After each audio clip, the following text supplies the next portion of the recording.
haven't gone sledding yet.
Frozen chewing gum is pretty hard.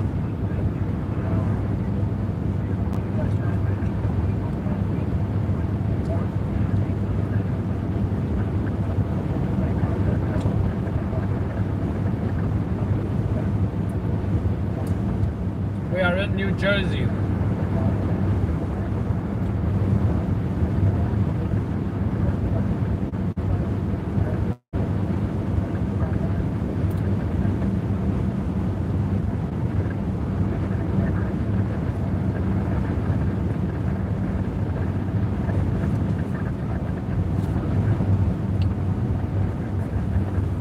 Planes are taking off at Newark Airport right now.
Charlie East 6 Street, looking for male Hispanic 5'8", 180 pounds, wearing all black, living in a white Jaguar with paper plate. Down to the board.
Number is 5608, 5608.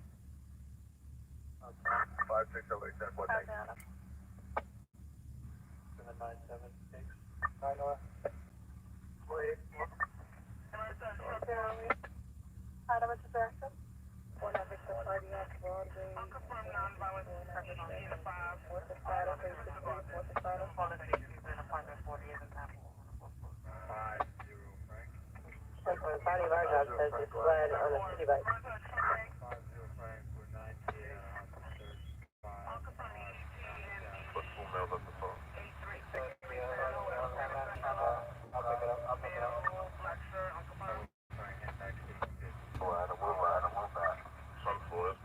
One wearing a black jacket and a black hoodie, and another wearing a black jacket and black. Both of them wearing black jackets and black hoodies.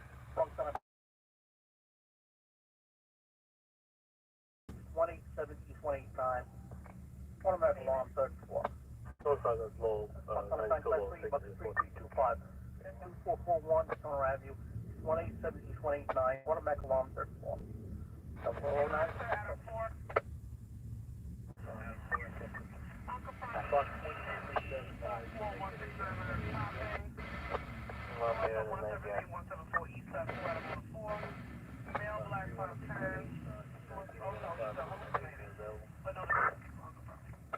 Time in the 19 receiving a 688 complaint 5973 1 boy man 519 boy on you.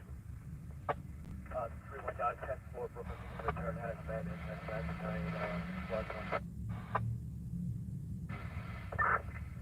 that Brooklyn has been 1 more. Has on 1 4 battalion. Has not battalion. Has not battalion 10 4. 10 8 going back to the hack. Okay.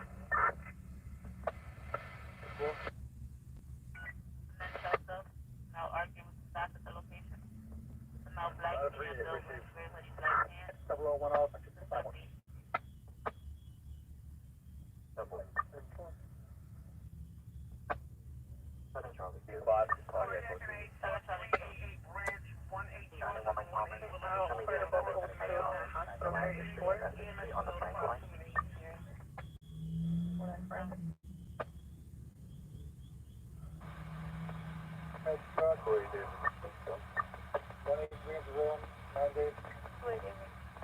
Go to that 1010 for market and totally.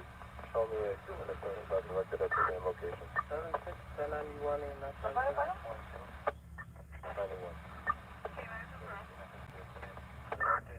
What's the caller details?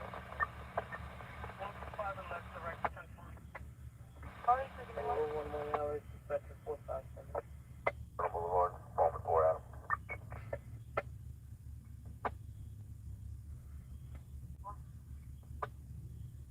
Yeah, I'm 53 Bravo. 25. Unavailable. 7SB5. 75 directed at 101 Fifth on the street, smoke shop.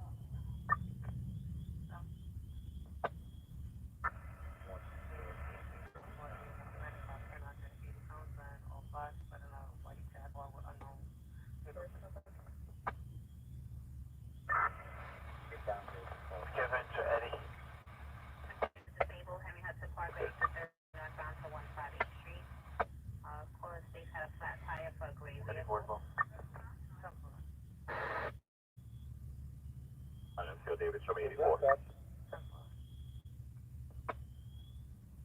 9-4, thank you. I'm gonna call back. Hold on. 9-4. So Adam, you ready to use your Broadway and what's the time? What's the rest?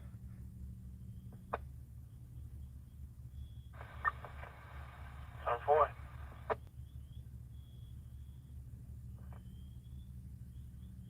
What's this was I have one on? Who has the rest? Bravo reading for Bradley Avenue, Franklin Avenue.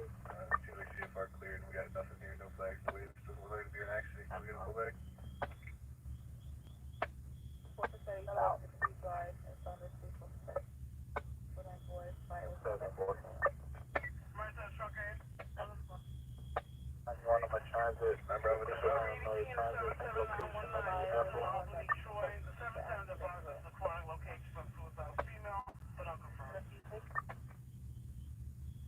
Stay back there. They seems like they have nothing here, so there's no accident here. That's for the disorderly?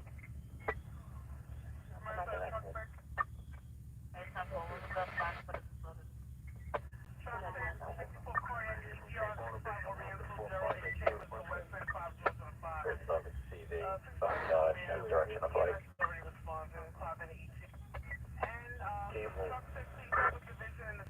Body of the job site at the police station, Rush Road 2, Mount Sinai, Kent. That, I'll check it out. 10-4, unit. 10-4. That'll be 10-4, okay. Alright, 40 code 3, right? 764? 91.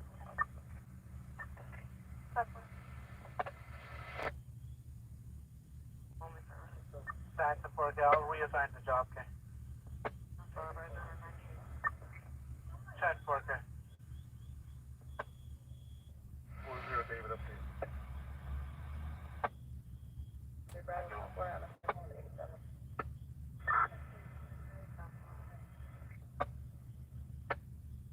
Lieutenant. Have 4 by sergeant. Hold it back.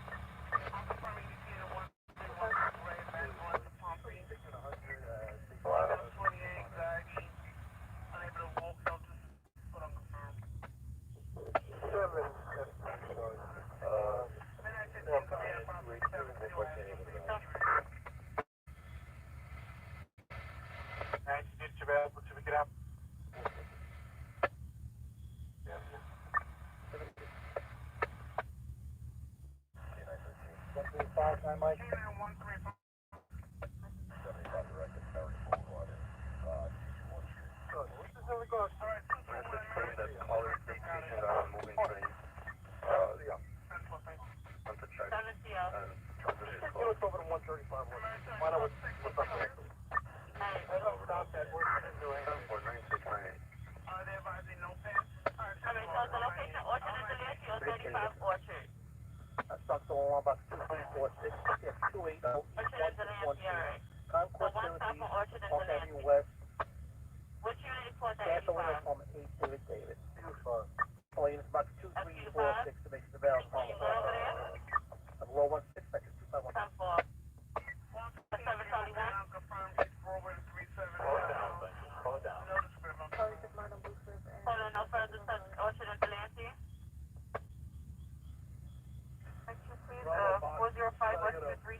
That ladder 4-3?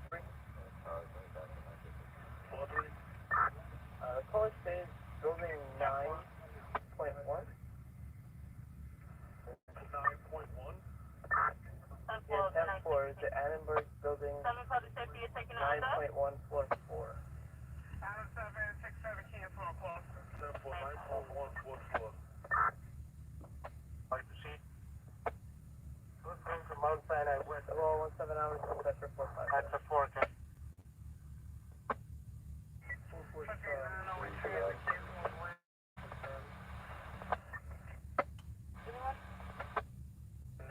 90. 1-1. We're 98. Philly 84 is Adam. 10-1. Yourself? I have two jobs on your queue, okay? Did you get a chance to respond to them?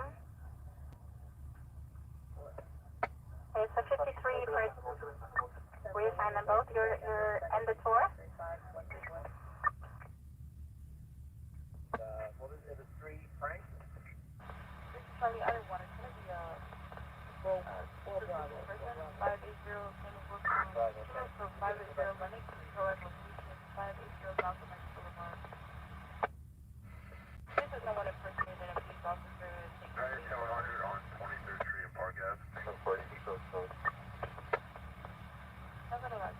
14 with Marie 6 times the book. You alright? That's what this is here. Well, 1 8 hours. Mark that up right now. So it's attention.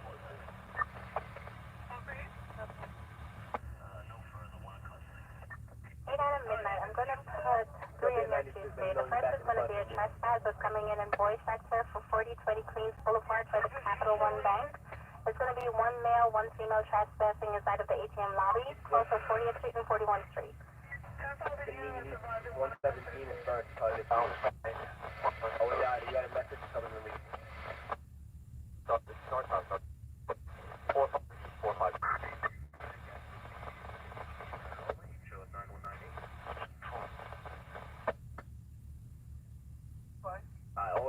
Showing 1 on there. And notify showing us on from Pocket Bearsy. So it's in your book.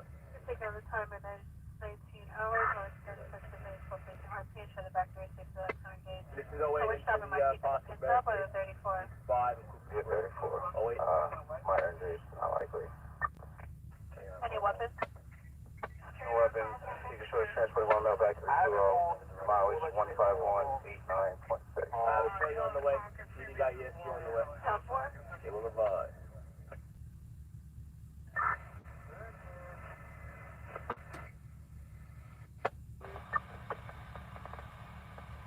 Yeah, you will review them. So, With 19. Type it, please. Thank you. I'll take the cover. Show us where you are. No possibility. 190. I'll take the cover.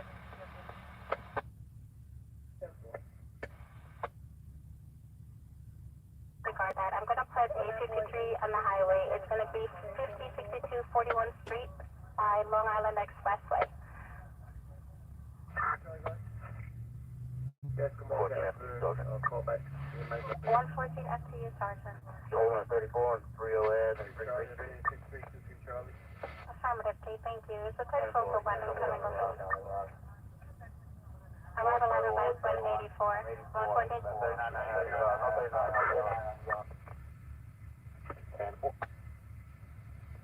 Pepper, Kate. Charlie 108. Do you have an under out for Astoria Boulevard?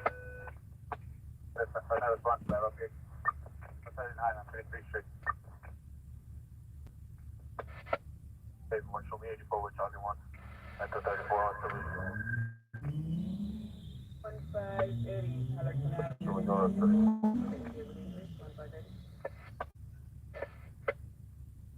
Show me 81 times 10 minutes ago. I didn't go through. Yeah, try to call back. There's no one out here. So, it's camping northbound on 33 Street towards 290. Pepper, okay. Stand by for me, please. Yeah, the EDP. Traffic 331 Brandon. Careful. There's that. Where did it? Can you tell us how the 7, 7, and 4 on the Robert line.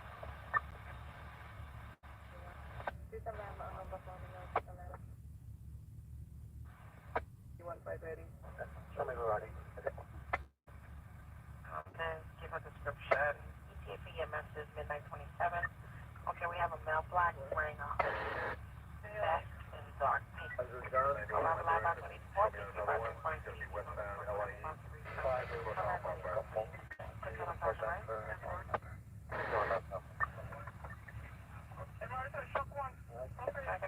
Back at him.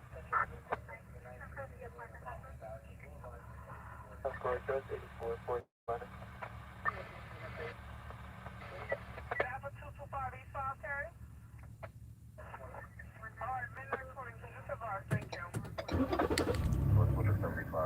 at 96 line station.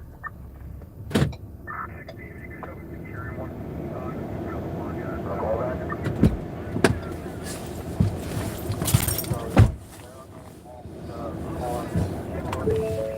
back. Big lessons I learned. These thin ass gloves are no good.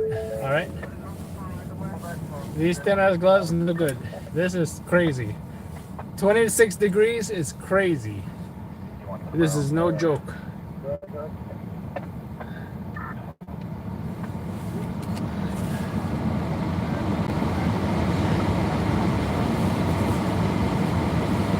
The whole attitude of, oh, I'm just gonna wear thin ass gloves and have hand warmers in the pockets, that does not cut it. Okay, this might be yes, but maybe if the camera's on the tripod or something, you know, and you can put both hands and, you know, grip these, it's gonna be warm. But also another thing,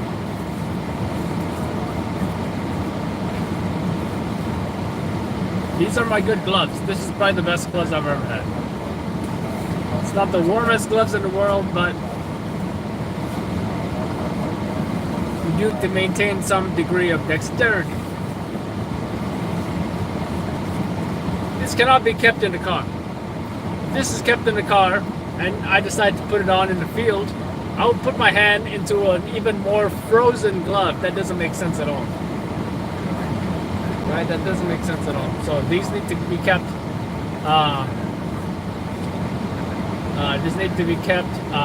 in my first layer jacket. This is my second layer. They should be kept in the first layer jacket.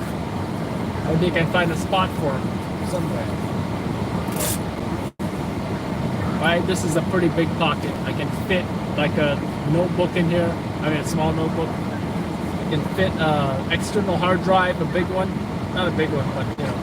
I can fit possibly a VHS, maybe. Some of you guys don't know what that is.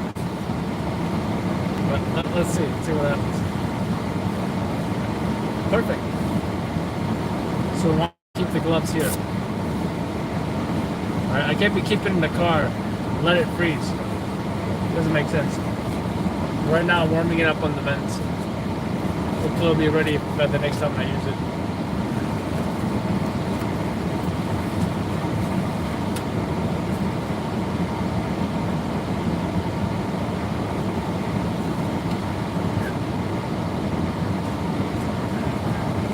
Second alarm, yes. Let's try it again. Oh, still cold.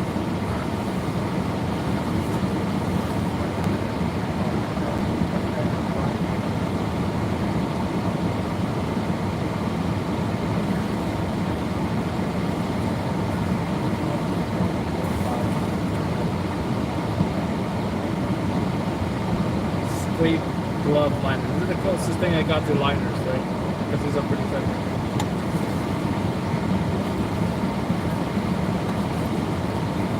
But of course, I know all this because I've been doing this for years. And this is the go-to glove right here.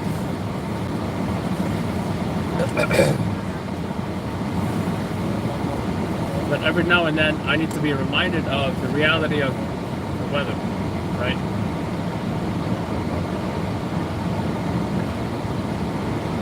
I even have super thick mitts for when it's this kind of temperature for tripod use and such. So I will put these gloves into the mitts. Right? I have it somewhere.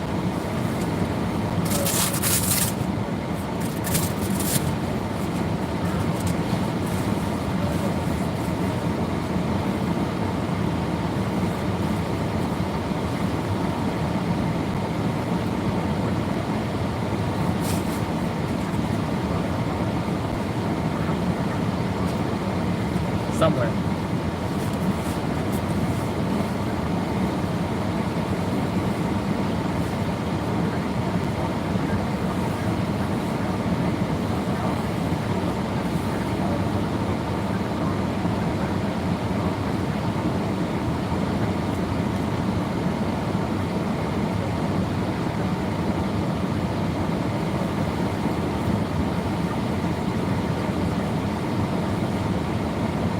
Now it's better. think one of my hand warmers died.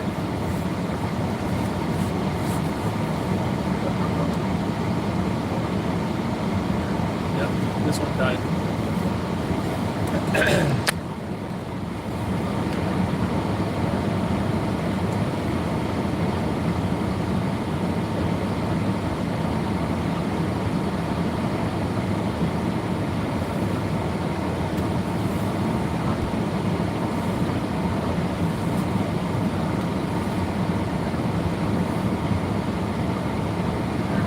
What's weird is that I can't charge my hand warmers with the USB-C cable that is dangling from, that is plugged into you guys. Kind of weird, right?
I can't find one USB-C cable.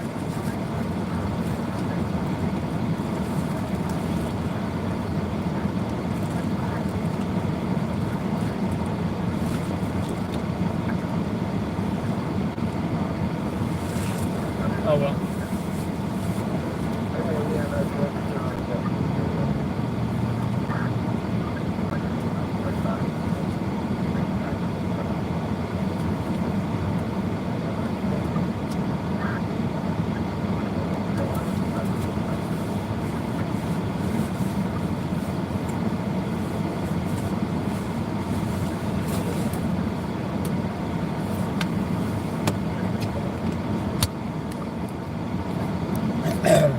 Well, this is a 2-alarm fire in Newark, New Jersey, where reportedly one firefighter fell to the floor, and they requested a mayday.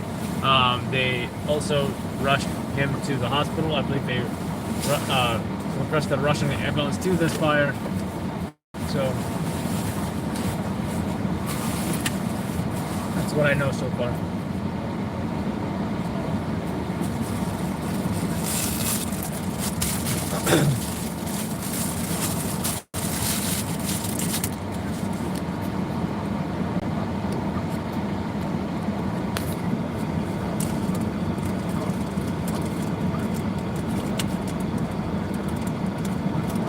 Got the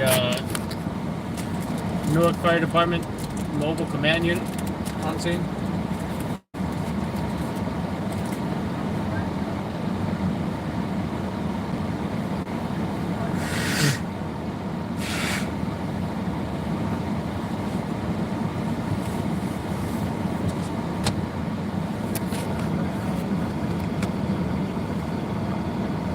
Is there a Wawa close by? That'd be nice, right?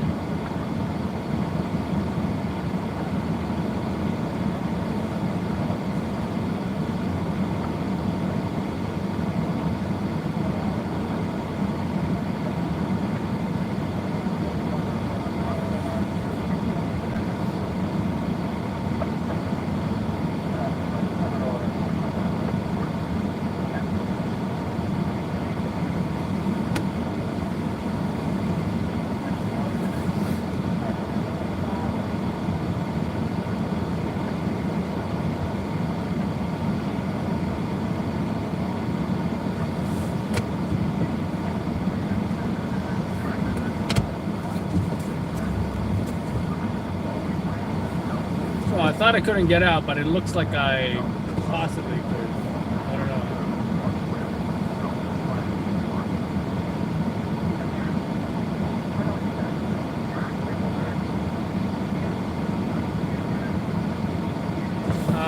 I'll just go. I'll just go and find out. Let's see.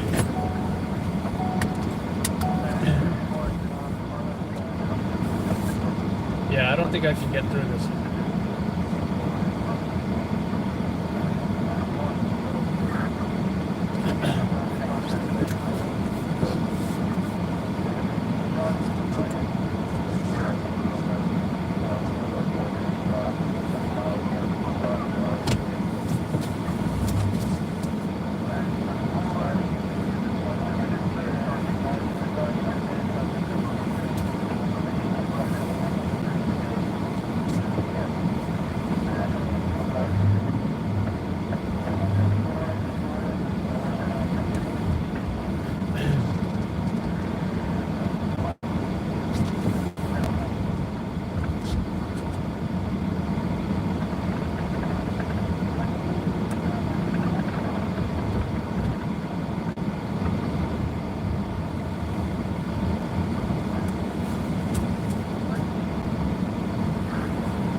And we're out.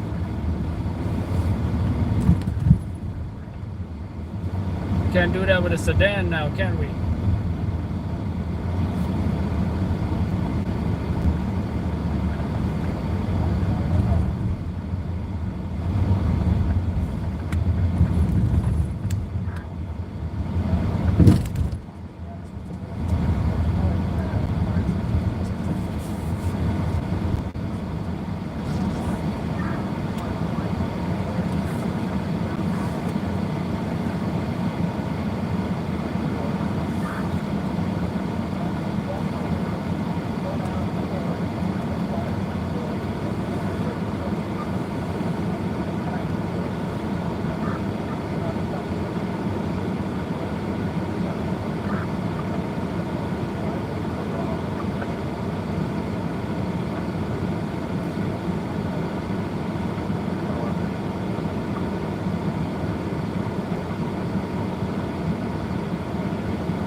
Somebody look up this website for me. They just were advertising it on the billboard. It's called I just got hurt in Jersey.com. It's either that or I got hurt in Jersey.com. I don't know what is it about. I got hurt in Jersey.com. It's kind of weird.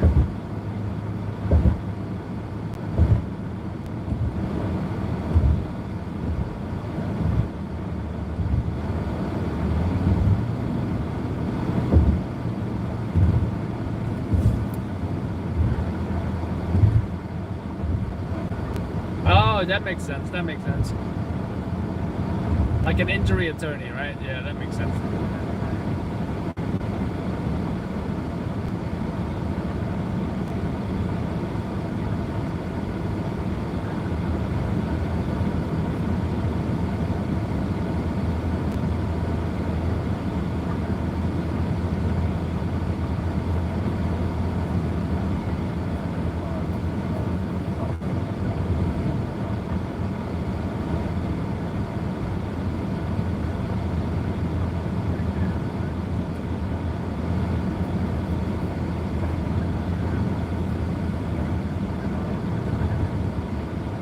think that's a prison right next to me. Us on the left. Certainly looked like a prison.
These highways are too damn dark.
get talking.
Driving like a pro. Thank you. I do my best. I try. I used to be an Uber driver too. And I used to work in EMS. And I did enjoy driving the ambulance.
roast pizza, $1.50, not $1 no more.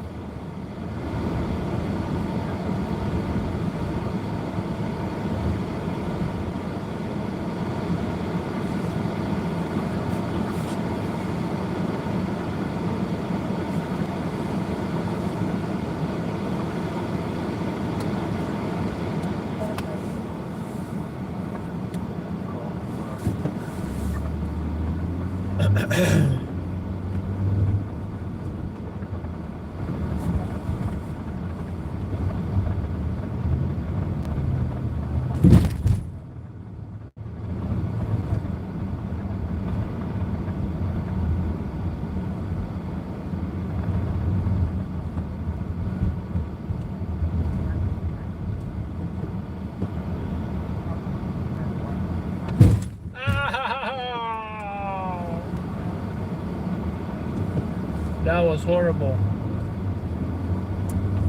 These damn manholes.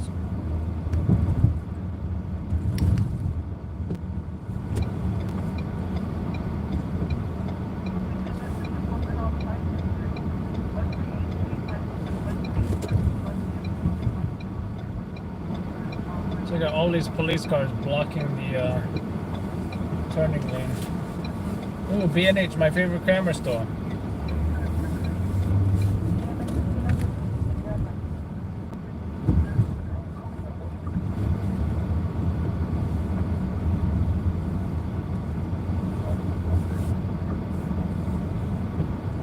You get free parking too at B&H parking lot if you buy a certain amount of gear.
Our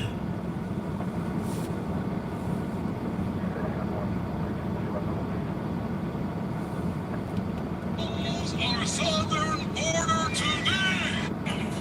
We need a president who will close our southern border today.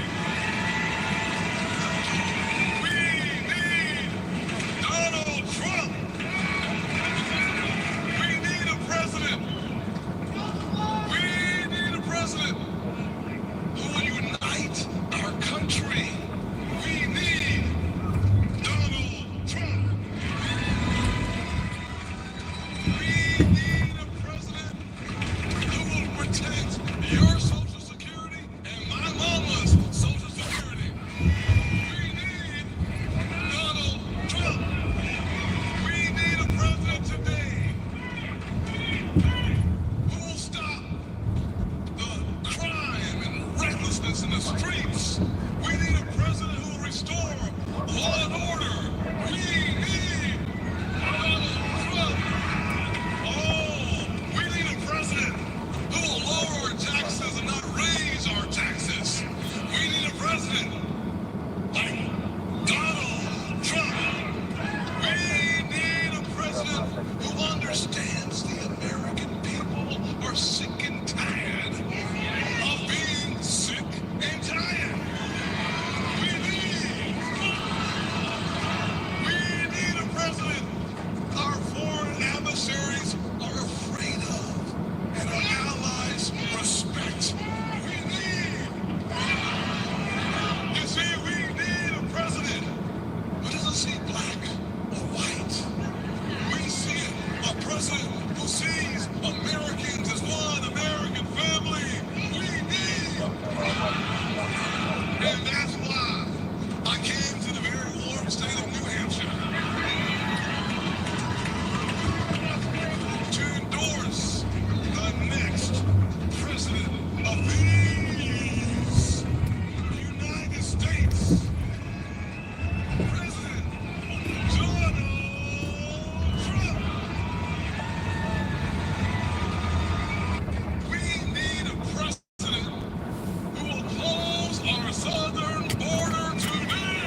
5 yellow.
No shot spotter in order, called in regards.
What's showing you? Pick up that still. Where she is, so that also starts.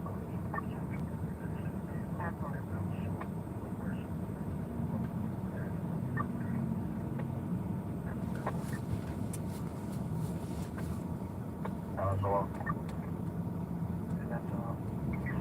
You post 1 and 2 for 34. Then after you post 1 and 2.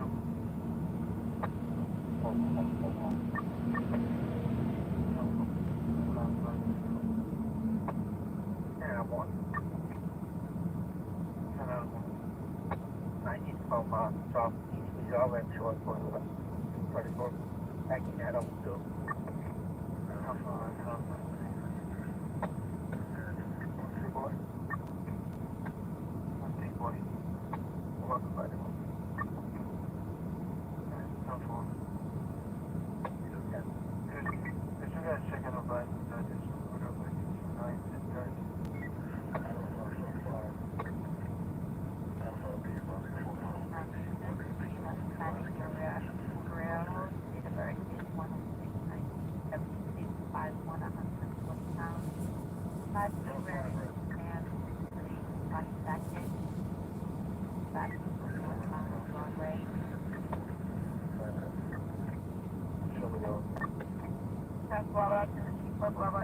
Assignment officer may be done cover at the particular time to work within the back. Federal schools.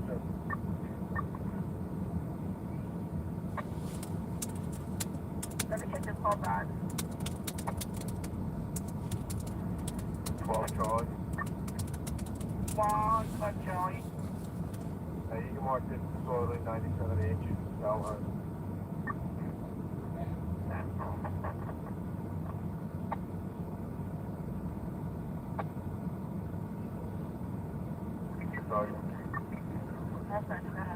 Right there, 39, show us with a completed 75 writer. Mark the job, 96. That's 1.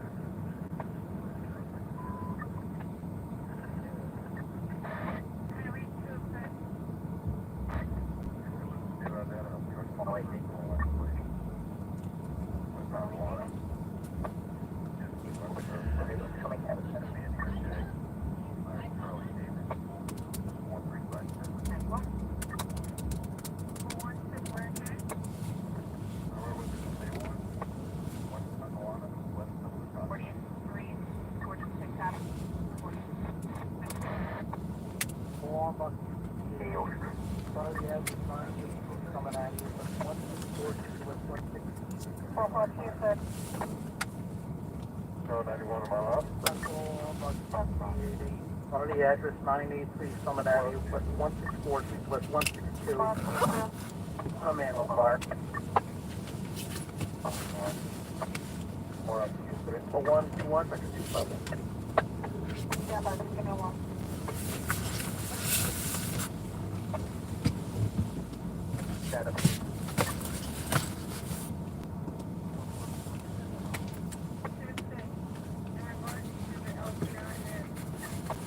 On that direction, 91.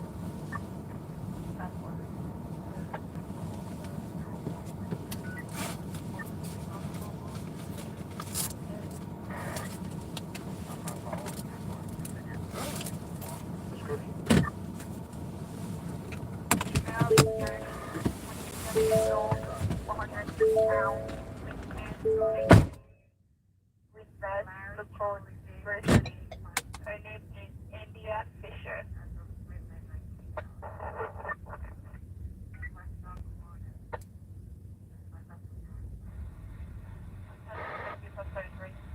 Larry, Charlie,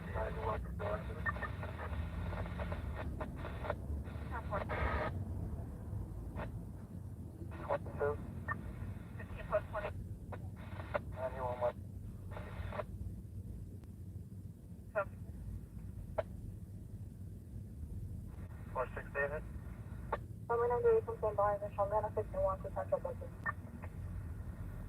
10-4. Looks to me at 39 type service. That was to receive 11 10th Avenue. Same cab today. We also have a 39 trespass going on Charlie 6 there. 605 was going to the street. 4580. Between 11th and 12th Avenue. There's intruders in the apartment. 051 the first floor. 4580. One for the tow truck takes his car. One home in a camper first.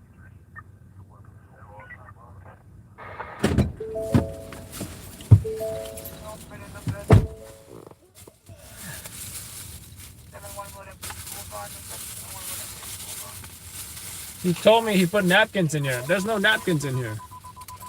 Oh boy, no, yes, you. 788 to the left. 130.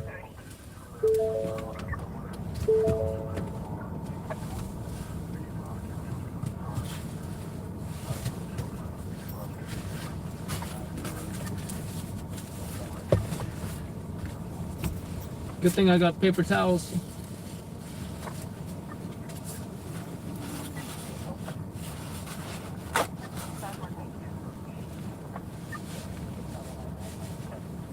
I was not about to suffer being hungry all night. I also did not have anything before I left the house, so I need this burger.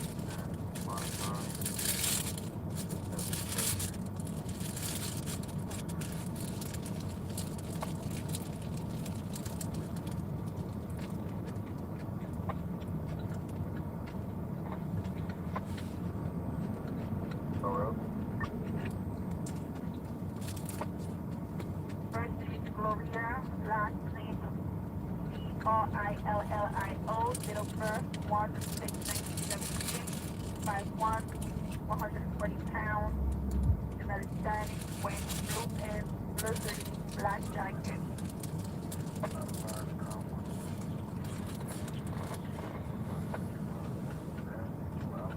Like right now, no answer there.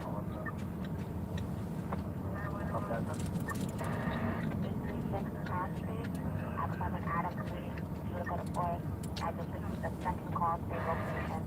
That body is absent to the male side. After 5 minutes ago, he stabbed him in the left hand.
My next guest, a political outsider, burst onto the scene last year with a plan to slash the federal bureaucracy, drain the swamp. Now he's endorsed. Donald Trump for president. Joining us now with more, former 2024 presidential candidate Vivek Ramaswamy. You know, last time you were on this show, you got pretty pissed off at me. You still mad at me, or are we back being friends again? We buried that hatchet, Sean, and I think it's a good thing in our movement for us to be able to disagree respectfully and have good debate. And I think that's what we had last time. Oh, I think you thrive on it. I haven't watched you in this campaign. I think you thrive on it. You live for it. You get energized by it. I think that's your personality. You got out of the race after Iowa. You now appeared on stage with Donald Trump. And it was getting a little heated between both of you also at the end of that campaign. You don't think that either Nikki Haley or Governor DeSantis should stay in? Why? Look, at this point, I think it was fair to run this all the way through Iowa, but the people spoke loudly and decisively. And I do see an opportunity here, Sean. I know a lot of people might laugh at this idea, but I see an opportunity to reunite the country. And that starts with reuniting our Republican Party. So running it through Iowa was fair game. It got about 8% support. I think it was about to get something similar in New Hampshire. I think it was better to give Trump a decisive victory, and I would ask for everybody who was considering supporting me in New Hampshire, libertarians included, to go in Trump's direction, end this primary, and then let's focus on taking the America First agenda to the next level. And I think we're going to do that best by actually first reuniting our party, then reuniting this country. And I do think that Donald Trump, I'm clearly, this is why I endorsed him, but I do think he is the best choice left in this. I think it needs to be an America First president. I think the America First movement reaches beyond the traditional boundaries of the Republican Party. So I'm focused on bringing the next generation along with us for my part, Sean. Listen, a lot of people, I think it's a powerful message. Direction. So we can bring them. I think certainly after New Hampshire on Tuesday, certainly after South Carolina, I think there's a lot on the line for Nikki Haley in both those states. If Donald Trump, if the polls hold and he wins New Hampshire and he's leading by a significant amount in South Carolina, I'm not sure what her path would be towards the nomination. The earlier the Republicans unite, I think the better. I don't like New Hampshire's system with an open primary where Democrats can change their party affiliation up to pretty much the last minute and then, you know, wreak havoc in a Republican primary. That's been happening. Thousands of Democrats have re-registered as either independents or as Republicans just so they can vote in a Republican primary. That concerns me a little bit. Your thoughts on that? Well, one thing is I think we should stand against all forms of election interference in the GOP primary, Sean. So whether that's Maine or Colorado, one of the things that I said was that I would voluntarily have removed myself from the ballots in Maine and Colorado if they forcibly removed Trump. I think the right answer for both Haley and DeSantis would have been to say the same thing.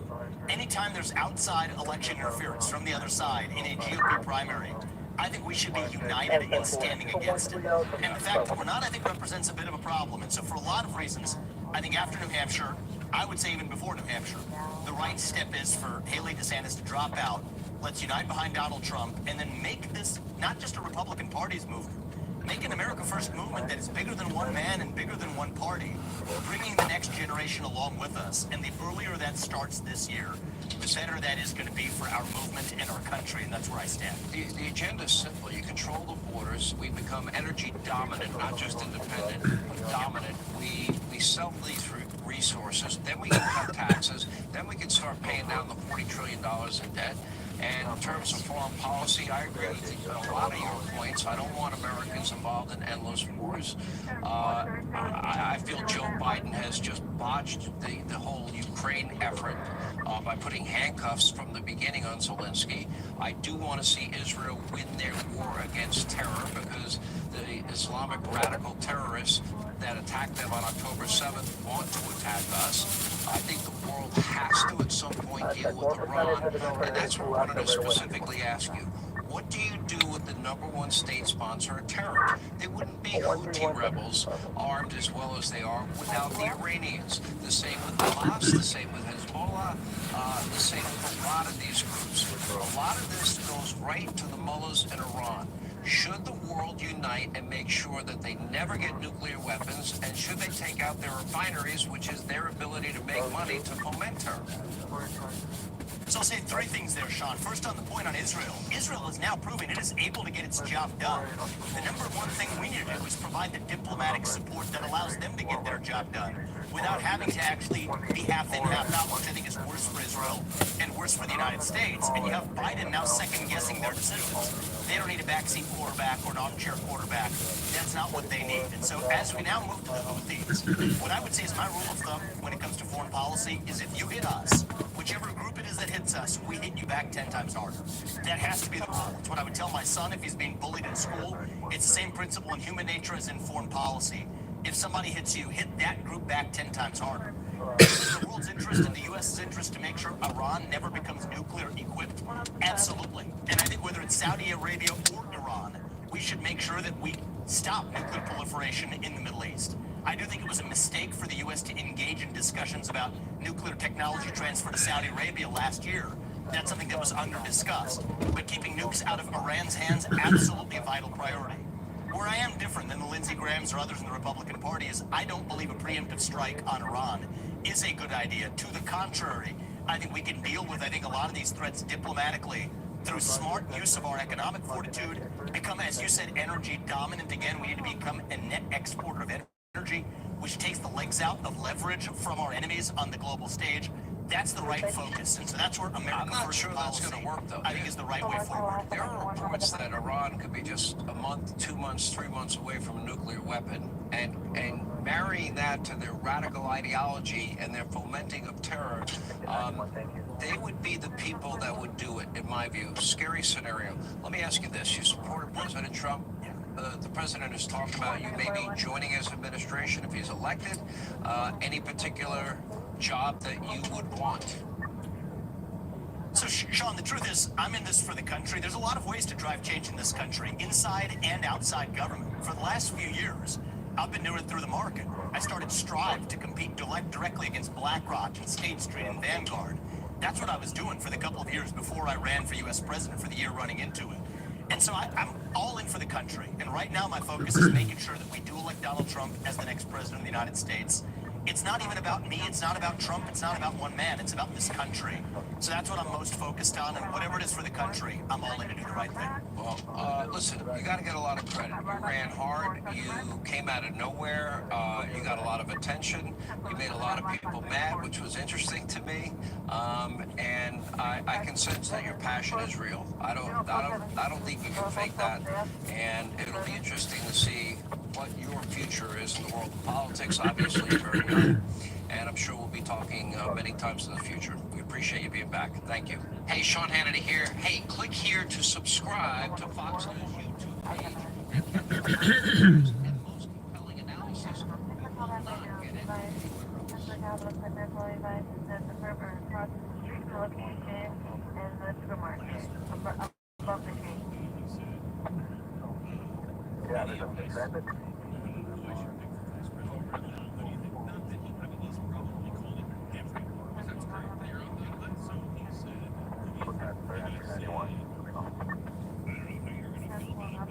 This is the day, I think it was the day he trashed Vivek. And I said, Vivek? And he said, why do you say that? He said, that's the number one response from everybody I've And he said, why do you say that? And I said, A, he can defend you. He's right in your pocket. And while you're defending this, he's watching your back and defending this. He said, also, I think some of his ideas are really, really good. He connects with the youth, which now the latest of 18 to 24-year-olds that voted for Biden, they're not voting for Biden, but they will vote for Donald Trump. So you get that lower vote, people that are excited about, hey, something fresh and different. And then in 2028, when you can no longer run, you continue for another 8 years, and you get the credit for bringing this new, fresh face in. I said, I just think you become legendary. What did he say to that? Well, I asked him more and more I think about it, having spent countless amount of time with Vivek. Absolute stud. I can see it, man. I can see it. What do you guys think? Can you see that? And they both self-identify as women for the inauguration. Woman, I mean, that would be the funniest thing ever. What do you think about Tulsi? I like Tulsi. I like her a lot. I don't think she helps Donald Trump. Maybe she helps with the left, but or with the Democrats, not the left, but maybe she helps. I think knowing Donald Trump, especially the Donald Trump of 2016, I think that's the move he'd like to make. I think a Democrat, somebody that is not normal. I think he really has a true desire to come together, and I think he believes we can come together. Just like after he wrecks somebody and then he destroys them, he's like, "Hey, buddy, how are you?" You're like, "I'm a wreck right now. I'm on fire." Yeah, thanks. If 12% of America run elections, right? And I know people say it's not really 12, it's more like 40,000 or 70,000 different counties and all this. But let's just say the 10 to 12% libertarian independents that are elected, I can't do Trump. Yes. But you know what? Tulsi, really? Okay, so you know how Trump strategically picked Pence?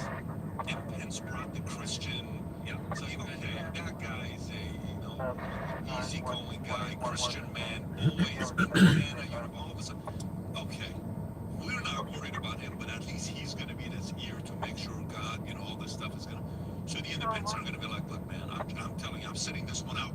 I'm not voting for the left, and I'm not voting for Trump. I'm going to sit this one out. Now they're going to be like, oh, Tulsi, interesting. So she can bring some of those ideas. Maybe Trump's going to be open to some of the libertarian and independent ideas.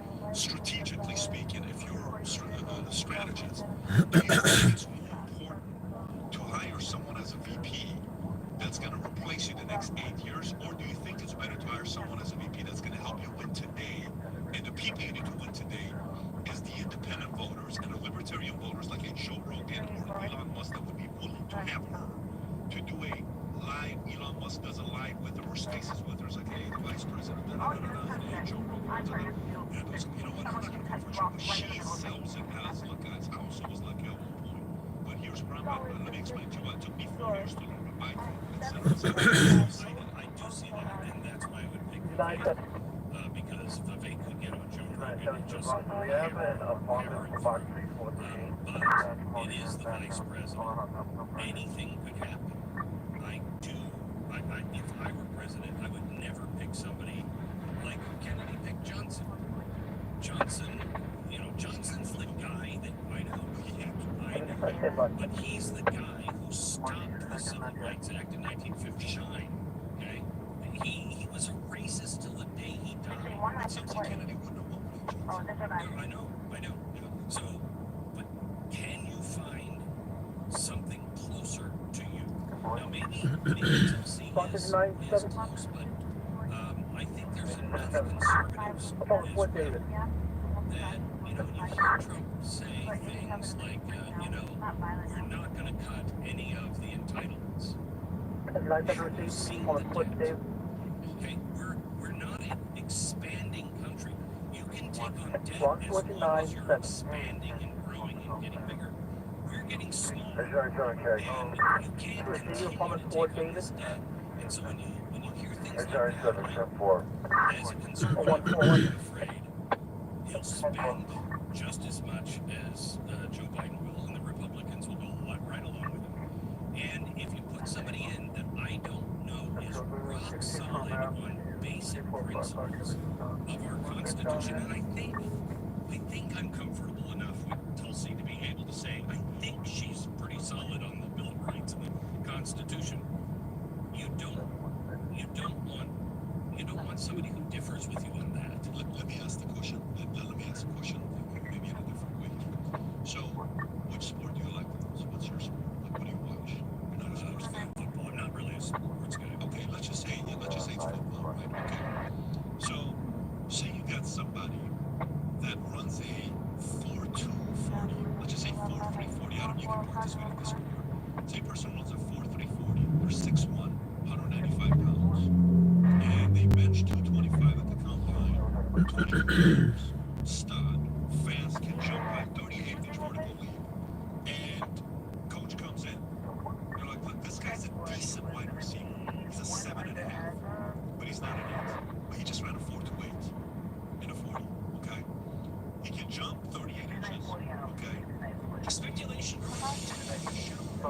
jump into the 2024 race. An op-ed in the New York Post says the following: the plans are to grab Michelle for the Democratic presidency choice. Making the music is Barack, the orchestra leader. The Obamas are now nudging to force Slow Joe to go. Drop in. It's like, who else is there? Joe Concha's at Fox News reporter and columnist for The Messenger. Joe joins me live on set. Joe, Sydney Adams is the gossip columnist who wrote this very famous institution here in New York, but she is often in the know. Thoughts on this theory? 93-year-old Sydney Adams. I read her when I was growing up. It's great to see that she's still active. This is a scenario I thought that we were going to learn about. Democratic National Convention in July, Chicago, the Obama's hometown. Joe Biden, for whatever reason, says he can't run for re-election anymore. It drops out, and then superdelegates and delegates, they decide that Michelle Obama will be the nominee because they look at polling from YouGov, for example. She is currently, right now, 2024, the most popular woman in the world. The media will swoon over this. They won't care about the fact that, hey, the party that says they want to save democracy just took the right for voters to decide who their nominee is going to be and allowing superdelegates and delegates to decide this instead. But I see this fails because if she is the nominee, what is Michelle Obama's resume exactly? She was a lawyer decades ago. She's now a producer for Netflix. What is her position on spending and taxes, crime, and Barack Obama, what was he called? The Deporter-in-Chief. So will she adopt that policy again? Because I'm pretty sure Democrats don't like that very much. And with the world on fire, China, Iran, positions there. In other words, all fall, no beer, balls, sizzle, no steak. I'm not sure Michelle Obama candidacy can even save this party from the current conditions of the right party. But Joe, she toes the party line, which, as we heard from Kamala the other day, is one word: scared. Listen. What's going to happen in this next election? I'm terrified about what could possibly happen because our leaders matter. Do you expect that to be the immediate message from Dems for literally the next 10 months? Trump will start. If it is, they lose. Think about the radio slogans we've had, Todd. Love for campaigns, that have won presidencies, shining city on a hill of Ronald Reagan, 1,000 points of law, George H.W. Bush, hope for change, Barack Obama, and obviously Donald Trump, make America great again. I'm scared, and vote for us because that guy's bad. Ain't gonna work. Meantime, Howard Stern ripping the NFL for putting the playoff game. Chiefs, remember? Chiefs Dolphins on the Peacock streaming service. And they're going to their better streaming times. At some point, the fans will rebel. They will. You can always do what I do, just don't watch any of these games. Look, Stern has become a shell of his former self. There's no doubt about that. But I agree with him on this underlying point. They're going to the well too many times. I used to idolize Howard Stern and listen to him every day on K-Rock here in New York. He was on terrestrial radio. So the guy who then jumped to Sirius XM to charge people to listen to him has a big problem with the NFL charging people to watch that. That game last week, Dolphins-Chiefs, 23 million viewers on Peacock, right? The most streamed event of all time in U.S. history. This is where things are going. Unfortunately, we will see a pay-per-view Super Bowl at some point because, oh yes. I understand it with the regular season. You're trying to drive people. But aren't the playoff games sort of off limits? Obviously not anymore. Is that right, though? Do you think that is right? I know you say, okay, it's going to be the way it goes, but is it right? Is it proper? I think we already have fans that are paying so much for their cable packages, for example, or to see games live. To charge them on top of all that is wrong. However, the reality is this, Todd, 93...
5 nationally.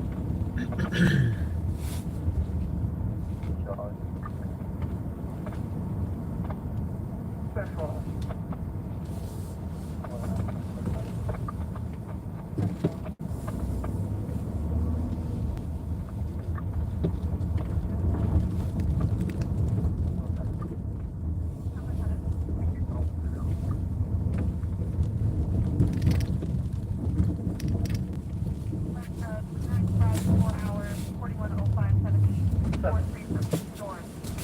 Looking at this box, where would you imagine that whoever's going on the porch door, let's say, has to check? You must have to check that picture. See from them. Design 710-4. 148, but it's 251. Alright, all units have check ground battle number 1. You can't see anyone. Okay, so we're going to get it.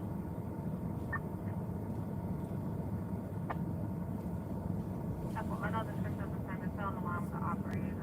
So let's bring in our panel, Ari Fleischer, former White House Press Secretary for President George W. Bush, and Robert Wolf, former Economic Advisor to President Obama.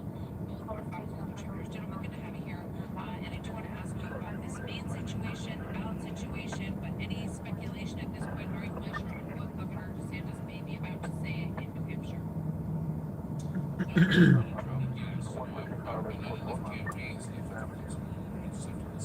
All units have check ground battle number 1. 1 minute. Obviously, I think the chances for Governor DeSantis are diminishing. Let's wait and hear what he has to say. With regard to these ballot issues, Robert Wolf, the president's attorney, sort of echoing something that he has said about potential bad luck if he's taken off the ballot. So Katie McEnany, co-host of LLN with us. Good morning. Two things come to mind just over the past 24 hours. She was asked on CBS if Trump is unfit for office. And she declined to answer that. I thought that was somewhat telling. And then there's this quote from the Politico piece about Haley turning her fire on Trump. Mike Dennehy says she cannot go nuclear on Trump because she will lose.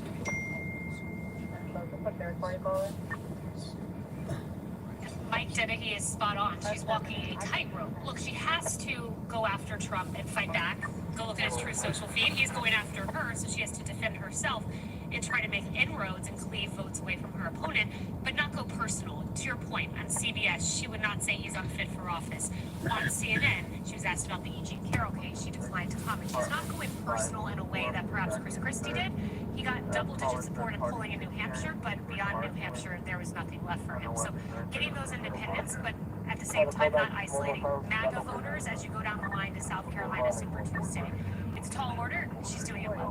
What about Vivek Ramaswamy, who decided in Iowa that was going to be the end of the road for him? He immediately backed President Trump, endorsed him, and then joined him last night. Take a listen to some of the supporters cheering for Vivek Ramaswamy last night.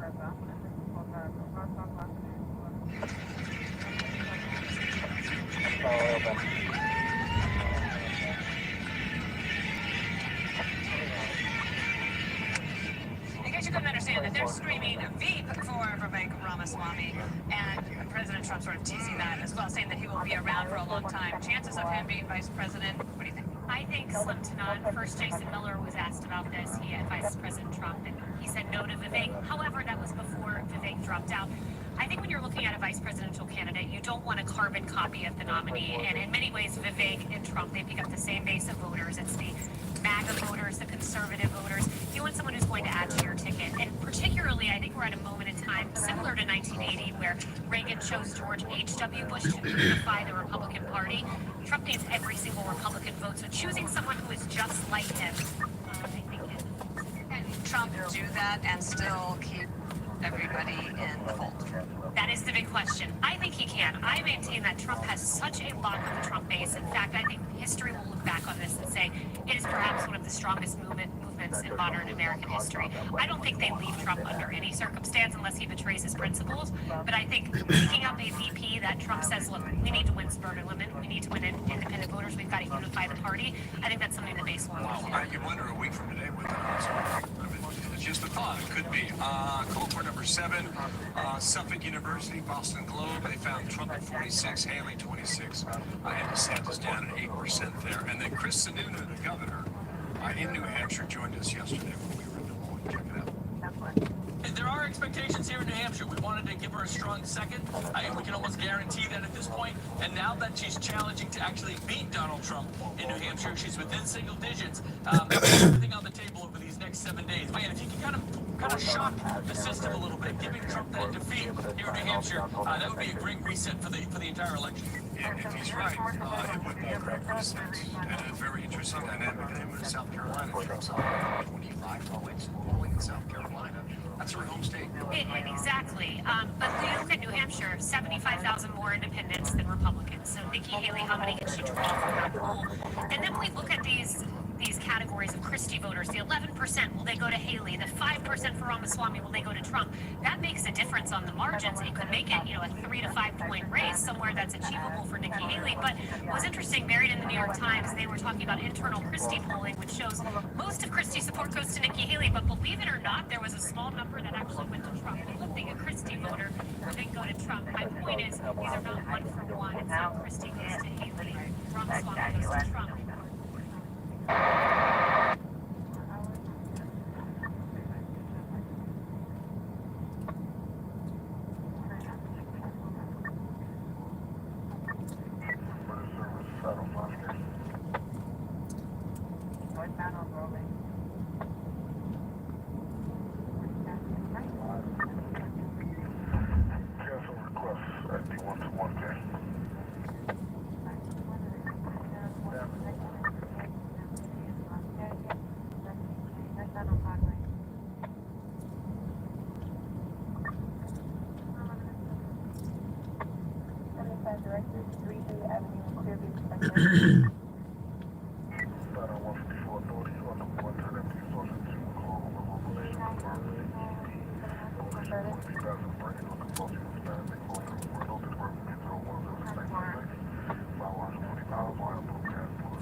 You're at 1070 Fox Way from one store. There is no one service, one message in store yet. Correct location, obviously, Jerome Cove Road West to Richmond Avenue.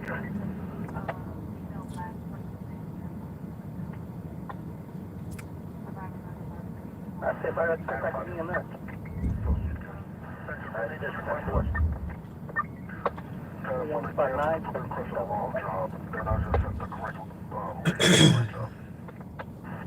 Thank you. 39, 10-4, 10 Charlie 1. 1031 for box 3438. The Dean access to the apartment. Truck 10 cancel 110 to the door. No one was home. that's what you said, 8? Yes, 109.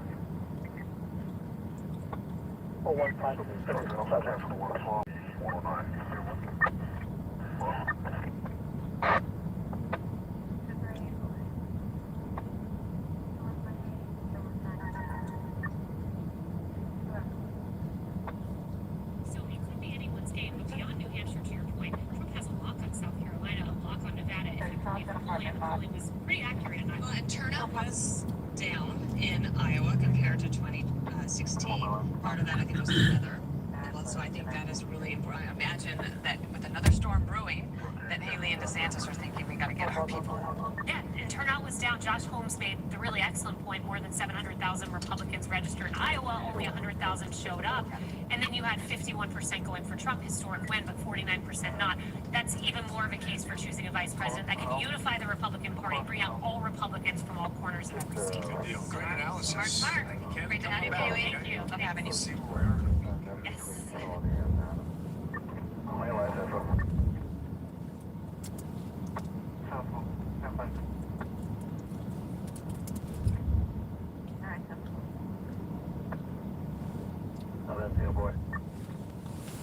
54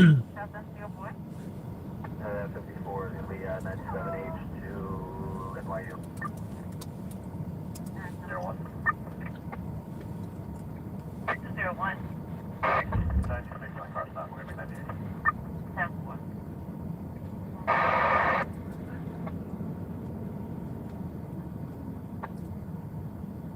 That time is 018 hours, 15 time. I have 5 on highway, 3 other 117 on it.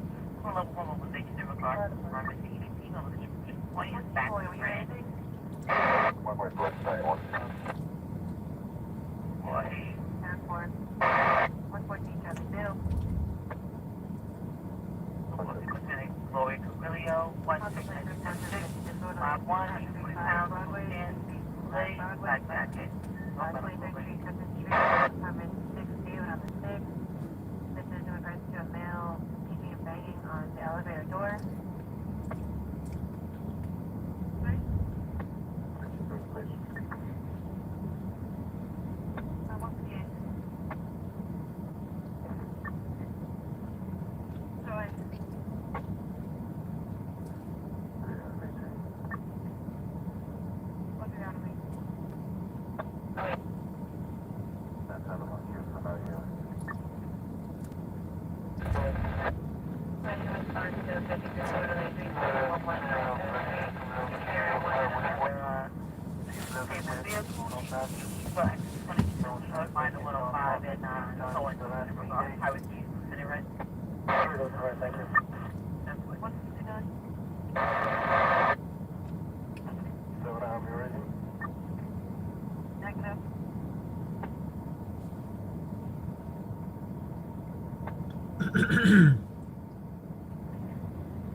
Just sent over now 177 Cole story.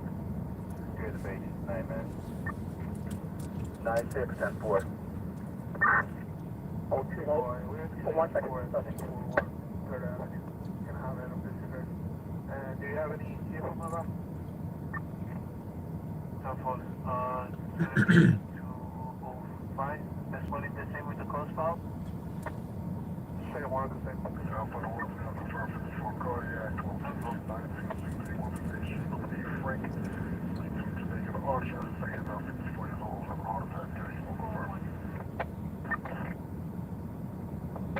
Mother, number of the cat.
That's been so vexing or so devastating to them and their family. And along the way, if I can bring more women to the game, if I can look at as casually as men have for centuries.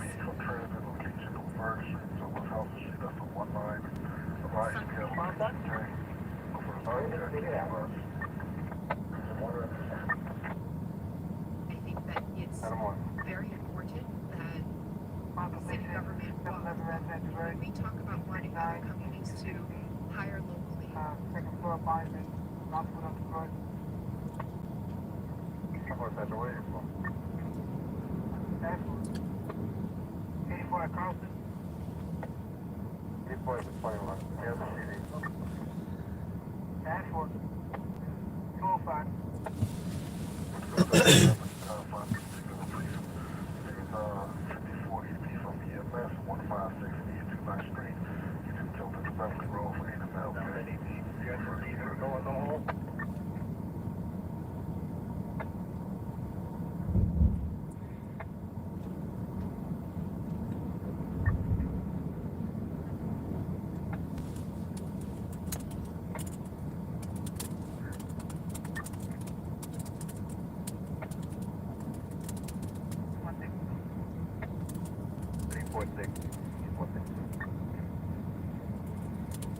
Well, I just showed you that was the one that was 360 is 16. So, in regards to, I'm not just seeing that's the one.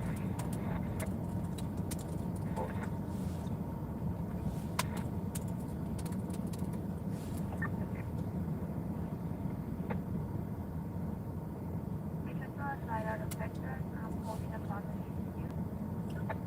Baby sector.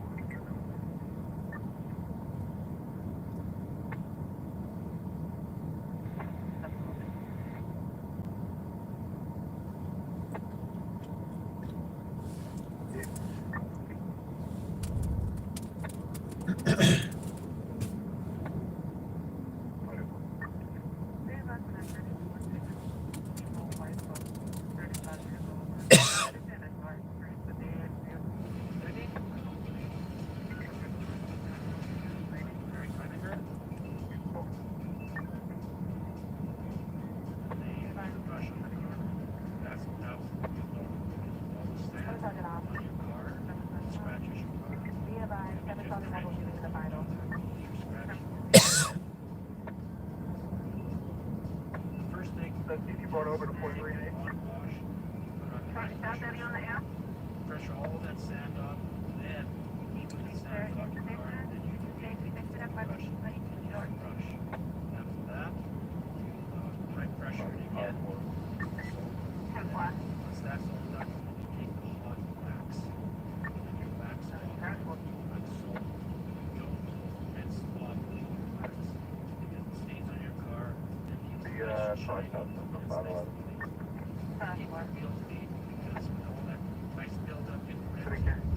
Party City.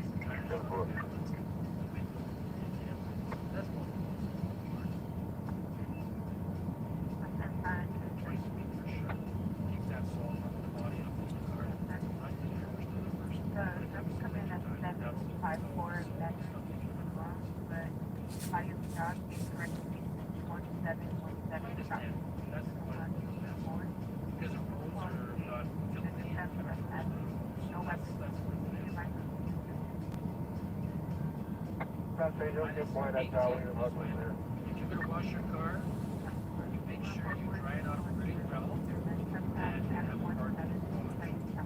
Don't park in the garage, chances are nobody likes a dirty car. When you're up against your car and stuff, that's why it's best to keep it in the winter time for sure. That will keep your car nice and clean in the winter time for sure.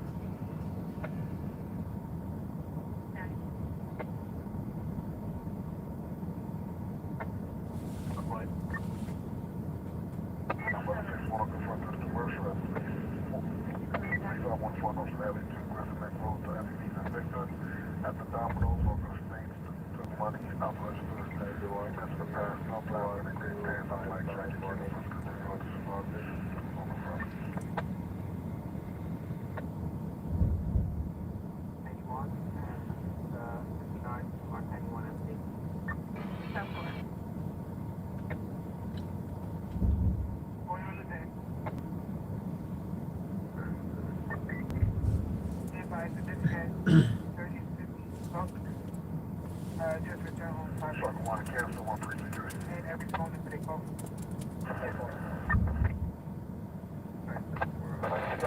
Short time cancel 143.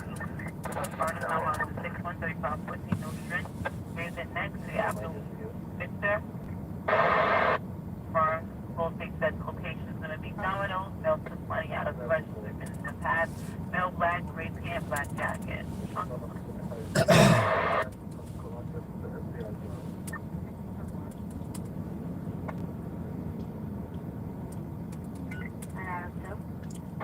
Southern State, hold up along 281 Broadway, have my mark and confirm and no, with Don B. Pull up card reader, unconfirmed.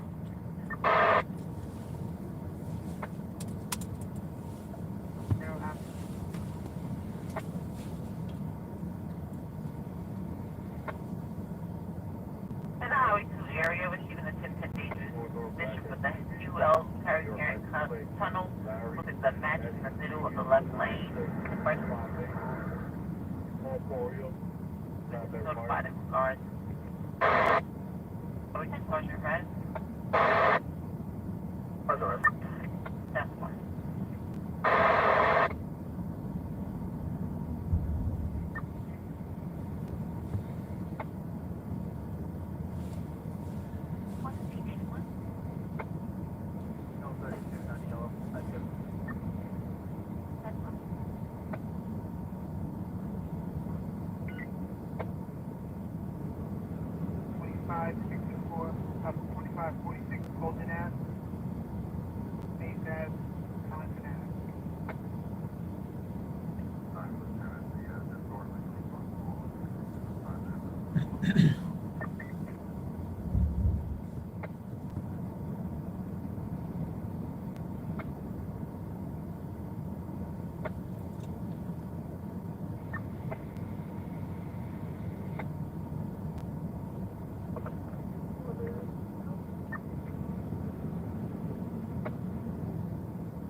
Reroute is going away.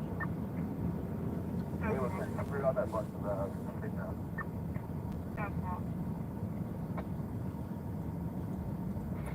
David.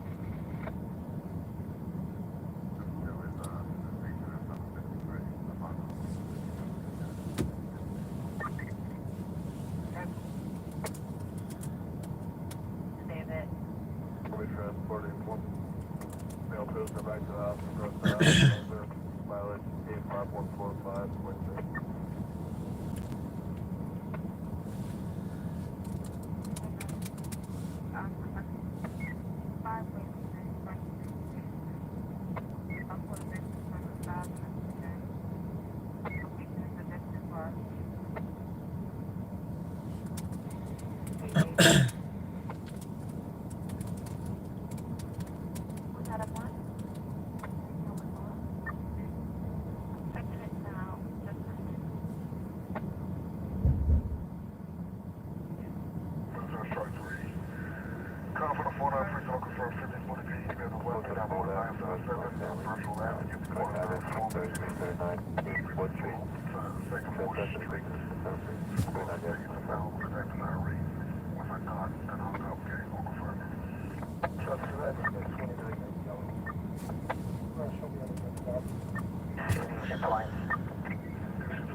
Regards to the laser strike, they found a laser in the apartment. It's close to housing, but we're going to handle it a different way. So it's actually not going to take all units to effect.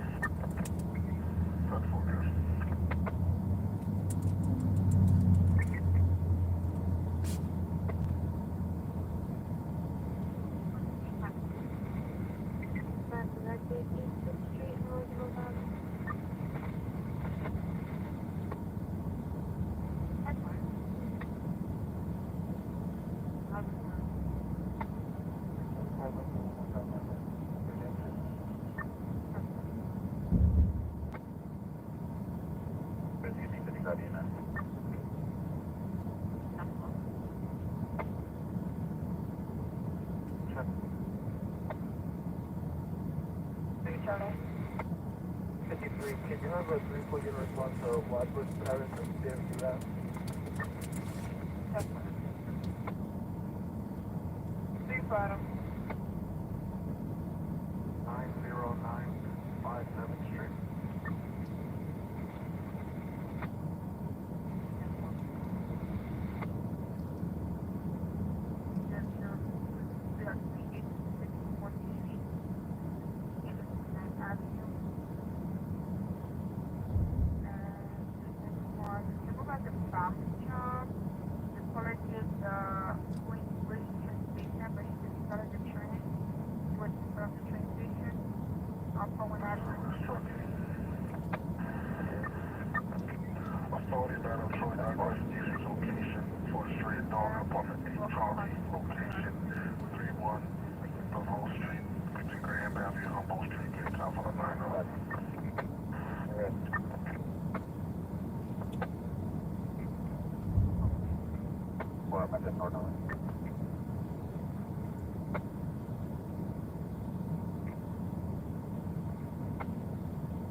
Somebody on the 6th floor. Is there a callback? No callback. That book.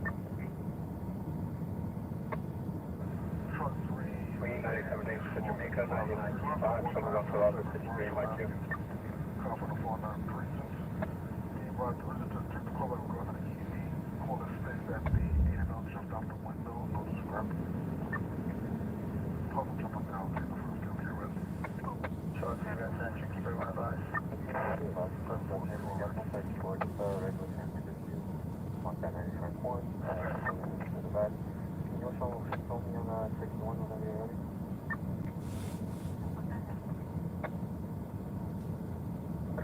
Good morning. Matt Family Young, 93 Frank, and show me on the 63.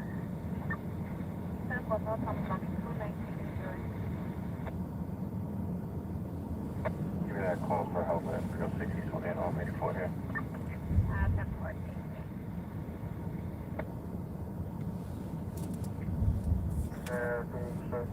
Commercial. 93 on ladder, 84 Central. Do you have a script for the curb? Negative, no script, no script. You guys are on the phone with the caller, there's nothing right now.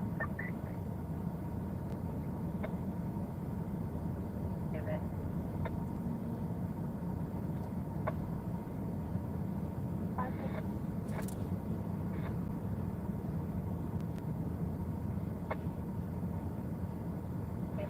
University is for half the matters monumental.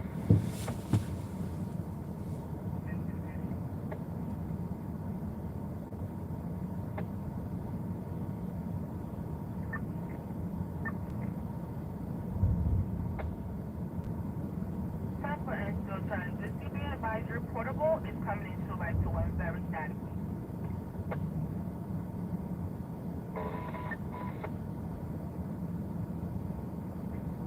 Outside unit. 5 left.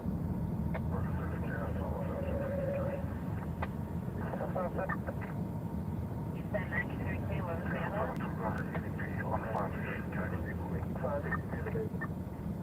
Sounds one thing about old plenty of joy.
Thank you, man.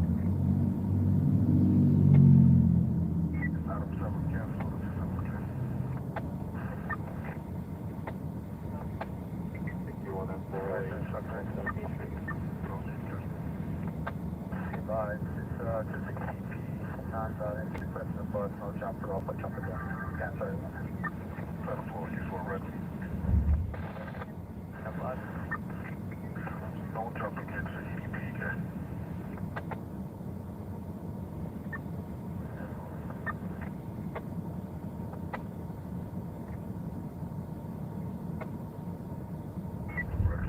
Exactly where she is.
Center Road.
Holding a 1010 reading as a family 161, 1161, apartment 4, Summit in Austin. People calling on the ex-girlfriend, receiving multiple location. Sensitive EDPK.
male black red and black jacket, gray pants, possible black and white shoes, about 5'8", medium build, set towards Avenue V.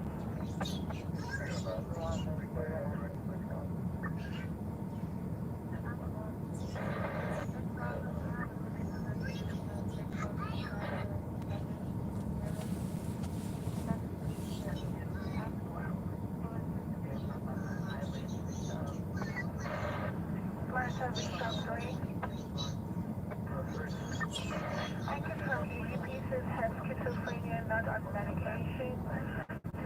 308 East 145 College to 3rd Avenue before center location, EDP and domestic violence history. Unconfirmed. 10-4.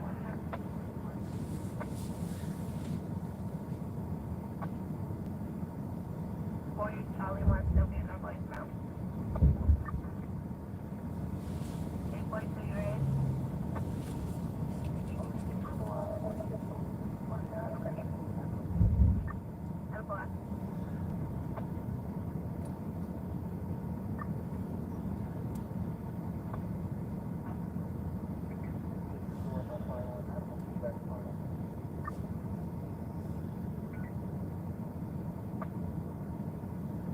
You want me to mark the job now?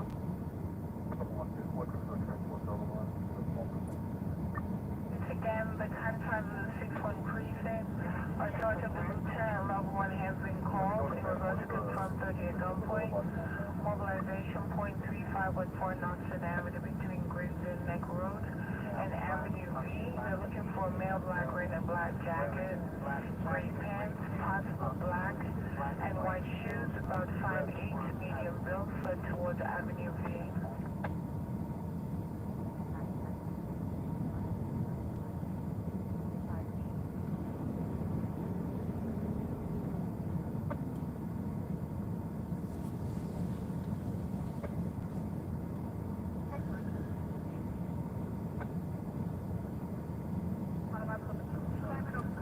Fire service truck 3.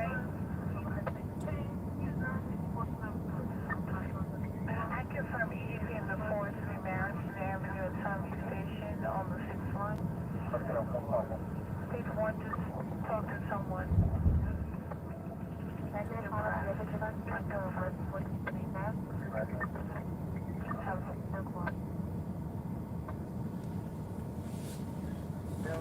Left towards application.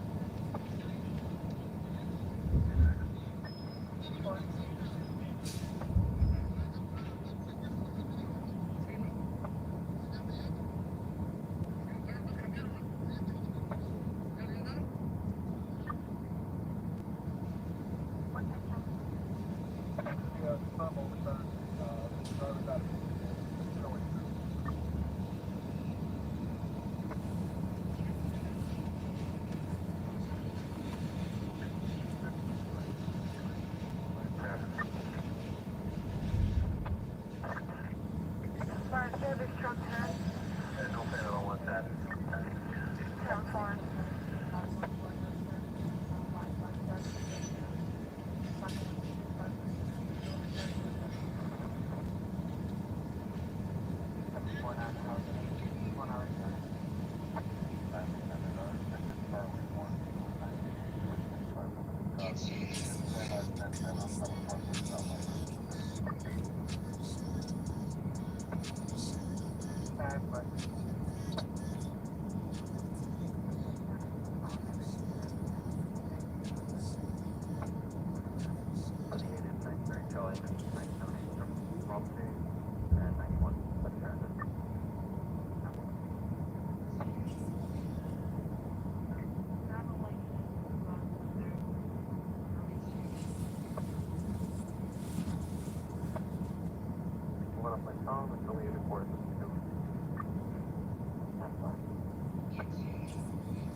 What was the postman?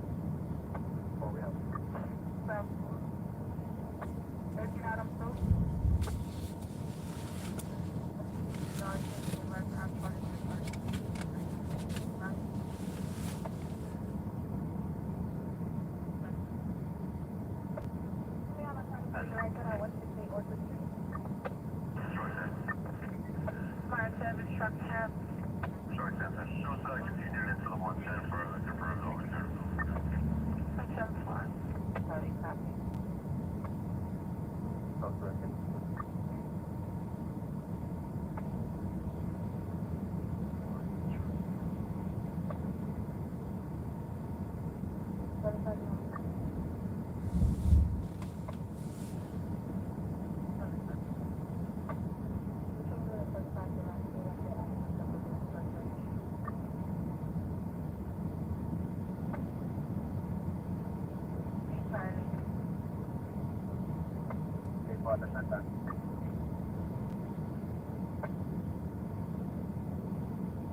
Charlie, 7105, Moto Avenue.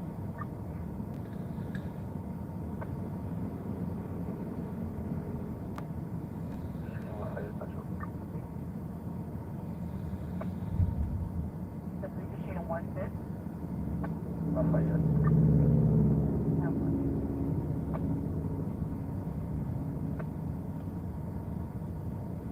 Make sure to call back on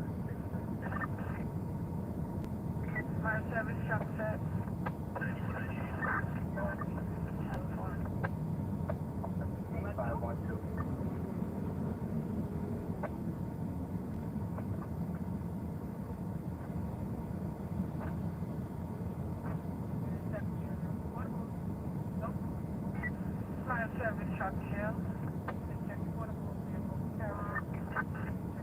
I confirm EEP is 1 to Harlem South in the 32 and 220 West 133 Street. And I'm going to Power Junior Boulevard and searching Douglas Avenue.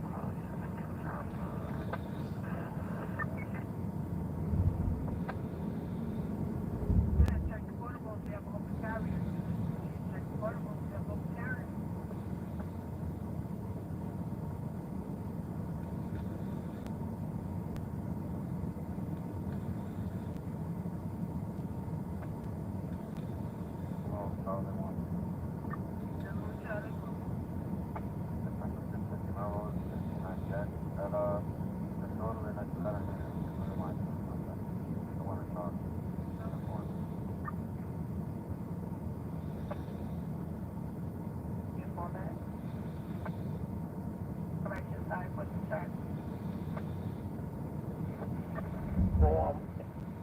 Spot 2542, that's 1020 Trinity Avenue, W East 165 Street.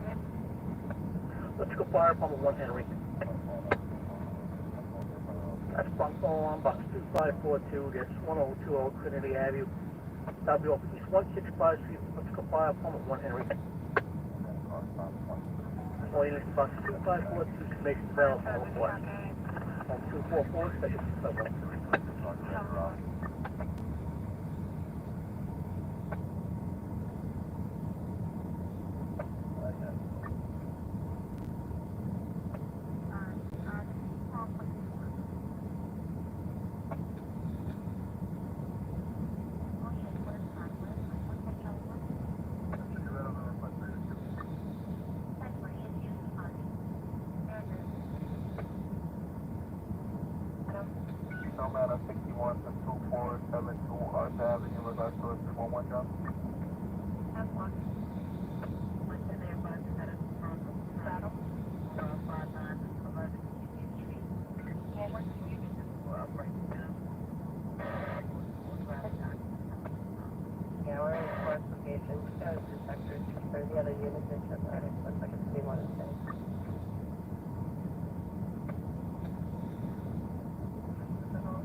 Are you picking up dogs?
Of course, are you en route to the family dog?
Not very good.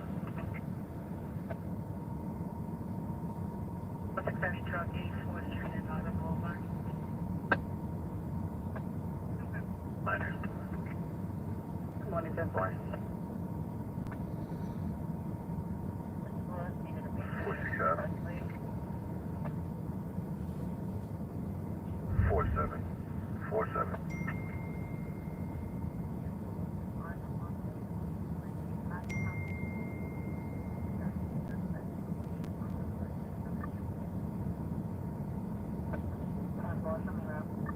Well, the car is free there. Pinehurst Avenue and the Berkshire Woodrow.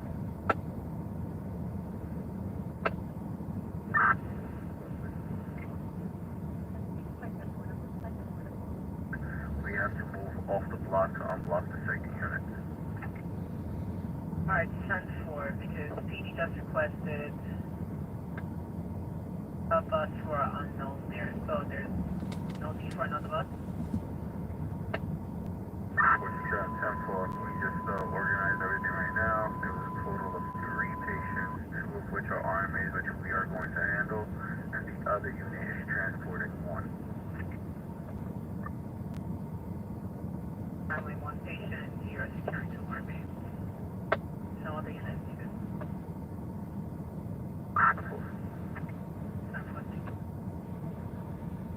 49 Charlie.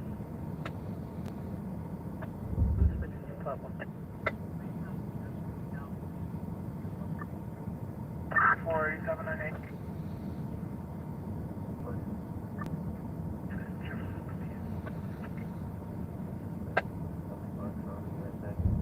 Bronco 2542 and 18 for 10 Fleet Code 2. Can you notify house that we isolated you and condition at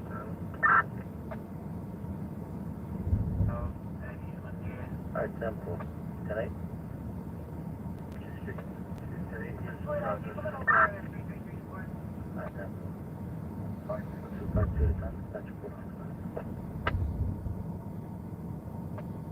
Fourth, emissions 35 and 87 at Parkway.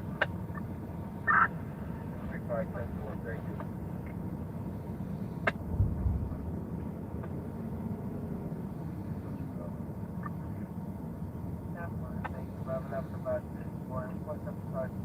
Just give me a moment, guys.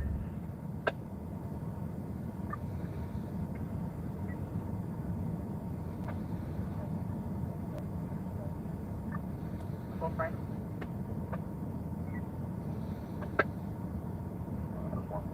And Raj, what's your Charlie? Be requesting a rush.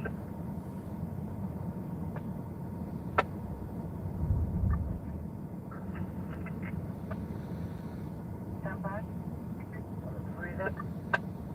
10%. Breathe up. Stand by. 7th Avenue and 15th Street. 249.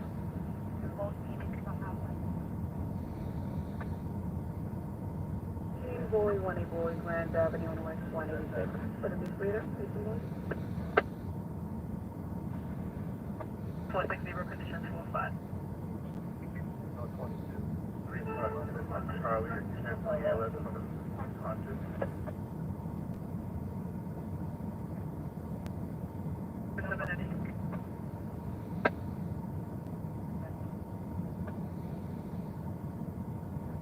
63, 460.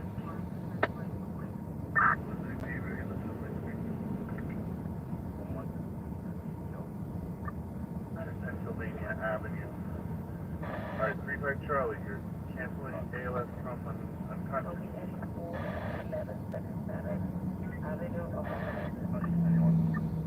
Again, for canceling ALS. Income, 10-4, 48 will 87. 8798.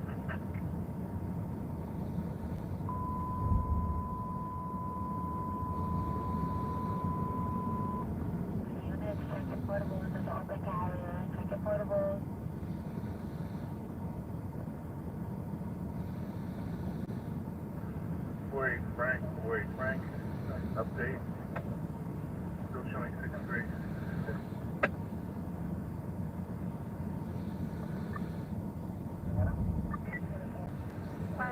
Okay. Thank you for EEP suicidal to bang in front of against the wall. 919 Eastern Parkway, Albany, Detroit, 1 boy. Sense of location, EEP 15. Okay, Frank, we were securing an RMA, number 98.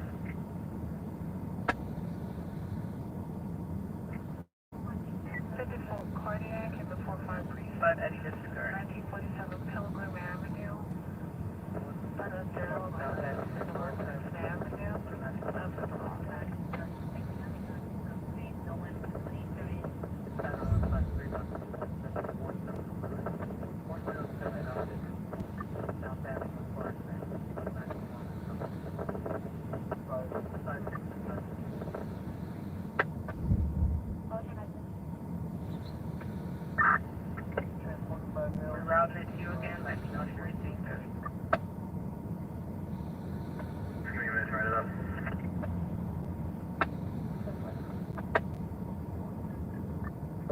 on the 101 West 73rd Street.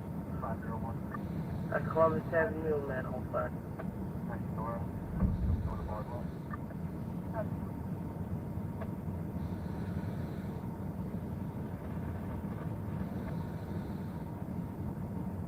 Go ahead. Address of the 53. I'm going to go to And EMS box 563. Westward 4th Street, 8th Avenue, Bristol on the track. EMS box 563, Westward 4th Street, 8th Avenue, Bristol on the track. On the downtown side. 257 hours, dispatcher 456. Broadway, Myrtle Avenue, and the subway. 47, I'm coming over. I'm coming over. West Road. That's 47 here. West Road. Condition 4587. 46 Zebra, continuous.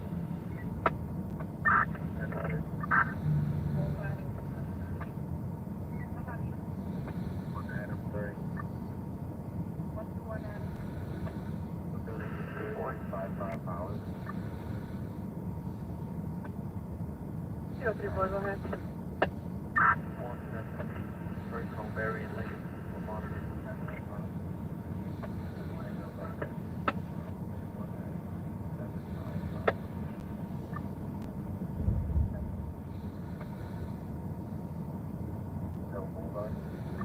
But they're very aggressive.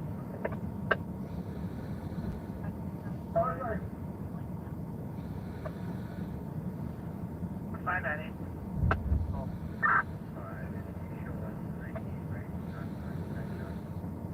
Transfer your 98. Oh, dog.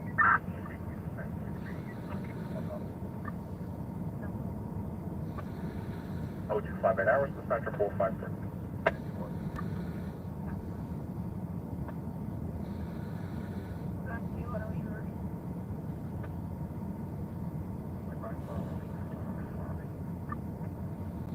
Pretty well, go ahead. We downgraded this to a 6-liner, so this is the income fund. 10-4.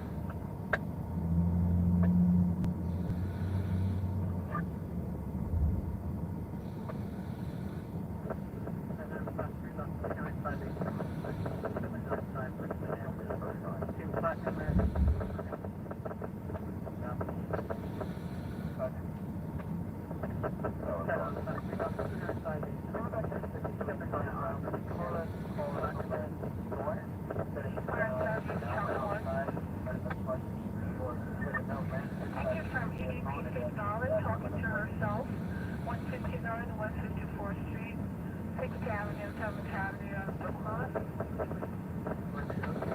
Just breaking glass now, I confirm.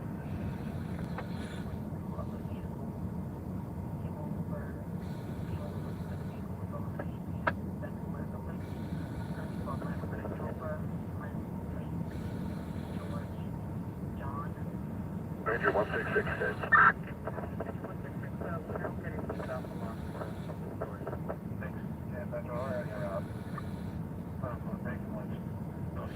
Richmond, repeat message, Kate.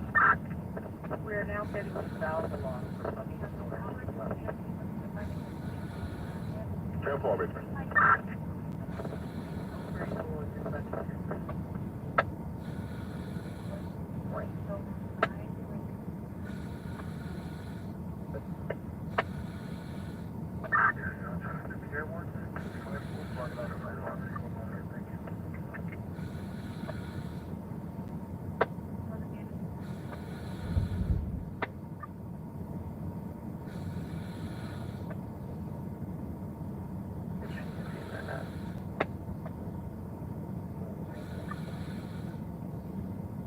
Boys, no, boys, no, boys, not bad. Come on, fire available.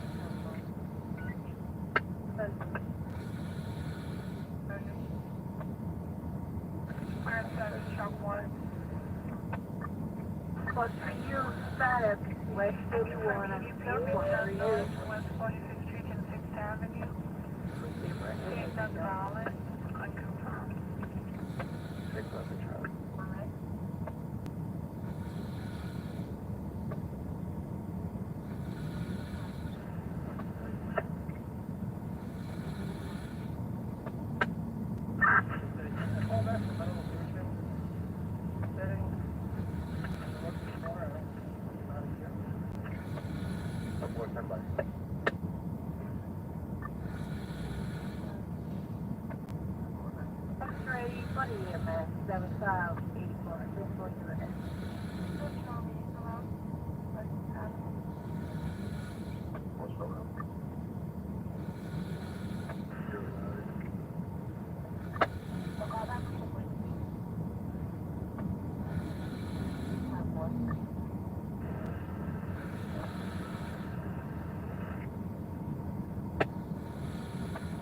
Send a second bus for a second patient.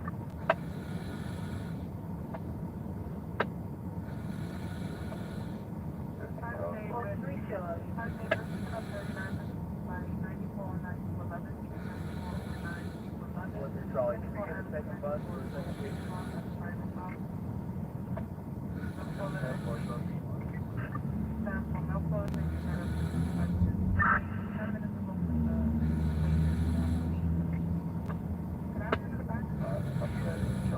You have a separate transportation at the location. It's on Coney Island at your responsibility at the Belfast 26, we're in a black city. July. No one to the street at the time. Yeah, one of the streets are south okay. 3 bus 368. 688 Broadway, Great Judge, 1543 hours, 911. 303 hours, Center 45. 1 for boy, if they don't see it, 1 for boy. Eddie, 21st Street and 44th Avenue, 28th Street, 45 Eddie. 50 Henry, go ahead. 50 Henry. Mark, you should be on BBC back in London, City, message.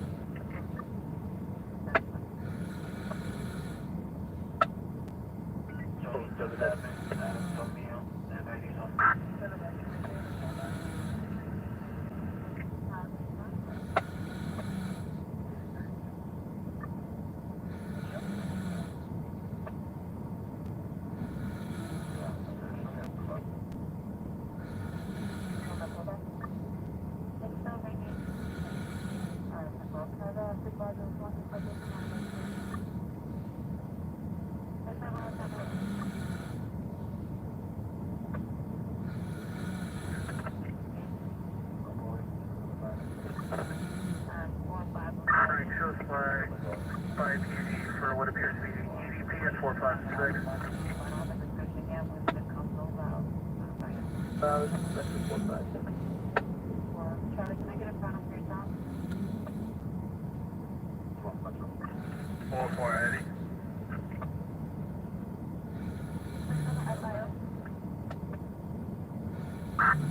Eddie, show me securing 1.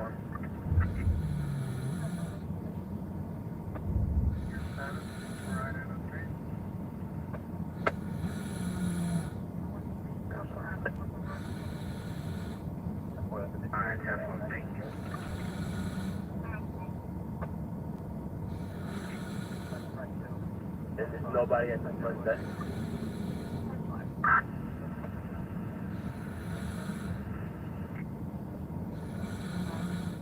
I couldn't really hear you, but it's medical alert, no contact. The phone number is going to voicemail.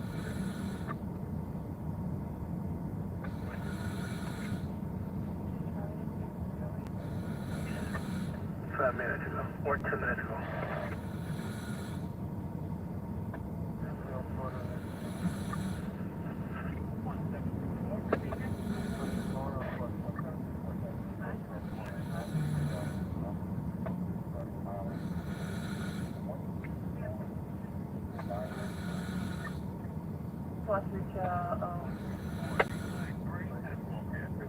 It's not working in that building.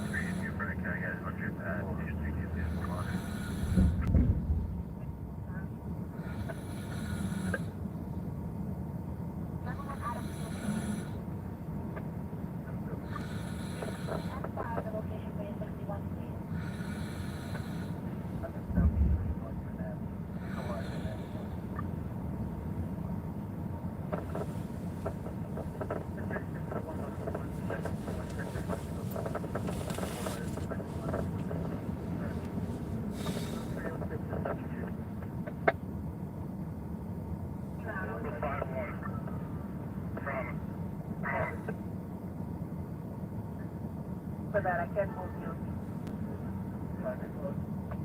Yeah, I'm that up with my wrong top on my plate.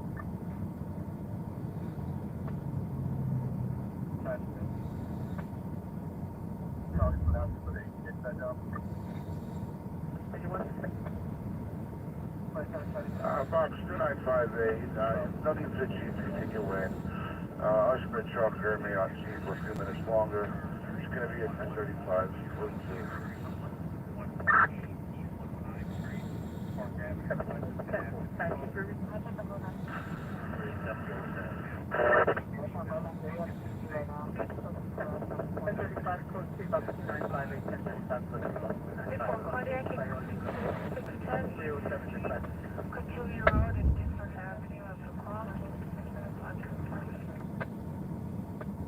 This is Frank, Bathgate Avenue, Swedish 179. For the big river with a circling.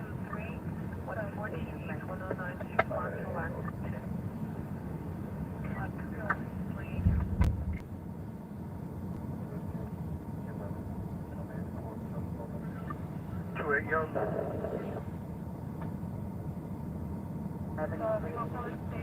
Thank you, John. What's that here? That's all I got.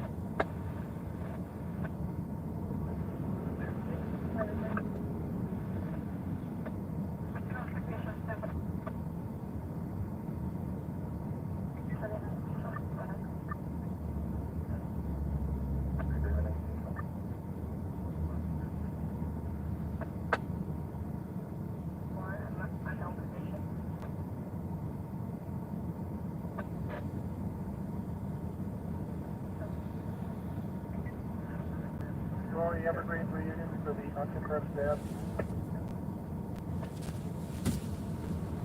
37 Adams. Just giving the 9-3 all, I guess you can 87 PD. I just called back to my guy that said, he's been doing it, I'm going to call him.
cell number is 10163 for the entrance to the building. He's on the third floor.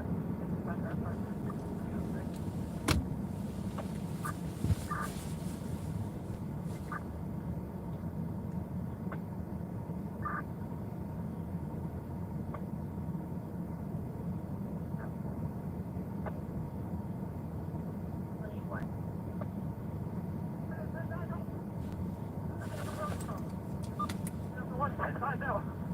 Running off Case Elmhurst. Check my last known location. Check my last known location. In Elmhurst. 10-4. 110, please can receive a confirmed signal Central, what's the last known location? for 806 and Roosevelt Avenue. Service truck No further, no further. Check my location. Central Case and Elmhurst. No further. 10-4. Over here, sir. No further. 10-4. No further units to case and Elmhurst. No further units to case and Elmhurst for missing custody.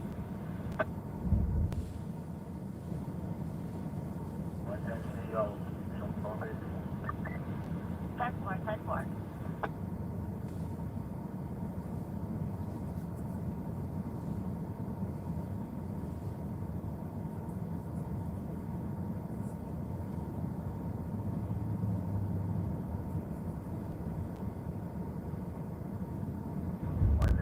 service, Adam 4. You just pulled up, boss. Coming down. Disregard. Then I see you, Sergeant 2. 110 SB Sergeant 2. You need advise in regards to pickup on the 32. You have a unit head over to 8837 CB. 10-4.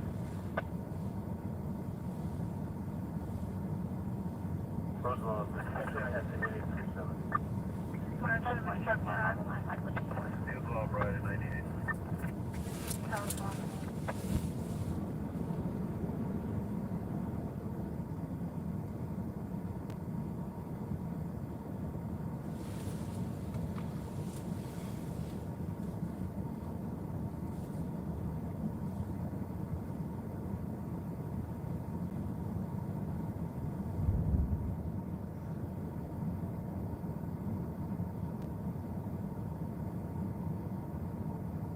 Charlie 1.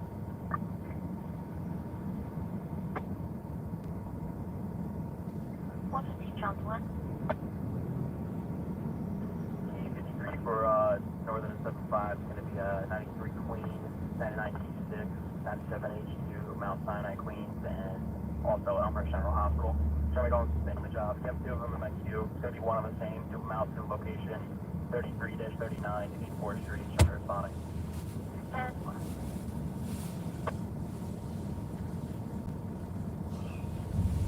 10-4. What's the David 1? 90 Union for the dispute. I'm 84 at 89 and 37 in regards to the 85. 10-4. Or 8837. 541. What's the T-1? 22 is going to be a 90X. 10-4. 582. What's the David 2? Plus 88 and 37. Take 1. 10-4. Minor service truck 2. 54 cardiac and CPR readmitted in the 25 116 East 125th Street, Orto Lexington. Sense of location EEP. 5 Charlie 1. 8 damage out 84th Street. 10-4 to the location.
Alright, 415 down. I got no TV over here.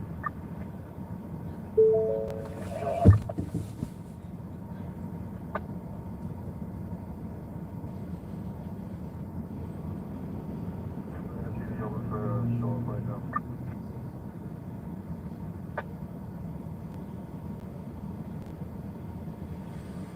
5 STV target 2. Does someone have a TV in regards to this 32?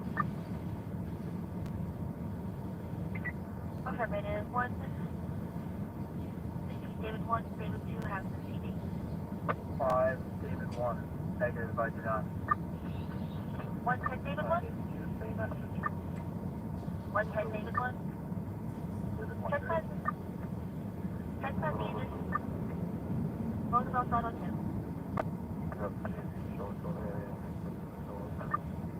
Check 1. Check 5 units. Check 5 units that have the CD. Roosevelt Auto 2, you have the CD? 10 4. F2, sorry. Could you tell that unit bring the CD to 901 Roosevelt, please? Check 1. Roosevelt Auto 2, right?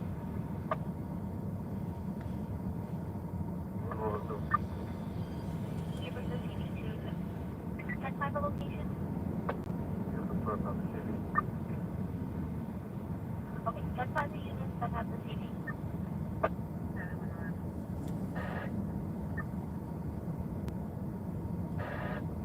Roosevelt Auto 2, you have the bird? Check 5 units that have the CD in the title. What's the name? What's the CD? Negative.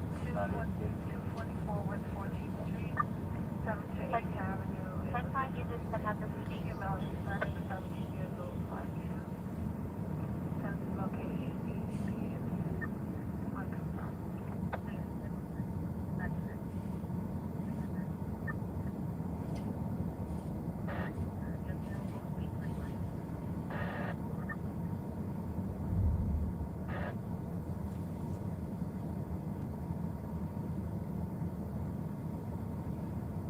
Charlie 2. What's that, Charlie 2? 115 Charlie 2. 115 Charlie 2. No 34. 17 97 HGH. Check 1. 110 David. 110 David. That has to be 96. Check 1. Car reduction code 1.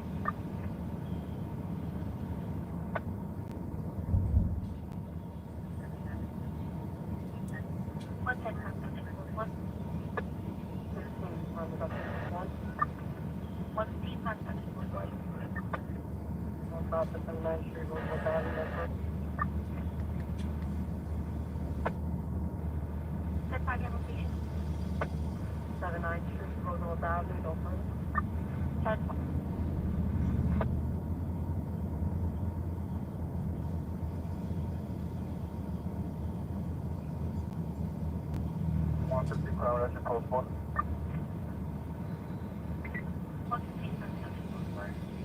Number 5 stop, 101, 07, Roosevelt Avenue, no further. Check 1.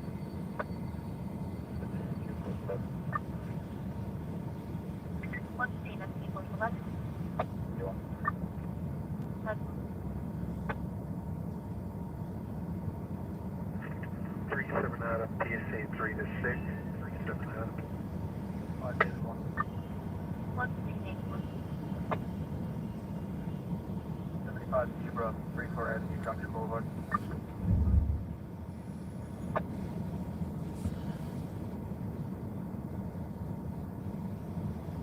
For cardiac and the 44 pre. What's the that's equal to what?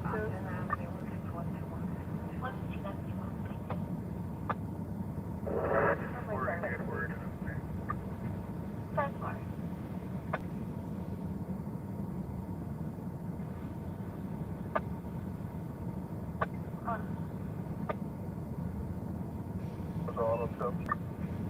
Roosevelt Auto 2. Doors transporting one male person, 166, mileage 51230. Check 1.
you show securing 16?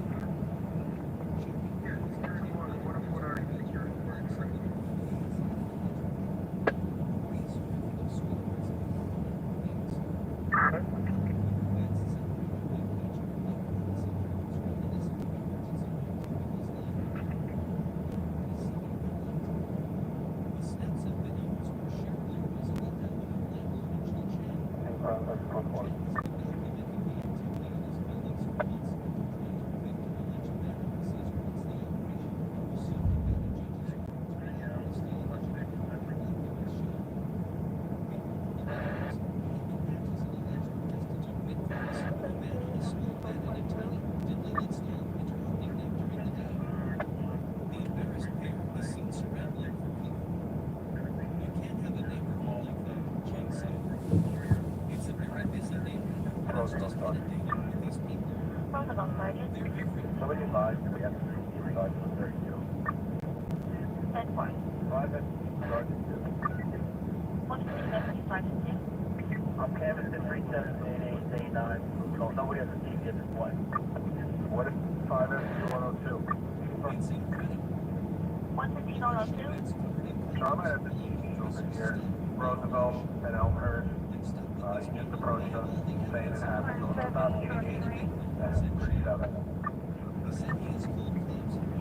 10-4, you're definitely with the CD. Possibly. If you want to have come at that time up. We're right by the train.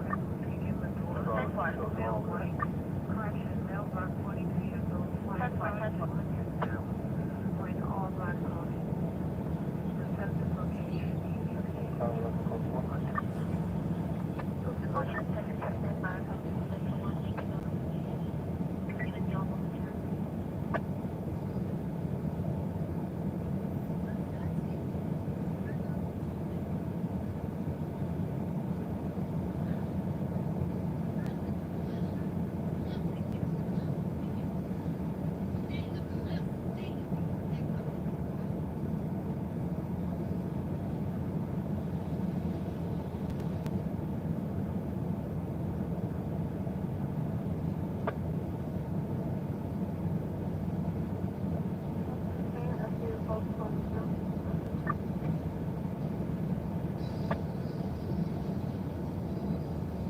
115 deputy Sergeant.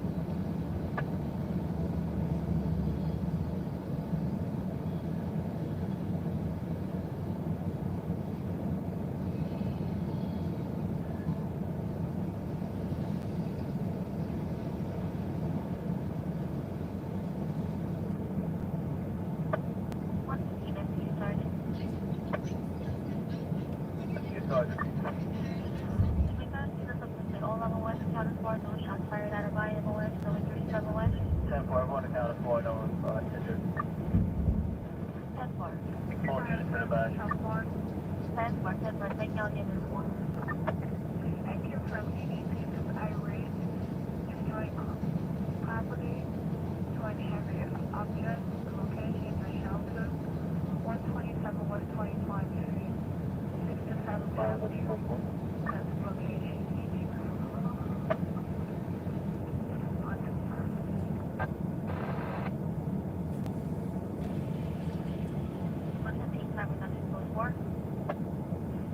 One of the cars stopped.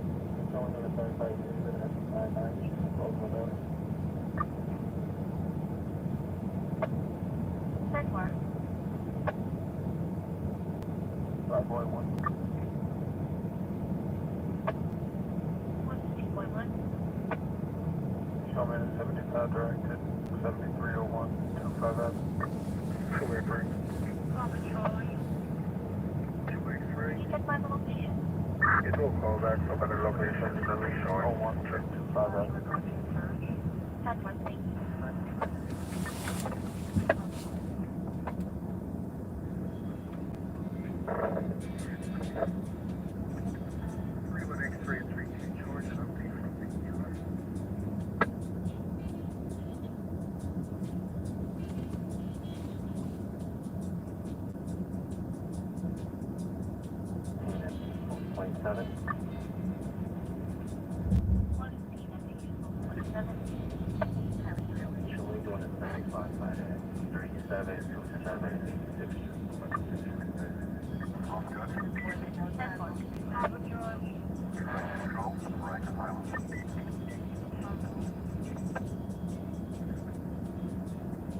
What's the speed of vehicle 22?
Code 37. Oh, yeah, it's 6.5 minutes. I can get up to 1 hour.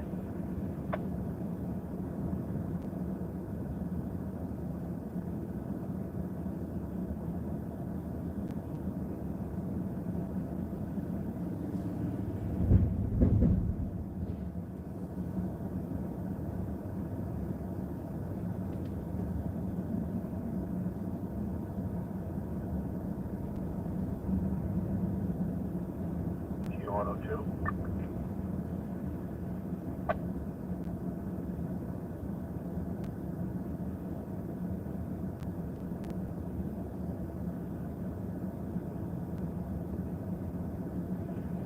Five ST72.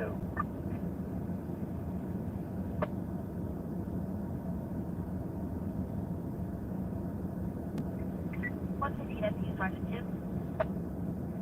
Regards to post 36, 32 is going to be at 30. We're going to have one bail under. Post 36 is going to take you under. 10-4.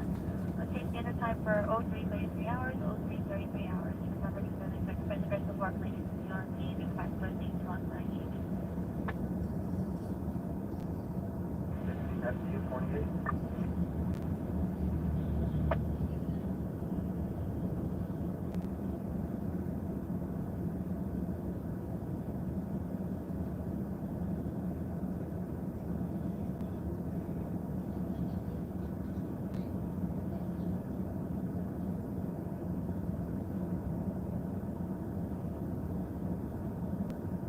TNFC put 10.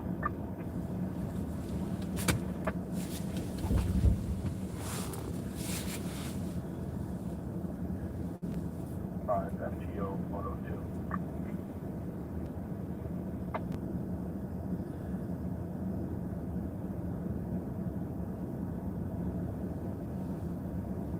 Depot CC.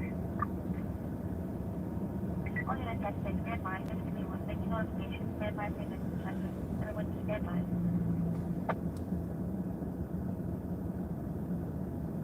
Five David 2.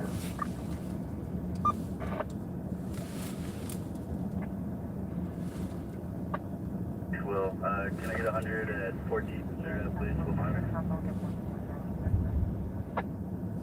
1 unit response level.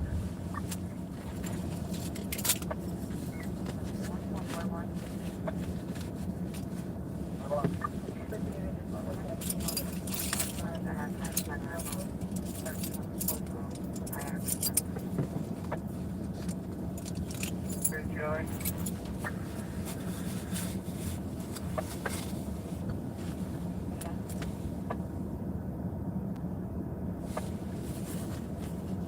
No refund on the end.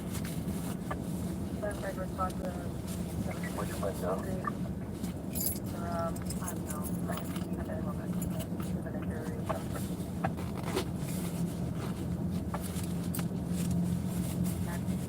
Down to the confines. 280 there. advise you that we do have a second ambulance solid.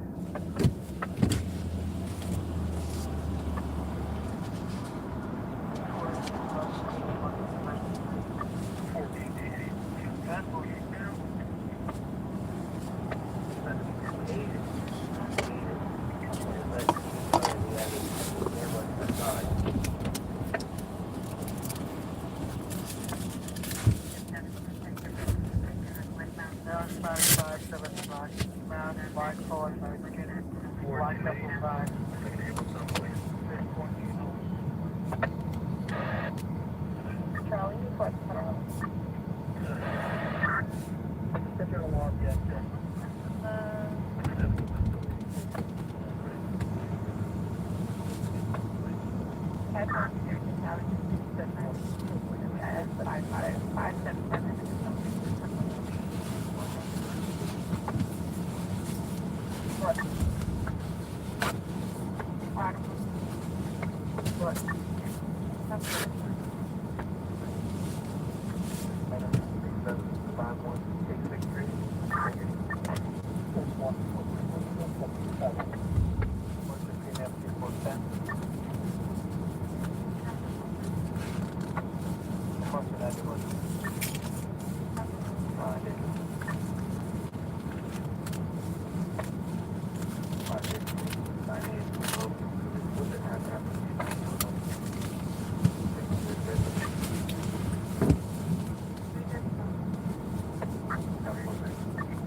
5 Thomas, 3rd Avenue, 14th Street.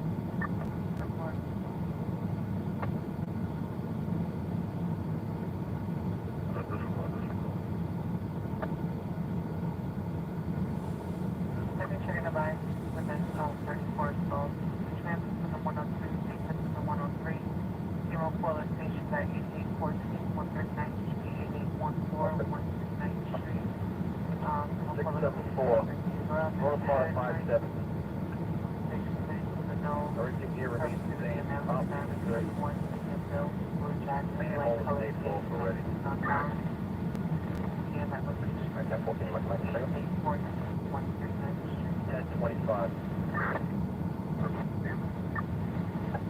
Unknown at the time, caller, she has a head injury, South 25 Street. Rapper. 1025, code 3 on 674, 1025, code 3. 674, Control,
I'm Charlie, sir. You on mic, we got up to 900.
great content on the Sony RX 100. It'll help you decide if you're looking for a really compact windshield style camera body.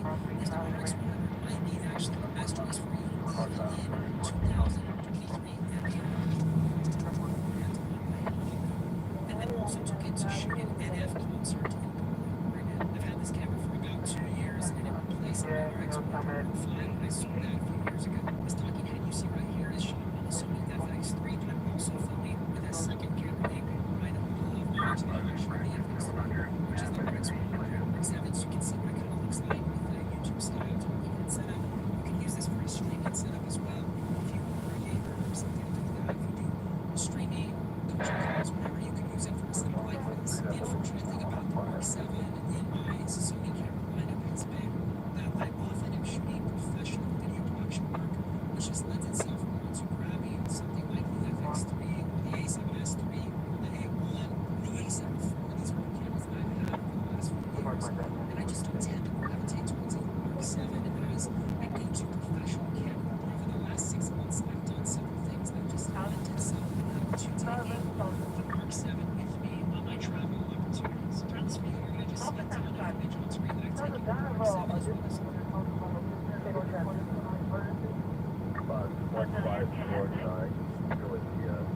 I love this camera. This camera is awesome. Let's start talking about some pros on this camera, starting with resolutions. You get 4K video up to 30 frames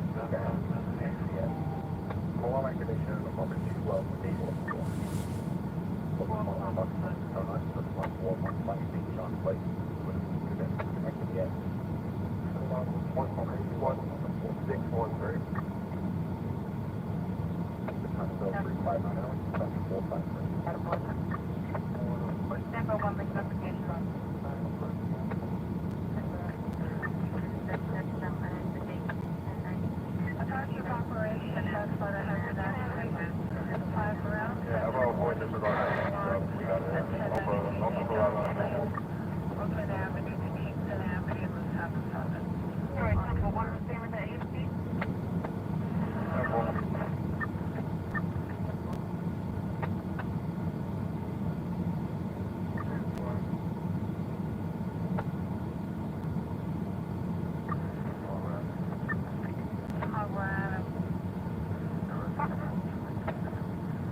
second on the Mark 7, which is great. I think for most people, this would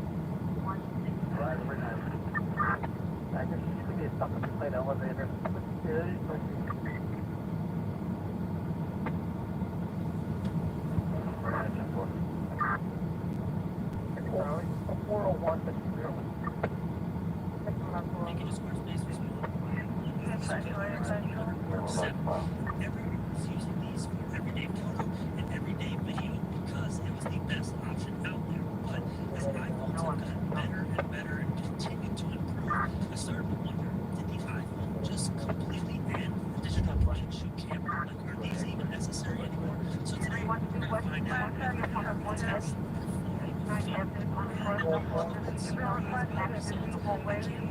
first test is available to test because these are obviously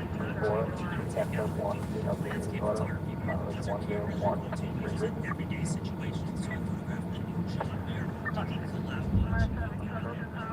Mother got this for me as a Christmas gift, and I figured taking social media type photos that might be on Instagram story or Twitter was the primary function of these two cameras, and the results kind of caught me by surprise.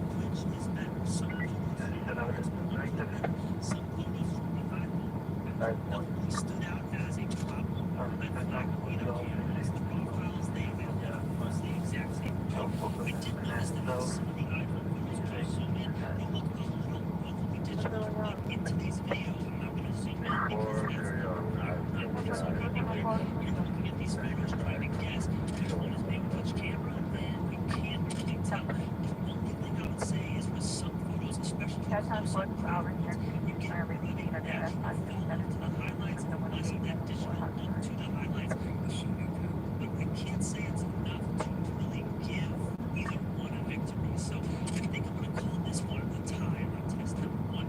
Now test number 2 is me taking these cameras out, doing like outdoor snapshot type photos just from this rooftop. And then these getting 90, 978 to Alfonso Peru.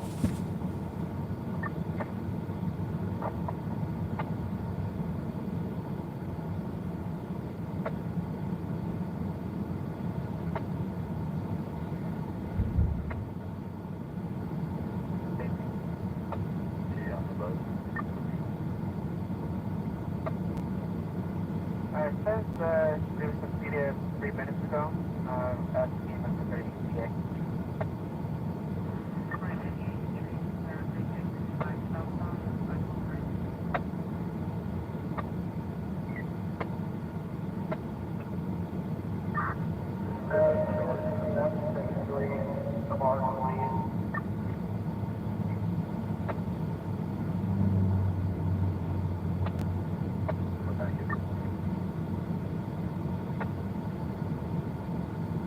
At 96.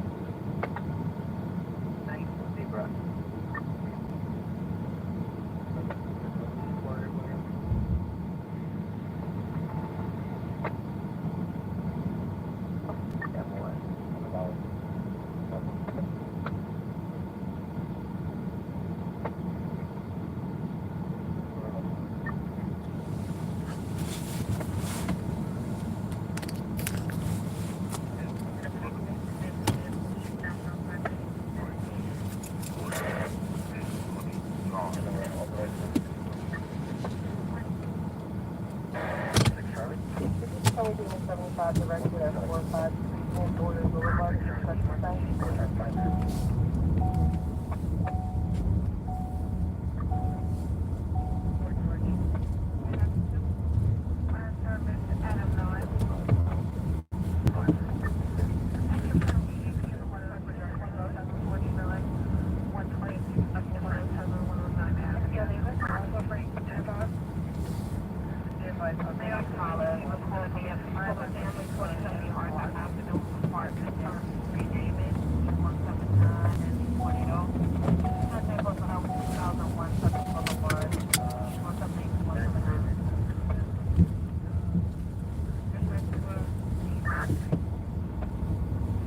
Alright, 10-4, 10-31.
Going in, man.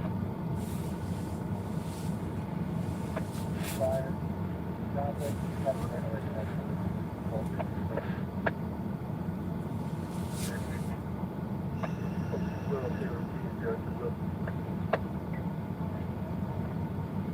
Central Kansas, we go to Metro on the west side.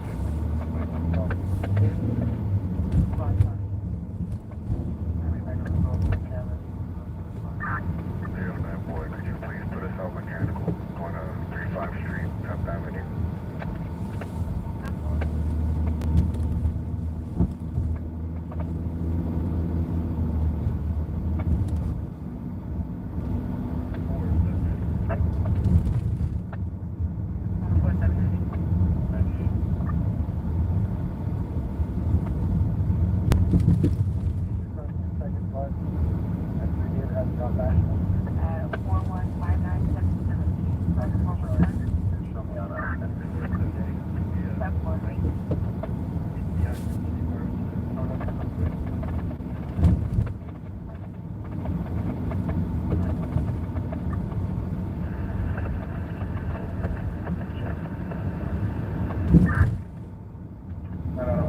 I can't put it. I was there at 25.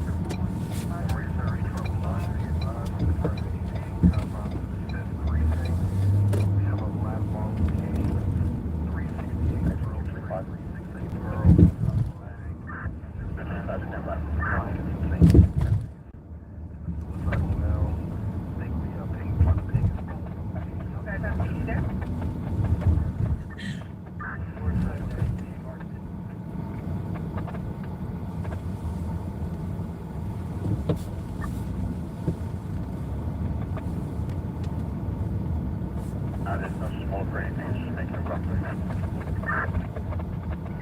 Alright, 10-4.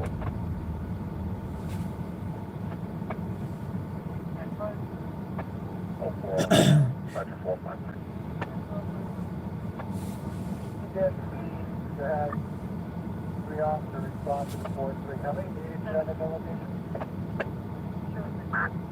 3, Frank. There are just one perp and one MOA. Any housing available, separate population. At 368 11 units, 6 by the dot, LLN NYC dot, what I mean, post arrest attorney company. There's a diesel, possibly a Toyota, white Toyota, hit 2 parked cars, no injuries, both from a third-party caller. Yeah, I don't think it's a pretty thing. I got, they're gonna pull up with the, this was 4-3.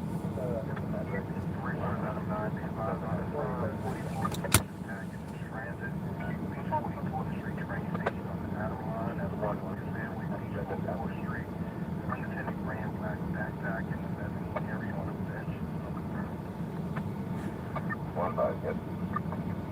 7-4, Hammer. Unconfirmed reported shots fired at this time. Confines of the 413 precinct outside of 875 Longwood Avenue, 875 Longwood, across Prospect Avenue in Eastwood Place. Top of the 5 shots fired outside that location. Unconfirmed.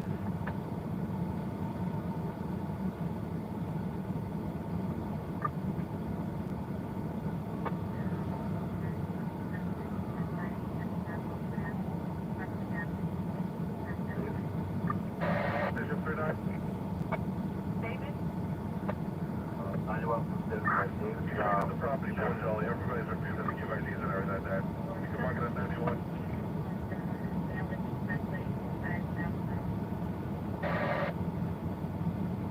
Seven Charlie.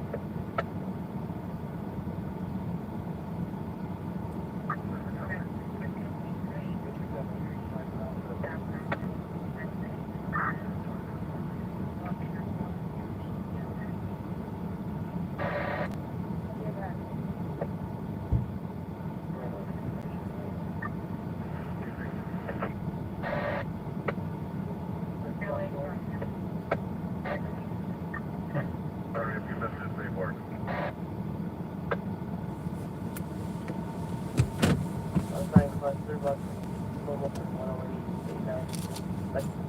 Park Avenue, automatic alarm, 412 hours, suspected 456.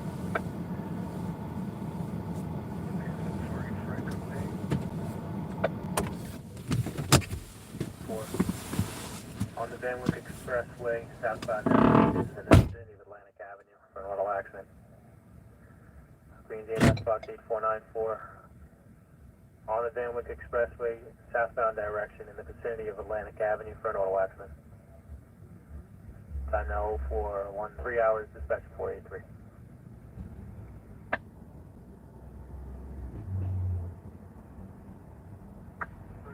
Pull back into the building.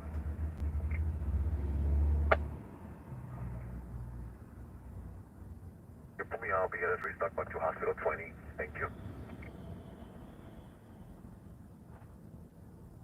Thank you. In Willoughby Street. It's for an automatic alarm at NYU. We're going on to sign class 3 box 432, the address 370 J Street. Myrtle Avenue to Willoughby Street. It's for an automatic alarm at NYU.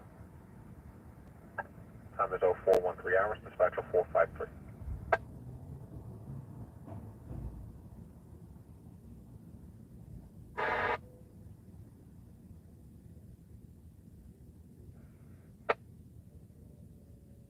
Party visual for the party, just be that 516. 43 Charlie.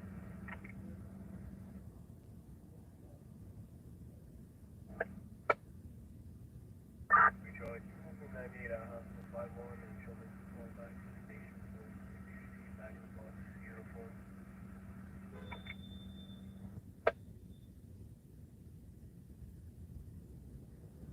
Gunshots 875 Longwood Prospect and Hewitt 413. 655, do you have an apartment? 41 Adam. 102 is going to be a stuck elevator on the first floor, okay? 10-4. 0414 hours, 453. Be advised we got a 10-6 shot fired, 875 Longwood Prospect and Hewitt. Stop 5 gunshots heard, 1 falling guard. 1 Adam. 41 Adam. 235. Show me 10-8, checks around the Therefore, around the line, about 24 for shot to you, tell them maintain fire control. 41 David. Time 0415 hours, dispatcher 453. David, I'll show you back in 10-6 shots fired, 875 Longwood Prospect and Hewitt. For the state, you heard about 5 gunshots. You hear people arguing, fighting.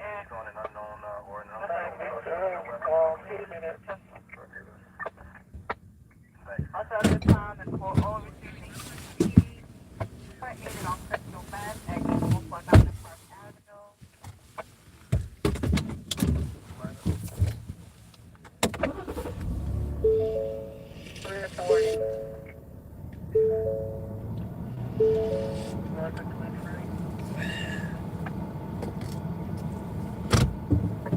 Poor boy.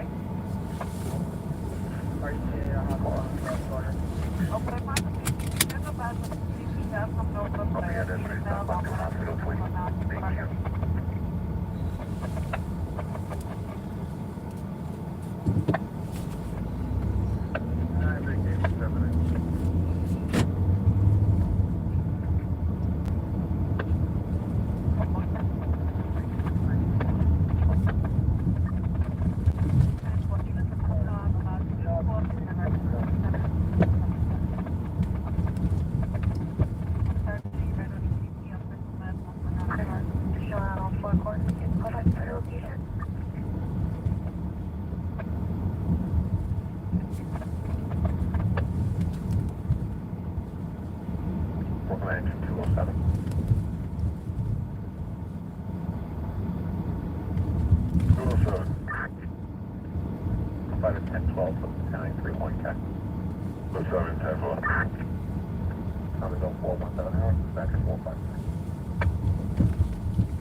What's up, Mark Wolf?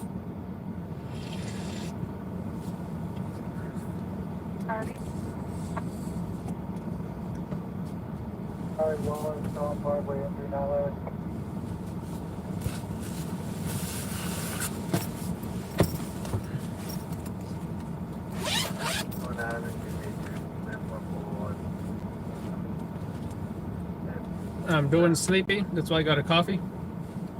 Went to a fire. No victims, no flames. Not happy about the fire in Newark, New Jersey, but I tried. That's all I can do. Tried.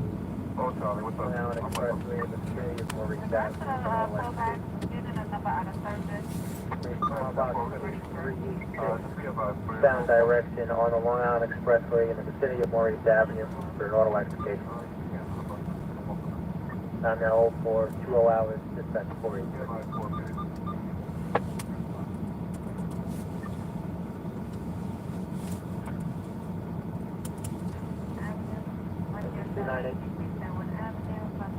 Traveling from Oakside all the way down to Liberty, we don't see anything now, southbound side.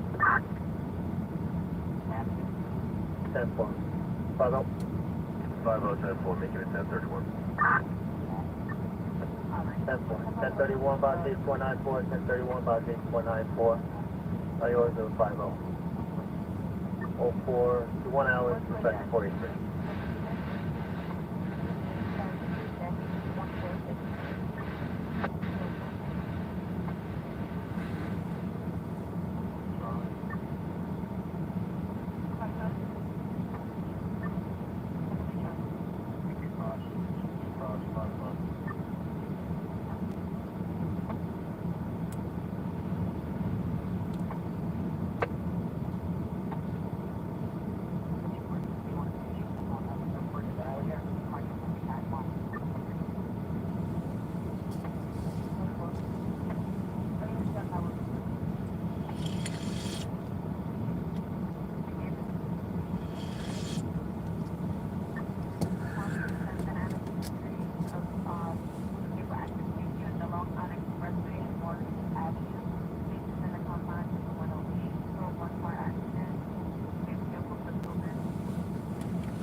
We're responding to that mark. 10-4.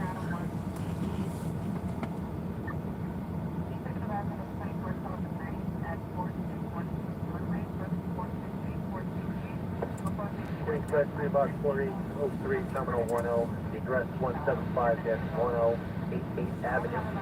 That's between 17th Street and 175 Street. An automatic alarm is sheltered. Queens Class 3 box 4803, Terminal 10. The address 175-1088 Avenue. That's between 1782 and 175 Street. One medical monitoring, gentlemen. Time now 423 hours, dispatch 483.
Squad grid.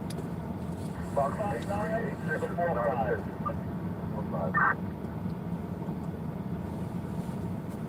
Red Bull.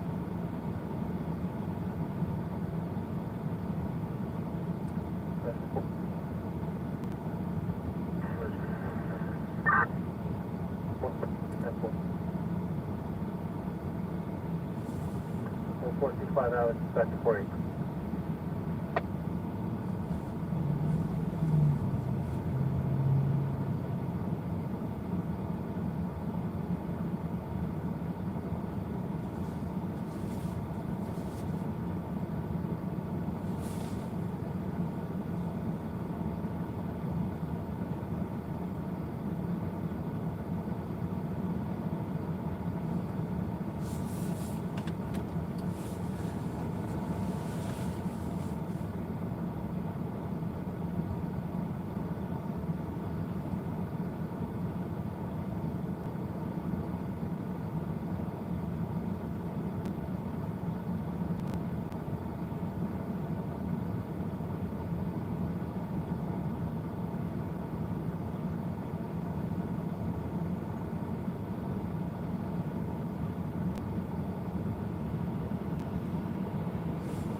Italian 4-5. 4-5. You think this piece of board is gonna fly off and hit my car, guys? Unoccupied car, civilian staying, and the occupant fled the scene.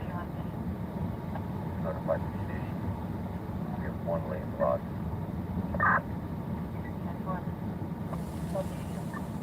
10-4. Time now 7 hours, back to 4 8.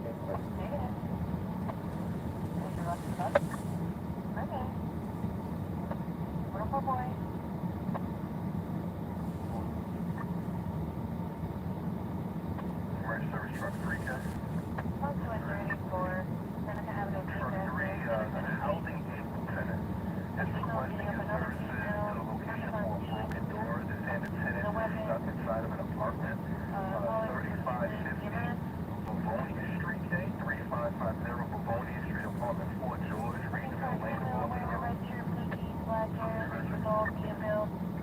Thank you. Emergency 4 road.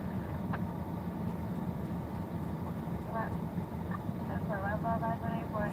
Available unit 104 in the back. Boarding investment cycle. Thank you.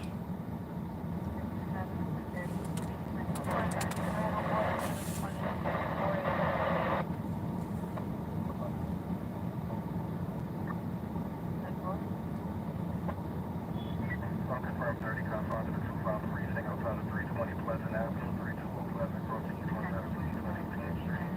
Station car box.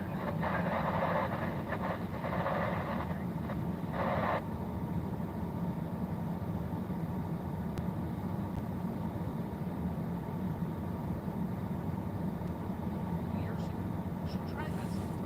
Here's how it would work. Everyone would vote on the same day in person. You'd show up and present an ID, just like you do here, the first one. Then you'd mark your preferences on a piece of paper. You'd do it manually. There would be no electronic voting machine. Drop boxes where it moves to ballots. The poll workers would probably be people that you recognize from your own zip code, your neighbors. They would not be employees of Mark Zuckerberg from California. As for the names on the ballot, you would get to choose those yourself, as citizens do in a democracy. Judges wouldn't be allowed to tell you who you can vote for and who you can't vote for. You'd get to decide. And then once you voted, nobody could order a stop to the vote counting. That would be illegal. So you would know the results of the election in just a few hours, and you would feel pretty confident that they were pretty real. That's how we used to do it in this country. What would happen if we tried it again? Well, as it happens, the state of Iowa did that very thing last night. They had their caucuses. That's the first contest in the 2024 presidential cycle.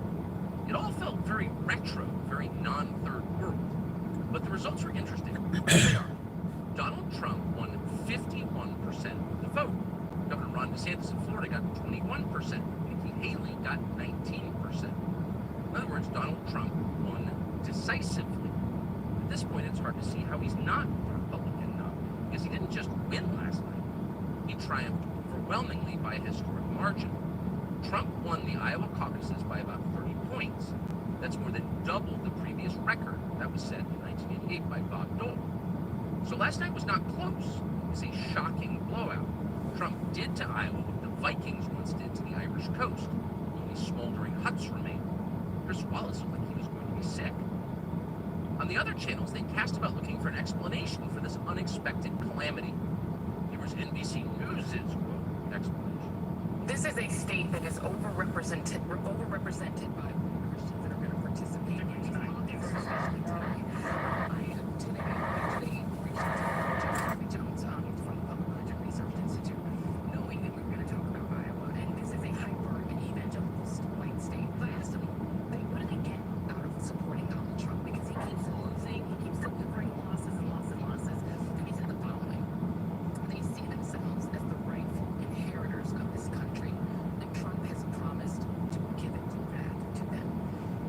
All the things that we think about electability, about what people gaming out, or none of that matters when you believe that God has given you this country, that it is yours, and that everyone who is not a white conservative Christian is a fraudulent American. Oh, the whites.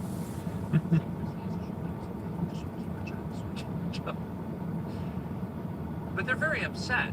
And at some point, it'll be interesting after all these many years to discover why a certain sort of person fears Donald Trump to the point of hysteria. There's an awful lot going on there, much more than we acknowledge. But in the meantime, it is enough to know who NBC News believes is at fault for yesterday's history calamity in Iowa. It was the whites, the Christian whites.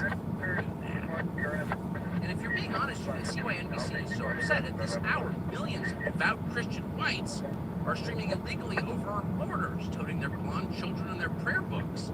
And in the process, they're wrecking our schools and hospitals and cities and raising the cost of living and hiking the crime rate.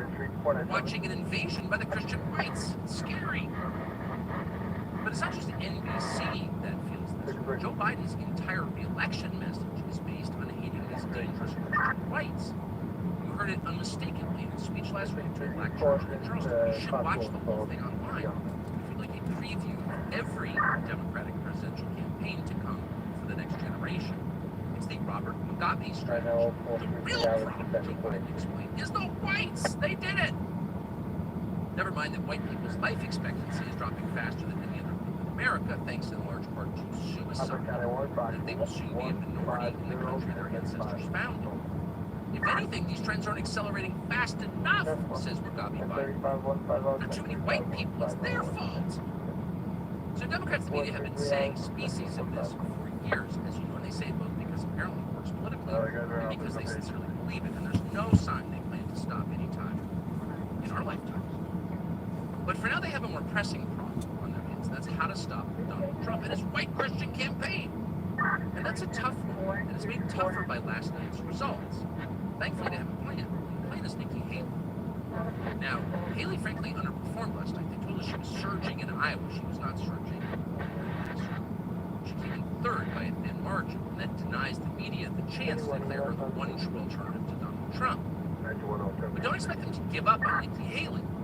A Nikki Haley presidency is a lot like a war with Iran. It's a terrible idea. No normal person wants it. But because a small, well-funded group of extremely enthusiastic activists are determined to have anything, we are perpetually on the verge of getting it. The next skirmish in this ongoing battle is going to take place a week from today in New Hampshire. And hard as it is to believe, Nikki Haley could do pretty well there. She could even win the New Hampshire primary, potentially. How's that possible, you ask? It's taken a lot of coordinated effort and above all, an awful lot of money. Judging from available disclosures, Nikki Haley's team is burning through about $3 million a week in New Hampshire. By contrast, Ron DeSantis seems to be spending zero there. And much of Haley's money comes not from Republicans or conservatives, but from many Democratic partisans. Anti-Civilization activist Reid Hoffman, for example, is a major Haley supporter. Reid Hoffman is the founder of LinkedIn. He's a friend of Jeffrey Epstein's. He was a visitor to Pedo Island, in fact. He's also the guy who funded E. Jean Carroll's support.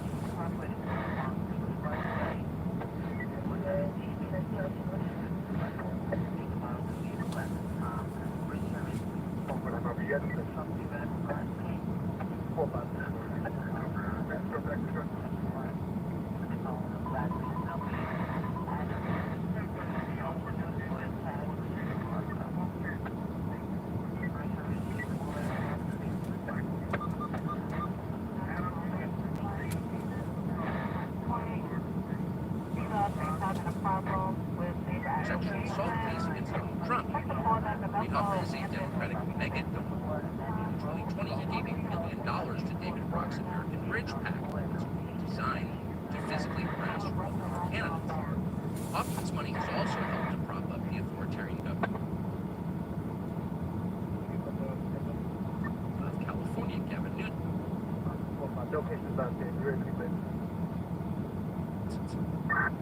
So Democrats and the media have been saying species of this for years, as you know, and they say it both because apparently it works politically and because they sincerely believe it, and there's no sign they plan to stop anytime in our lifetime.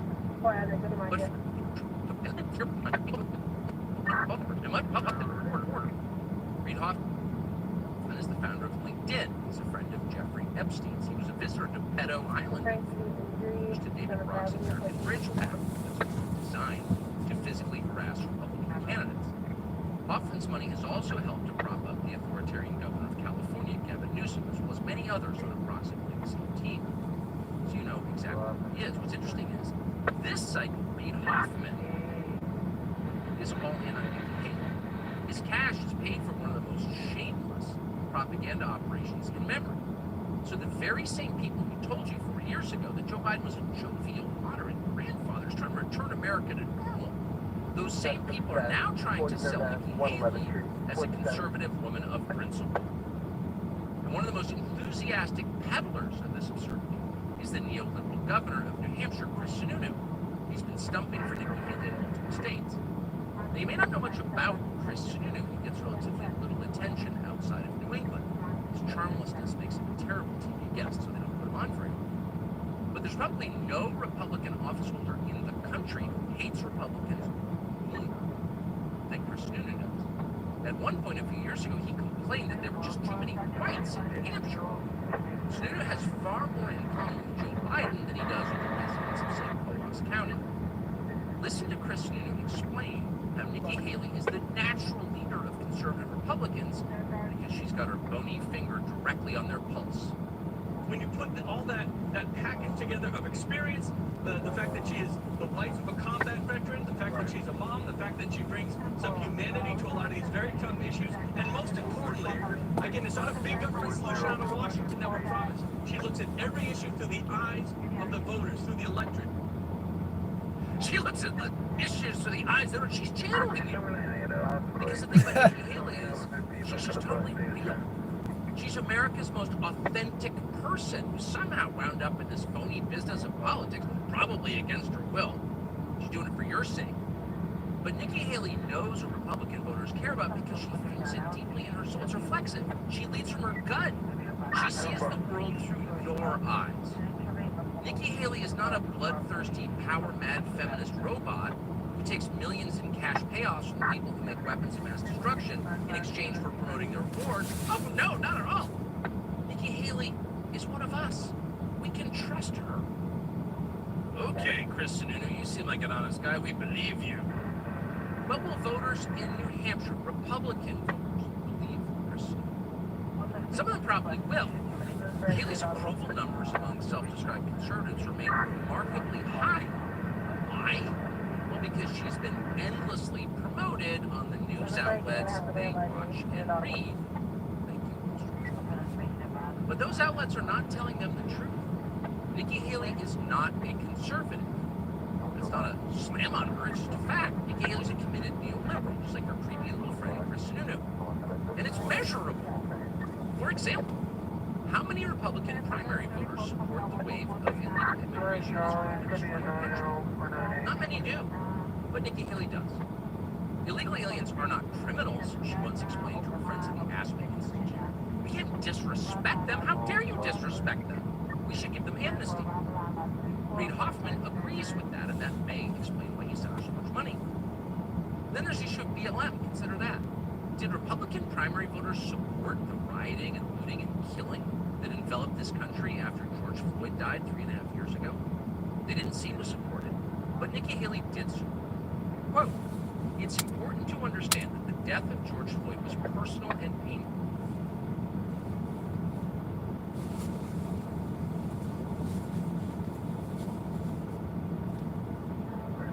For many, in order to heal, it needs to be personal and painful for everyone." Nikki Haley wrote that on Twitter as the fires were burning. Nikki Haley wanted the rest of us to suffer because some armed robber died of a drug OD after passing a counterfeit bill at a convenience store in Minneapolis. And in the end, we did suffer. We suffered very badly. Nothing in this country has been the same since. But Nikki Haley has never apologized for that. She meant what she said. Then you've got to wonder if normal people, if Republicans, for example, still want to spend billions more to the corrupt oligarchs in Ukraine. At one time, a lot of Republicans did want to send more money to Ukraine. But at this point, now that we have the evidence, what the results are, they probably have some reservations about that. By the time the Ukraine catastrophe reaches its depressing and inevitable conclusion, the United States, its taxpayers, will likely be on the hook for $500 billion all in. So it's fair to ask, what did they get in return for all that money?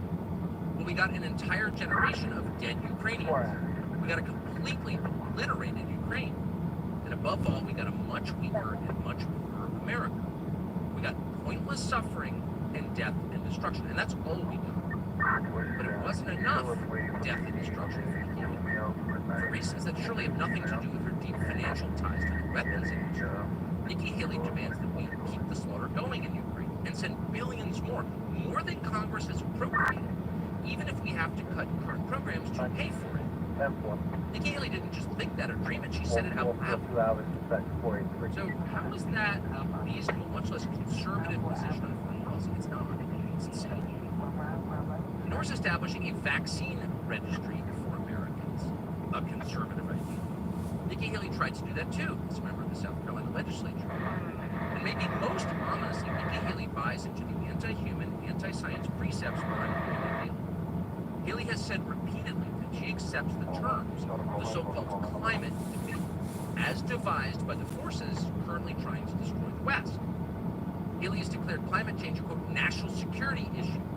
That's a position that further politicizes the U.S. military, something we very much don't need. Haley suggested she'd be willing to accept more waves of so-called climate refugees from the world's poorest, most backward countries.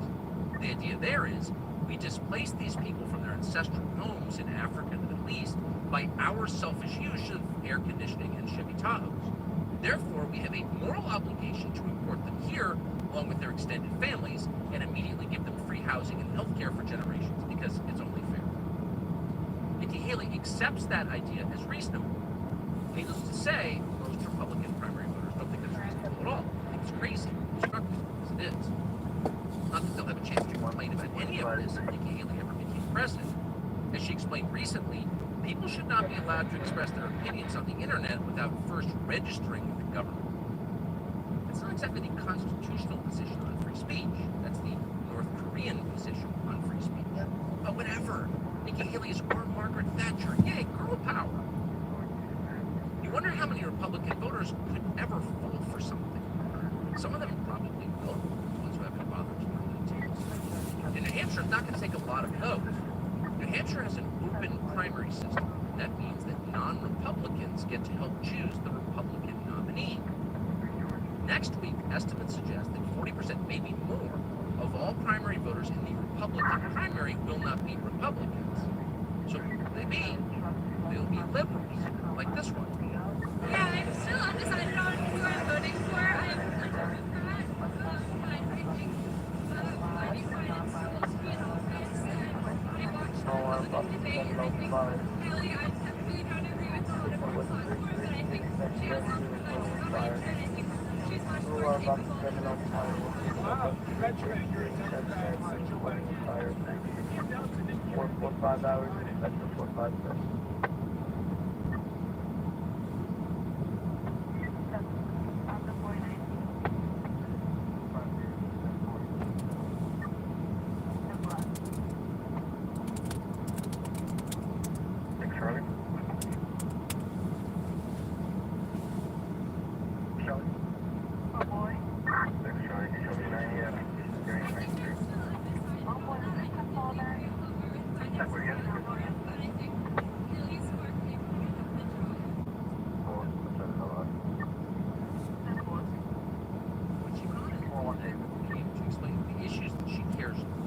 About in the world are quote climate and transgenderism. So that's where she is.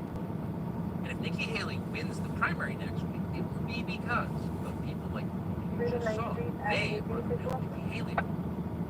Now, if Nikki Haley wins or even does very well in New Hampshire, it'll be a big story, of course. You'll hear more about it. But then what happens? It's a long primary process. New Hampshire is just one small, heavily voted state out of 50. Republicans in other states back Nikki Haley too. She win a string of these. We're not going to vote for her voluntarily. Haley can only become the Republican nominee if Republican primary voters have no one else to vote for. So the plan works like this. Ron DeSantis drops out after losing a few contests in a row. He simply runs out of money and has to head back to Florida. That could happen. And at that point, liberal donors swing as a block behind Nikki Haley, giving her bottomless resources. That's already happening right now. And then critically, Donald Trump goes to jail. And that could happen too, to be honest. And at that point, bam, Nikki Haley wins the nomination by default. Now, it's not a foolproof plan. A lot could go wrong. But at this point,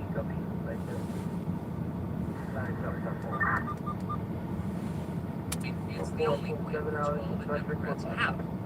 Joe Biden is going to have a very hard time getting elected, much less serving another term. Yet the party cannot replace him, because that would leave Kamala Harris, who is even more unpopular than he is.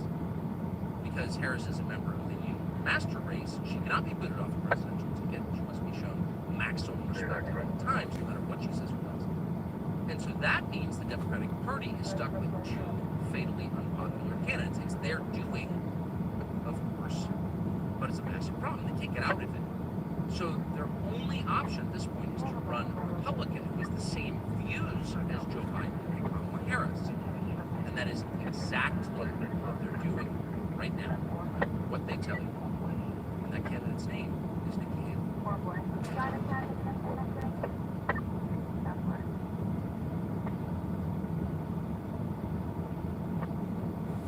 John and Pam, thank you for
a callback today. I just circled around the whole park and I don't see anyone.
President Biden announced this week that he's running for re-election, and you can already endorse.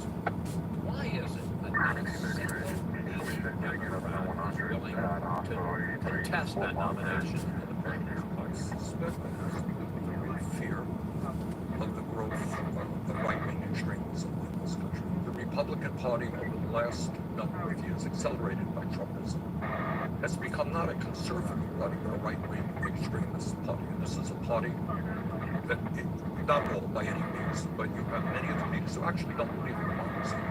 I think there's a great fear in this country about attacks on democracy. We want to make So you're saying it's more fear of Donald Trump and MAGA than it is enthusiasm for Joe Biden? Well, I think that's half of it. President Biden announced this week that he's running for re-election, and you can already endorse. Why is it that not a single Democrat is willing to contest that nomination?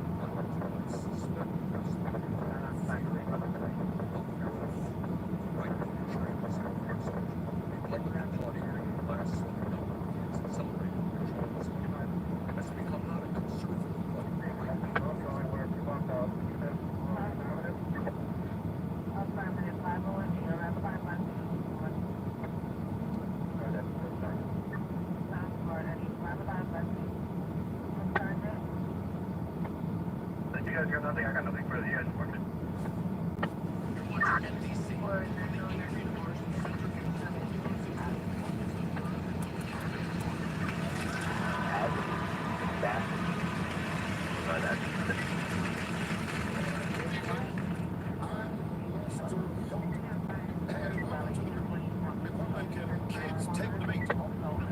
Let's meet the candidates. Former New Jersey Governor Chris Christie. What you said I could try this one more time. Former UN Ambassador Nikki Haley.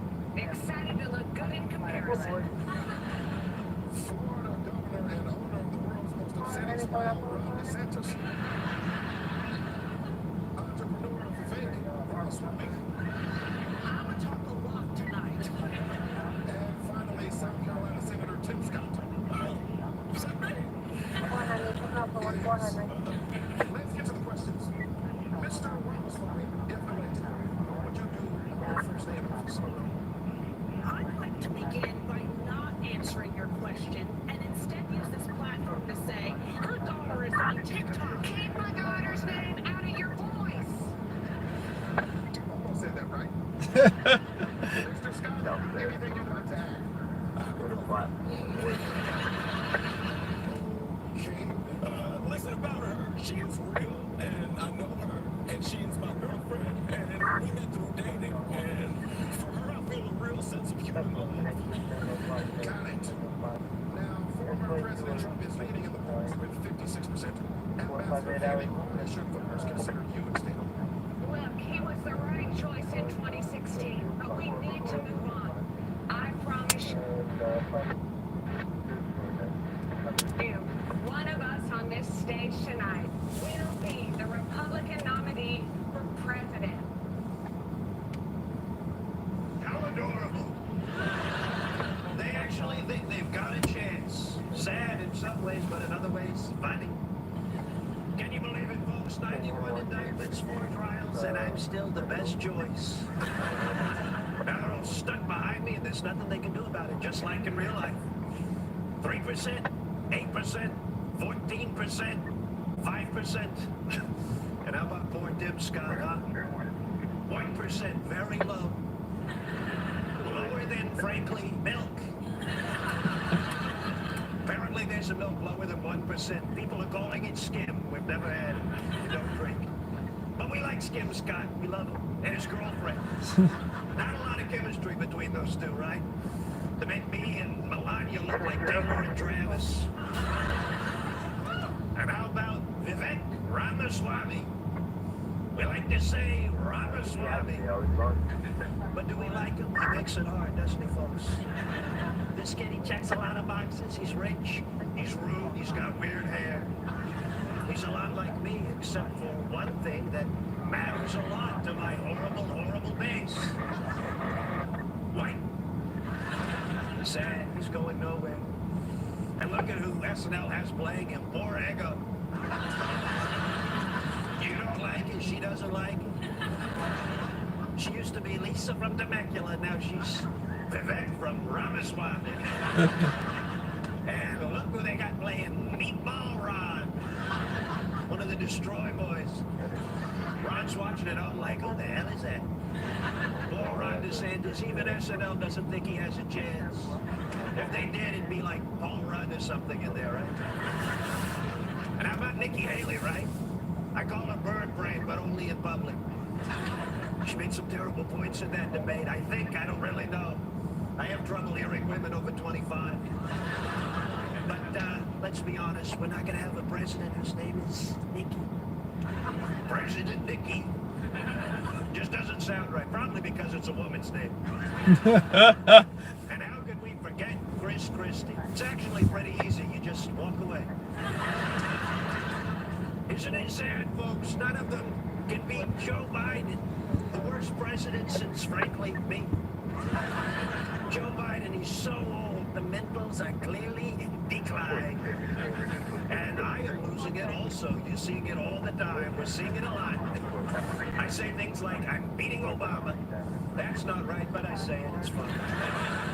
And they say, weren't you at the debate, Mr. Trump? Where's Trump? But I couldn't be at the debate because I'm very, very busy. I'm going from trial to trial. I'm basically doing house hunters, but with courtroom. But how horrible are these trials, making all my children testify against me? My sweet little middle-aged criminal children. So awful to bring in the family. It'll be very sad when I pin it all off one of them, probably Eric. Look at him back there, still frozen. Try not to blink, try not to move. Stuck on stage while I cook. But they're after me, folks. They're coming after me. They're saying I committed fraud. Not true, okay? Not true. I've committed a lot of things. Adultery, treason, a lot of fraud, perhaps. I've been on my best behavior in court. The judge asks, did you approve these financial reports? And I very respectfully say, you're a dumbass. This is a sham. When I'm president again, I'll have you executed. They're not big fans, especially Tish James, Attorney General, who is very racist. The worst kind of racism, racism against whites. After everything we've done for the world.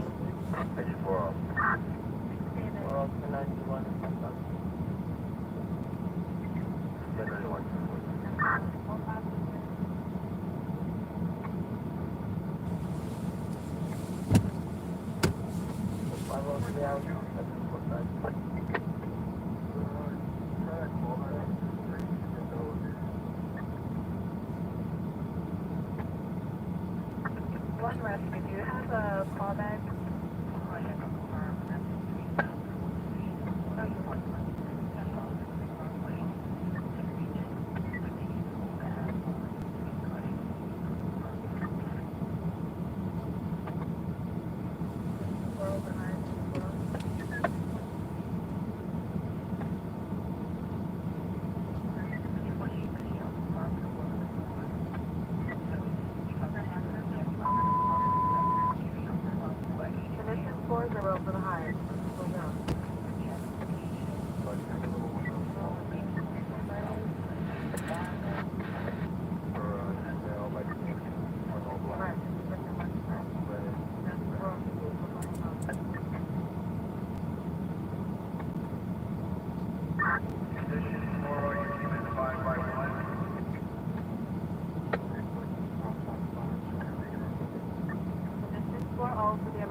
Very racist.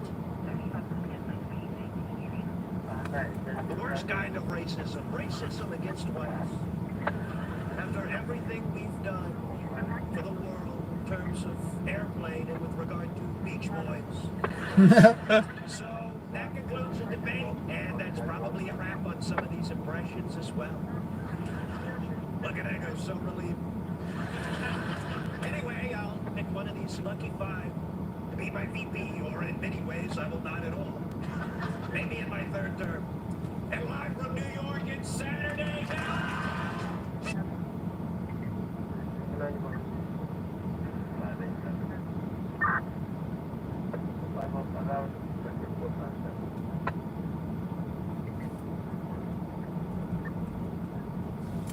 They're not big fans, especially Tish James, Attorney General, who is very racist. The worst kind of racism, racism against whites.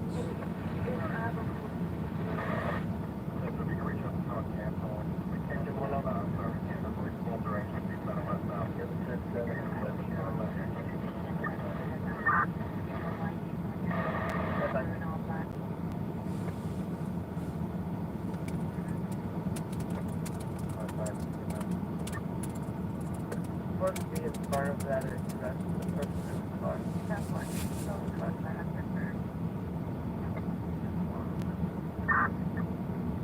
Five or 6 hours, that's 5 minutes.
address and do a little.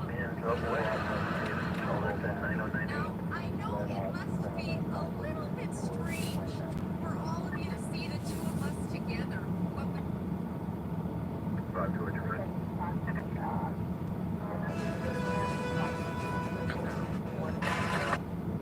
Governor Palin, thank you for agreeing to talk with me one more time.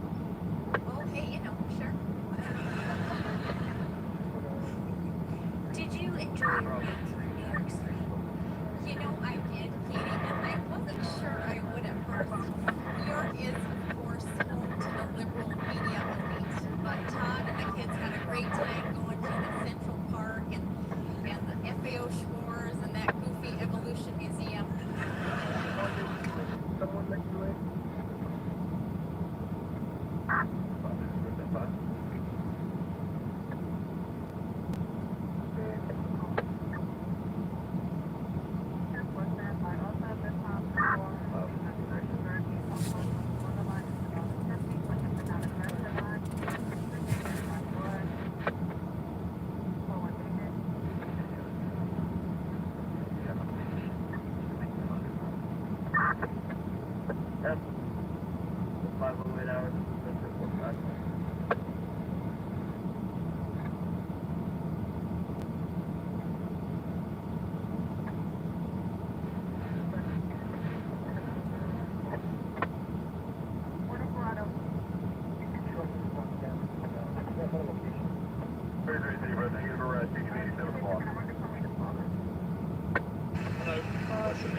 Well, I suppose the dream would be to have my own impression sketch show one day. It's a big dream, it's a big dream. That's what it's all about, Andrew. You will have best of luck. Thank you very much.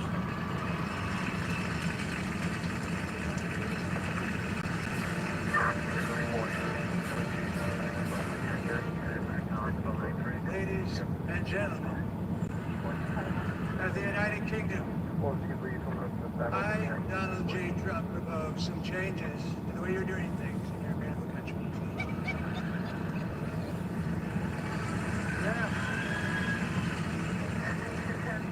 Number one, your children, your greatest natural resource. I propose Professor Brian Cox educate each and every last one of them. I think it's going to go something like this. Twinkle, twinkle, little star.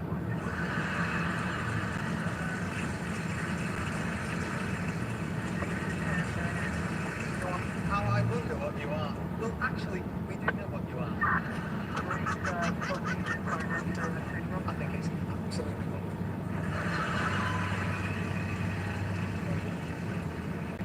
Number two, I believe that your National Health Service is a beautiful thing.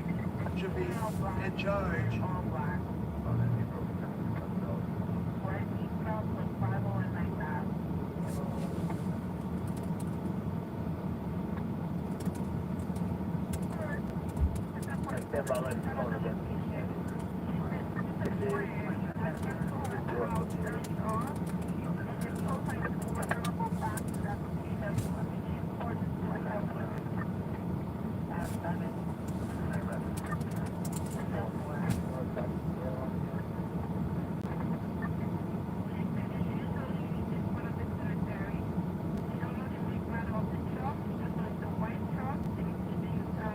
They're partying all over the world tonight.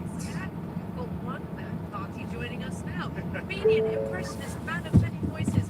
My friend, my friend, my new friend. I'm so excited. Happy New Year. Great to have you with us. Thank you. Right, so my buddy Luke Bryan gave you tips on how to impersonate him, right? Yes. Well, I met Luke at a party, and Luke said to me, in order to do me, you just have to do two things. Mix Gomer, Powell, and Elvis, and blend them, and then you get Country Girl, Shake It For Me Now. So good. Matt, that is amazing. We've got some other celebrities. Actually, I want to play a little game with you. Is that fine? Absolutely. Okay, let's see how many of them you can get right. Okay, so, Michael Bublé. Hello, friends. I'm Michael Bublé. It's beginning to look a lot like 2024. Everywhere Rita and Ryan go. This has been so great. Thank you so much. Got that knees honestly think we really do. He's so great, absolutely. He's one of my favorite on the planet. All right, how about Austin Butler? Well, I just want to say I won the Golden Globe last year for Elvis Presley, where I sang "If I Can Dream of a Better Land, where all my brothers go hand in hand." And I never got out of character, so this is a serious problem. But I'm happy I'll be in the next two, and it's going to be okay. Well, Happy New Year to you and all of you. To you both. Thank you. We've got so much more to do, and we've got company with me.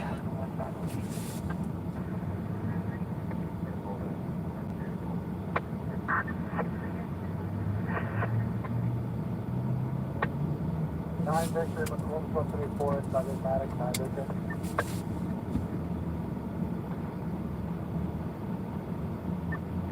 Good morning. Good morning, sir.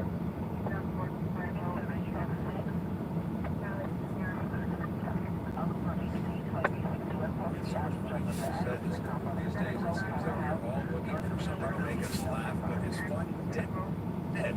Karen Heller of the Washington Post writes that social media has forced fun to become performative. It's all about how much engagement you get by posting what you did online, and the COVID pandemic made it worse when isolated for the extra year. We're hoping that you can do this for us. Thank you. It's great to be with you.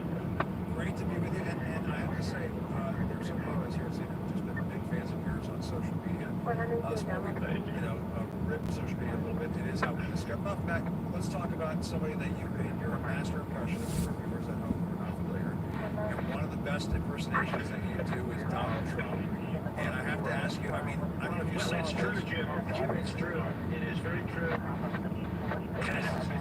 What was I supposed to say the most? This is the guy. I yelled at him many times. He is such fake news.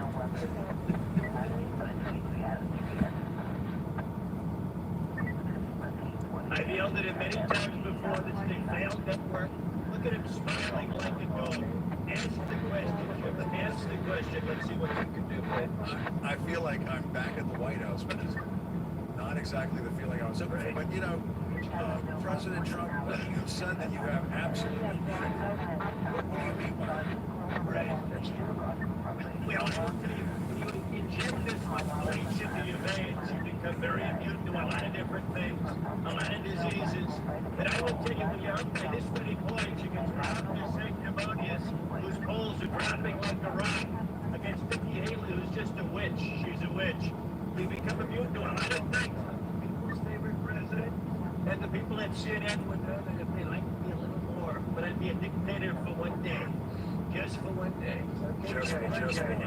Yes. And very comforting that it would just be one day. And Matt, I want to just build character for a moment, because I understand you ran into another famous Donald Trump impersonator. Let's watch that and talk about our news. Everybody is only one guy. It is the most mediocre impression. He fails like a dog. You know who I'm talking about, right? Who is it? Donald, we couldn't get great friends. Why do you say this? What just changed, of course. I think you're a dog. It is a slight change. Alan, you were so mean to me on the show. The way you portrayed me was so unfair. Matt, why is everything like a dog? Everything is like a dog, isn't it? Well, it's just, when you do the Trump, everything is like a dog. He has a very limited vocabulary. Dog is apparently the insult of choice, Jim. Not sure if he ever called you a dog. If he did, it'd be a badge of honor, in my opinion. However, the Boston thing is a total random run. I live in New York. Everyone thinks of TMZ or like a stalker, because I run into these people at such a frequent rate. But Alex was so cool. And we had a lot of fun with Bill back and forth. Actually, we do an impression of Alex's impression on SNL.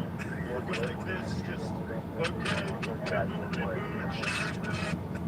I don't sound like that, and Alex a dog for that. Okay, with the crazy running.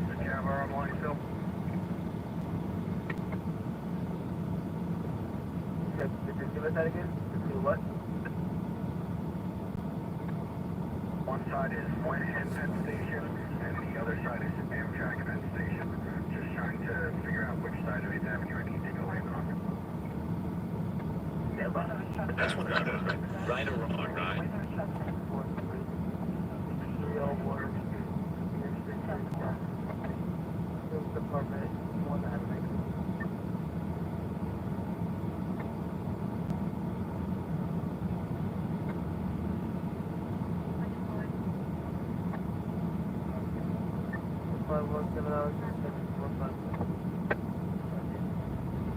Celebrated the loss of the U.S. women's soccer team, stating that it was, quote, fully emblematic of what is happening to thee, our once great nation, under crooked Joe Biden. And if anyone knows about sports, it's this guy.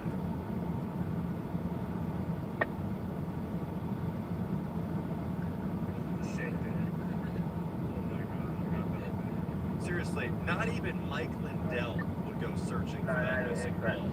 And we all know that the shot was sponsored by Dominion, okay?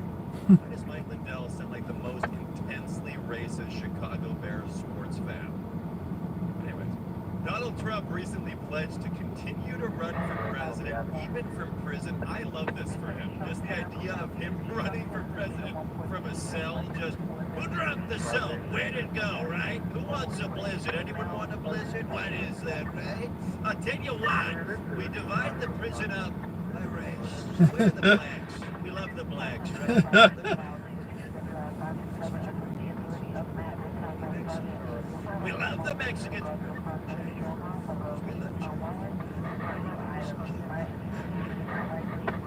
In an exclusive interview with NBC News, Florida Governor Ron DeSantis made his most definitive comments that Trump did not win in 2020, stating that Joe Biden is the president, which was especially weird given the fact that Biden said the same thing this morning. Joe Biden is the president. That was a joke for all you commenters who say that I don't make fun of Biden. Go yourself. DeSantis added, whoever puts their hand in the Bible on Jan 20 every 4 years is the president. Yeah, unless that Bible is somehow banned before that. It's a joke the commenters think is woke. Did you guys like the jingle? I'm sure you did. Commenter 9648 neo-Nazi. Did you guys see Barbie or Oppenheimer? Because I saw Frozen, and I'm not talking about Let It Go, Let It Go. I'm talking about Kentucky Senator Mitch McConnell freezing in the middle of a press conference. And now we're all just supposed to forget about it. Like the guy who's running our government just froze. You know, he's just like this. Seriously, our government is now sponsored by Cialis. These are the people in charge. Whether you are a Democrat or a Republican, I think we got a problem. It looked like Madame Tussauds, whatever. It's a wax museum. They're all frozen. Everyone's frozen. Mitch McConnell was actually heckled with calls to retire and quotes that he lost the Senate during his speech at Kentucky's annual Fancy Farm Picnic, which is a real thing. By the way, it sounds like a place where all the white people on Get Out go to party.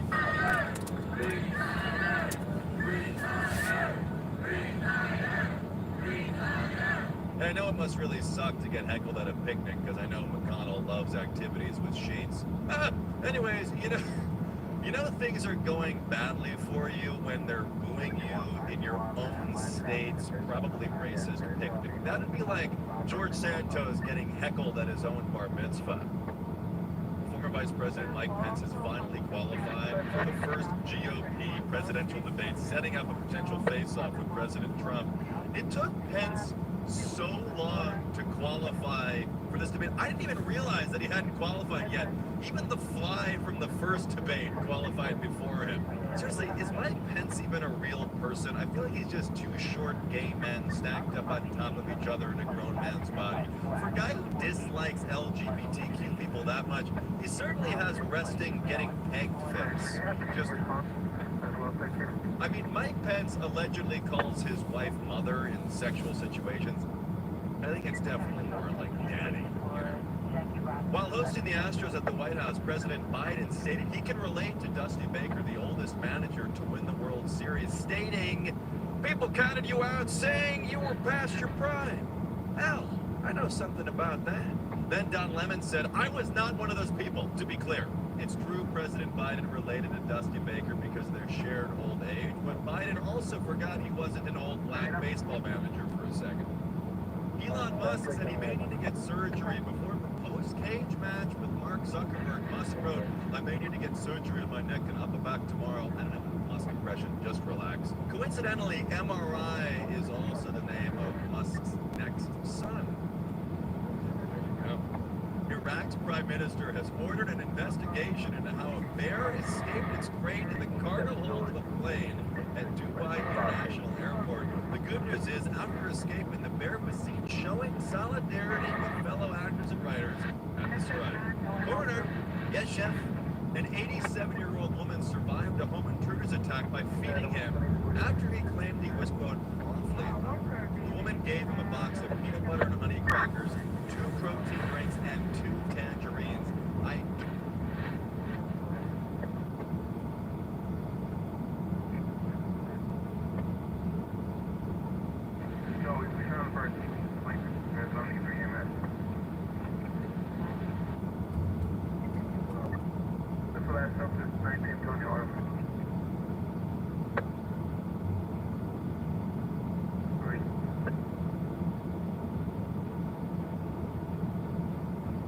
We love the variant. Just stop talking, okay? We love the variant.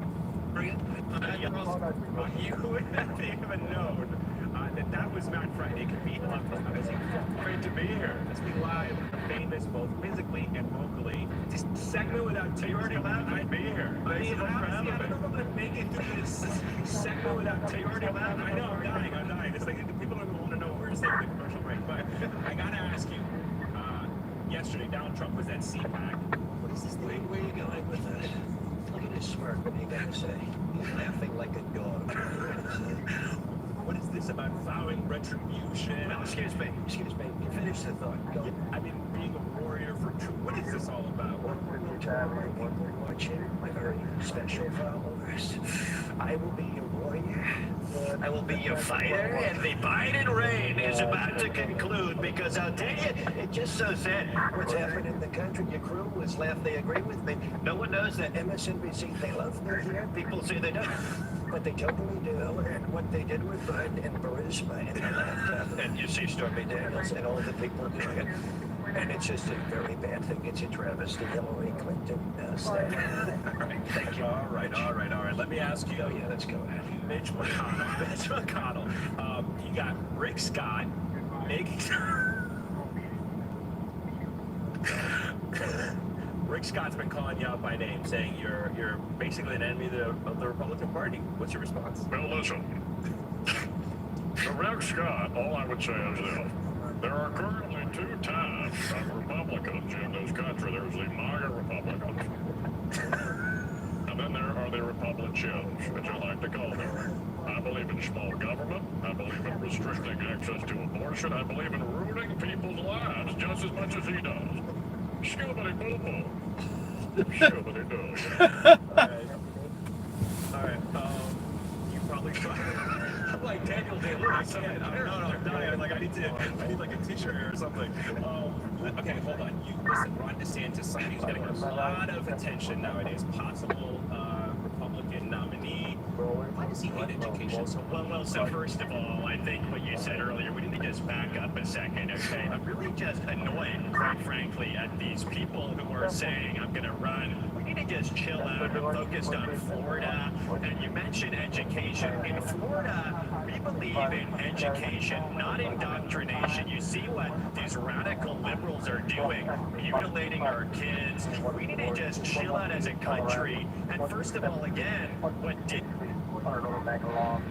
Isn't he's done with all these characters? You see Gaston, who's clearly a gay guy. We know this, and it's offensive, it's wrong. Floridians come together, we condemn this. And Donald Trump knows it. He needs to just chill. We're all on the same side here.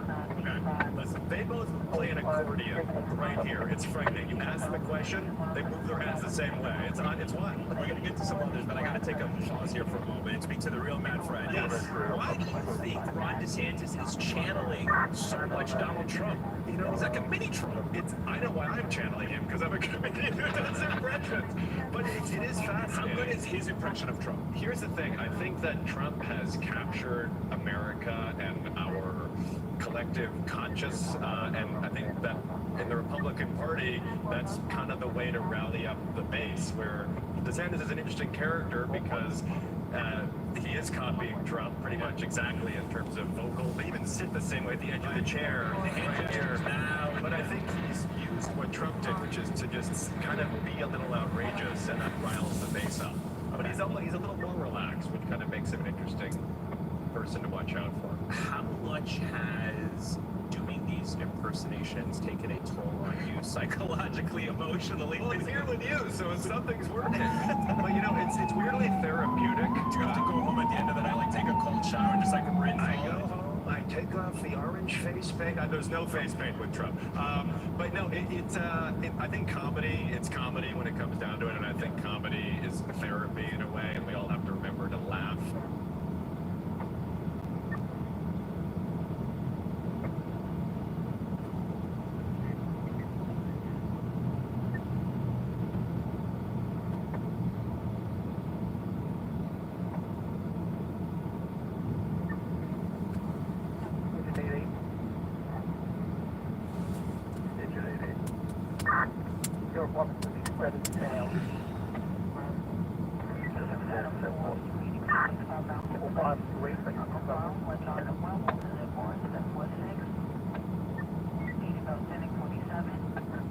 This is a GPS Hydra and Unity Tactical FTC Flip to Center bundle. Our bundle options for the Hydra Neotech and 8-point models.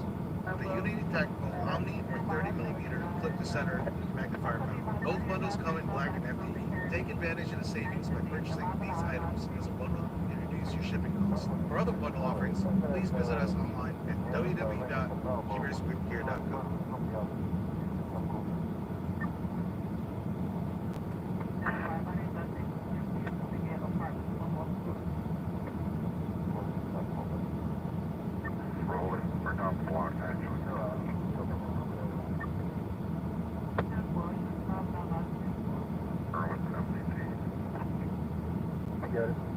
Good morning.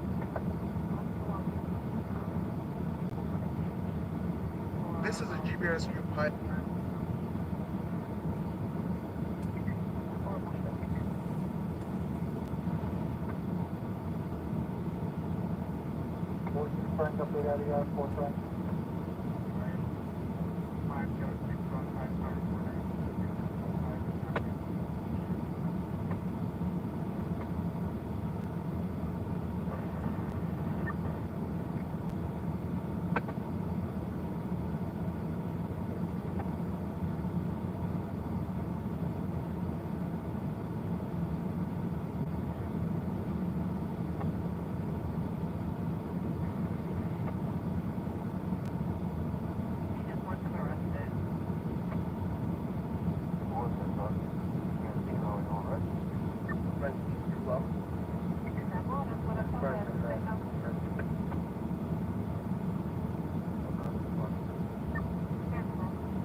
Alex wants to know, why do you touch a person's leg instead of squeezing their shoulder when you signal during CQB? That was like a unit thing. I know some guys do shoulder squeezes, they do a trap squeeze, leave the back of the hamstring. But it was a solid squeeze. Multiple reasons. It's not running super fast. A lot of guys put their hands on their shoulders anyway. Like if I'm number 2 guy, you're holding in the hallway, I put my hand on your shoulder and I turn back around. A lot of guys are waiting for a squeeze. Like, they're manifesting squeezes. If you bump them, that's good enough. That's my squeeze, here you go. And by the time I turn around, I look at them and I realize that he has left my hand. By the time I slow it down, re-engage with where that dude just went, he's 15 steps ahead of me. Now I'm sprinting. Now the third guy, 15 steps behind me, 10 steps behind him, and it just this huge ass ability. We talk about the reality of CQB. Every microsecond, you step through that threshold by yourself, you're exposing your life. Really got to be dialed in with timing. Timing's more important than a lot of things. Timing's more important than tactics a lot of times. I feel. I have never seen a dude. I can't recall the time when I've seen a guy misread the box. Like I put my hand on your thigh. I'm holding, 1, 2, 3. Positive squeeze. We also talk about the squeeze. It's an energy transfer, right? It's no different than my object. they keeps on speaking, people telling me real fast, like telling me to slow down, telling me to control, all that shit comes into play. And how fast I squeeze you is how fast I'm telling you to go. So I call it giving guys a voltage. They come up, they're not reading the room, they're not reading the target, they train, whatever, they run up to you, and they give me a squeeze. It's super fast. I have no idea what the fucking clip. You just told me to go fast. It's a conversation we have. You go slow. And give average energy to go slow. Following up, grab the back of the hamstring, slow, steady pressure, and I follow the movement. Nice. If you gotta go fast, I grab on the hamstring, give them a pulse, say, they go. Now they go. Follow the local cue. If I'm looking across, no different than a barrel wave. Just my wave, how fast we're going to take it. Stand up, weak one real quick. You know I'm taking fast. I gave you the cue. We're going fast. Like a nice, easy, give it a nice, you have to have, you have that 100 different ways to not have it. A physical touch, an audio cue. The spoken word, there's some slightly torches of the person and everything here. Now this person is slowing down. He's really in control. He's stomping his heels. He's not dragging his heels. He's in control. He understands he's accountable for everything. That's one of the things second half of the computer. There's a couple positive things you can give people. That's one of the things. Make no mistake. I turn around, I bump you a little bit. That's just enough, man. Turn around. That's how one-man room entries happen. And they happen in everything. I have done a shit ton of one-man room entries. Oh, yeah.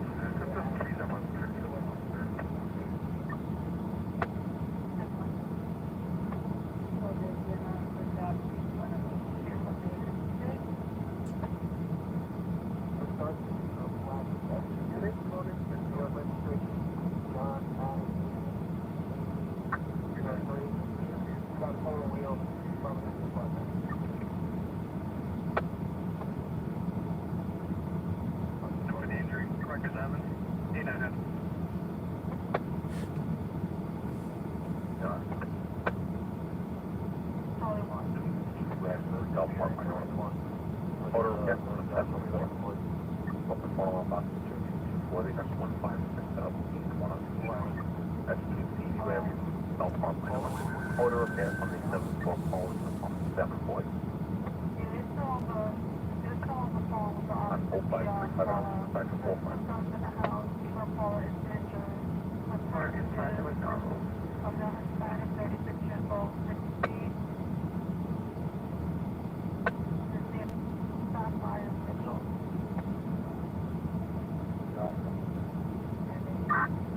Okay, so we're going out to the hospital, lady. George Tom. Sorry, George Tom.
7 hours, 7:45.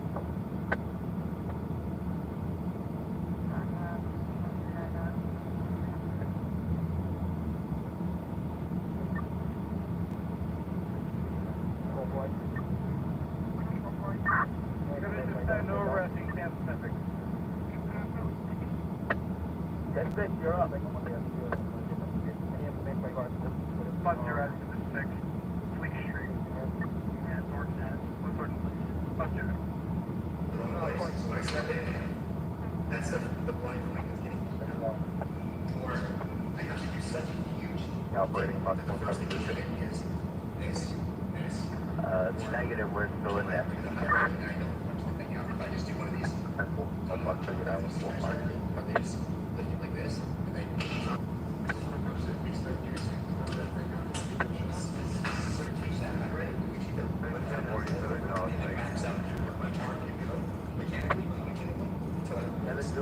Further than I know. Instead of this now it's almost eye level. So I'm looking right over it and I punch it straight up. It's right where I need it to be. Same thing with this. If I just go straight back like this, this doesn't feel good. This feels good. And what that does is allow me to go straight up. It's just a jet, right? It goes straight up. And then some down. Just tight.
Roger, we got one stop on the road.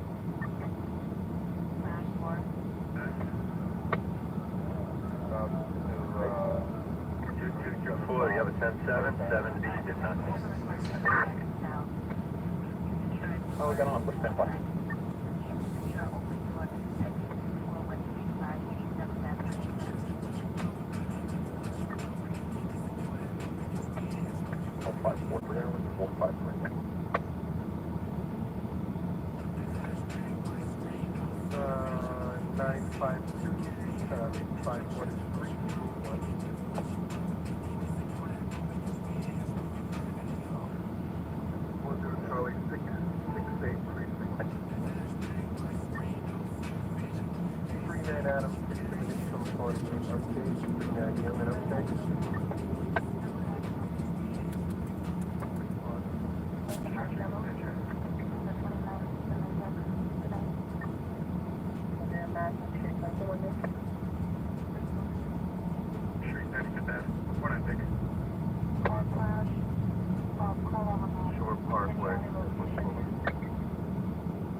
Hey, Frank, now for way outside for them.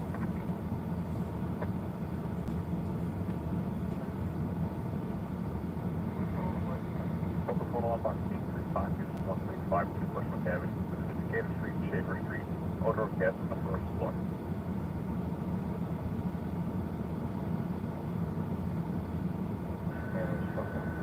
Weapon up behind 5-8. Ready. Call and verify the location to the 7th floor hallway. That's all we got. 10-4, make it a 9-2, everybody steady. 10-4. 10-9, about 2-2-4, 10-9, Professionals out there, home defense, whatever you might be, that's not much. Right. So, as we approach the threshold, we're just thinking about two things: angles and distance. Keep running that through your entire loop the entire time. And I'll tell you why.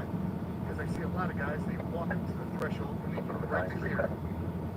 Because they think that the proximity to the threat is their threat. They think that they're safe for them to be, it's not necessarily.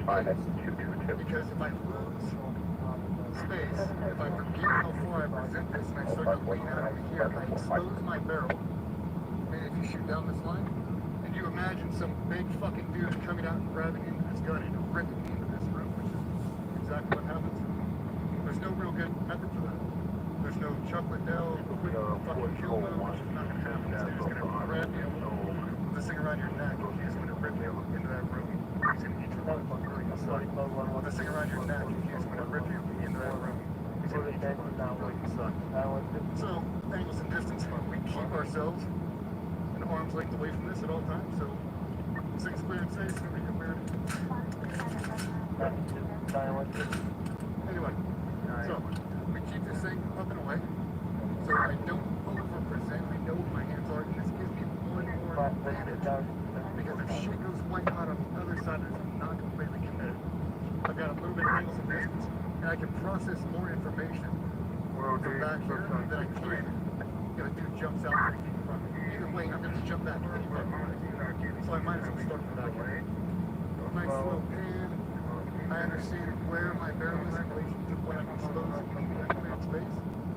Because if I haven't pointed a gun at it, I haven't cleared, I'm not really processing.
door.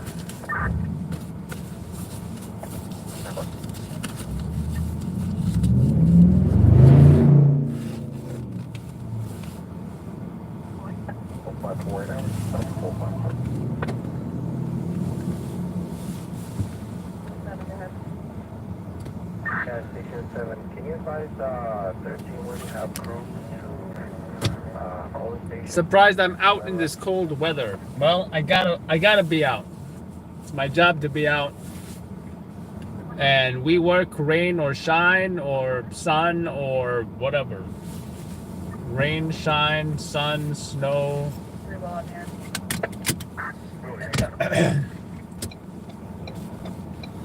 Sleet.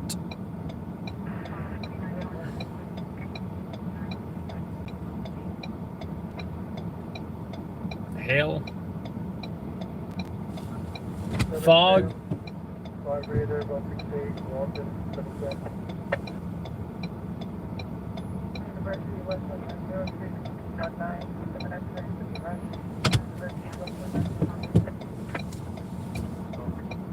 Well, free of Connet, response against active planes. Manhole. Temple.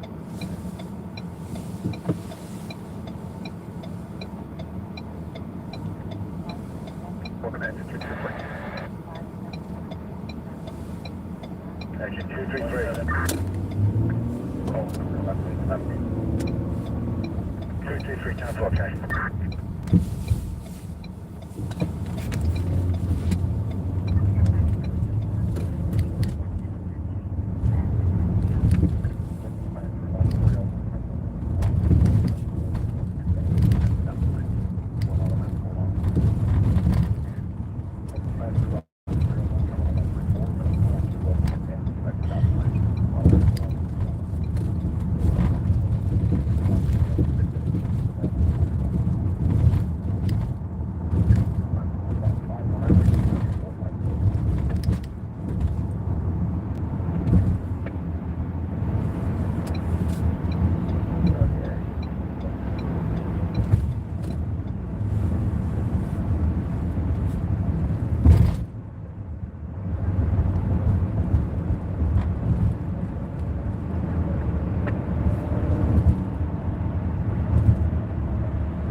So this is the Brooklyn Bridge. This is not the BQE, but we're about to hop on the BQE westbound.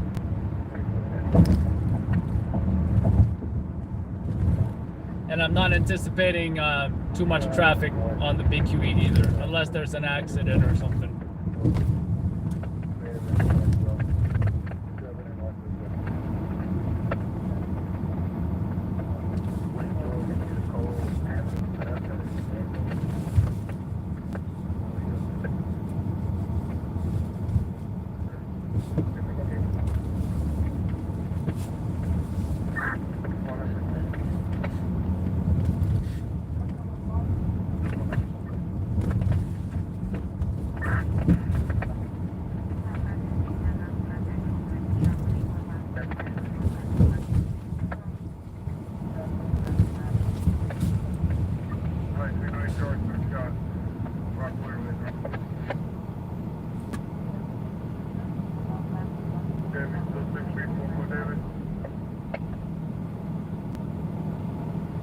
Another item here. 29 Franklin, 429 Franklin. What would be your ETA to Bandit?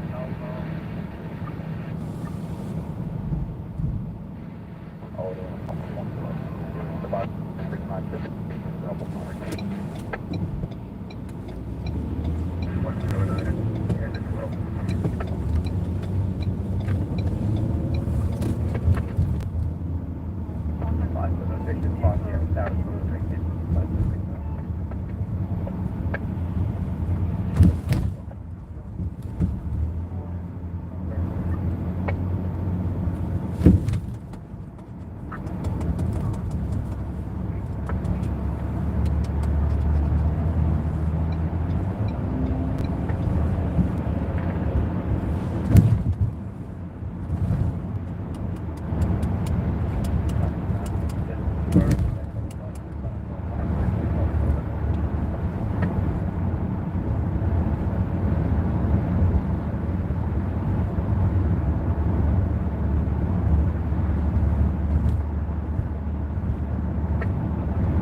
Right now on Today in New York, it is expected to be the coldest day of the weekend. What you can do to stay safe in this extreme weather, plus...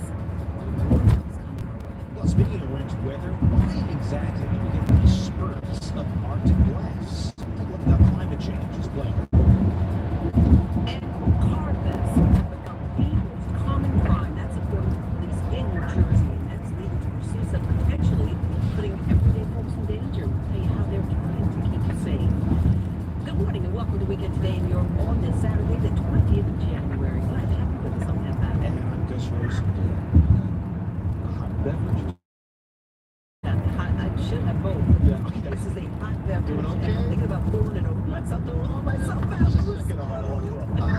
called out there. Let's get to the nitty-gritty details of what happened, Miranda, in the storm.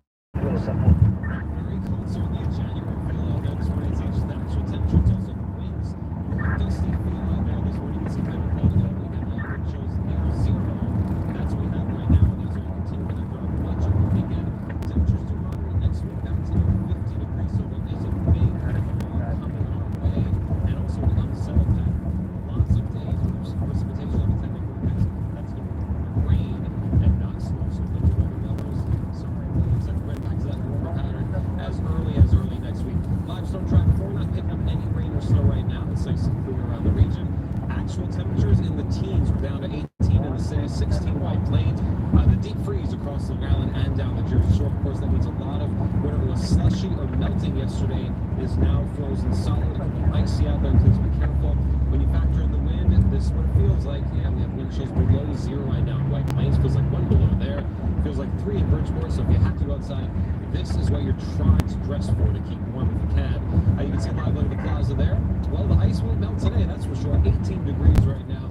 Temperatures struggling to get through the mid-20s by the afternoon. At least it'll be a sunny-looking day, even though we have that frigid feel. We'll talk more about the dangerous cold coming tonight in the Hudson Valley in just a few minutes. Pat Bessel, needless to say, today's extreme cold has the city on the road. So what have you done to help and how you can stay safe in this weather? Because it's dangerous. Let's take it over to News Force Miles Miller. He is in Brooklyn with more. Miles, good morning.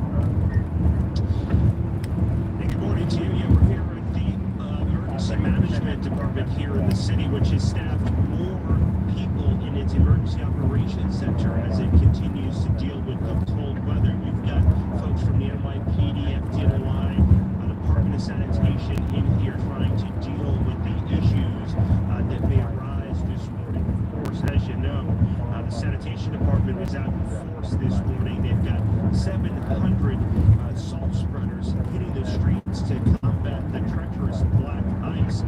We know that folks who are seeking shelter from the storm will get it. Code blue is in full effect, and so the Department of Homeless Services is offering a rural refuge for the city's homeless amidst the freeze. Now, we know that heat is the word. Residential blocks are on strict orders for all these residential buildings to keep the thermostat at 68 degrees. And if you have chills inside, if it's more igloo than snug, you should call 311 to get the heat turned on in your building. We are talking with people who had some rather unconventional ways to keep. We have used this strategy of buying warm bagels, and she's got them under her jacket, so it's like a heater, and she keeps converting that heater warm. Bundle up like they do, wear gloves and scarves, and you'll be fine. Inside when you can, get under a blanket, under a heated blanket if you can, and put on a bunch of movies and be cozy. And this cold weather, which you can, of course, expect is some of the worst situations to happen if you do not bundle up. We're talking about frostbite, of course, much more on that in our next half hour. Speaking with emergency medicine doctors, talking to us about what the best ways to keep warm are and the best ways to keep yourself and your family safe. Again, if you live in a residential building and there is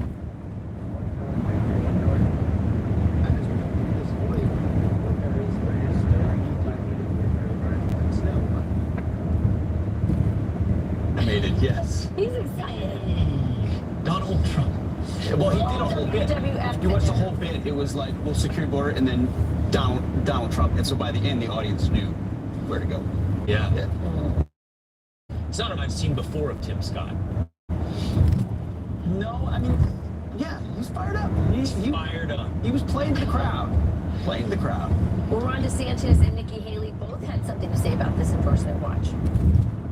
I actually thought Scott had already endorsed him, so I that's just what I thought. But look, I mean, I do think that is a blow to Nikki Haley, and I do think that she has really lost ground here. I mean, it's disappointing, but it's not surprising. We're seeing all the Washington insiders go towards Trump. It's interesting from a guy who says he wants to drain the swamp. You're not going to drain the swamp that way, but we're moving on. I mean, it's not about endorsements from elected officials as much as we want the endorsements from the people of New Hampshire. That was funny. She's talking about Washington insiders. A little bit of gobbledygook. I like the DeSantis answer, though. He said, I thought he already endorsed him. Because I feel like that was the assumption coming out, is eventually Tim Scott. But you're exactly right. It is an affront to go outside of your state and endorse somebody, which is why there's a big deal when the Republican senators in Florida endorsed Donald Trump. Now Tim Scott endorses.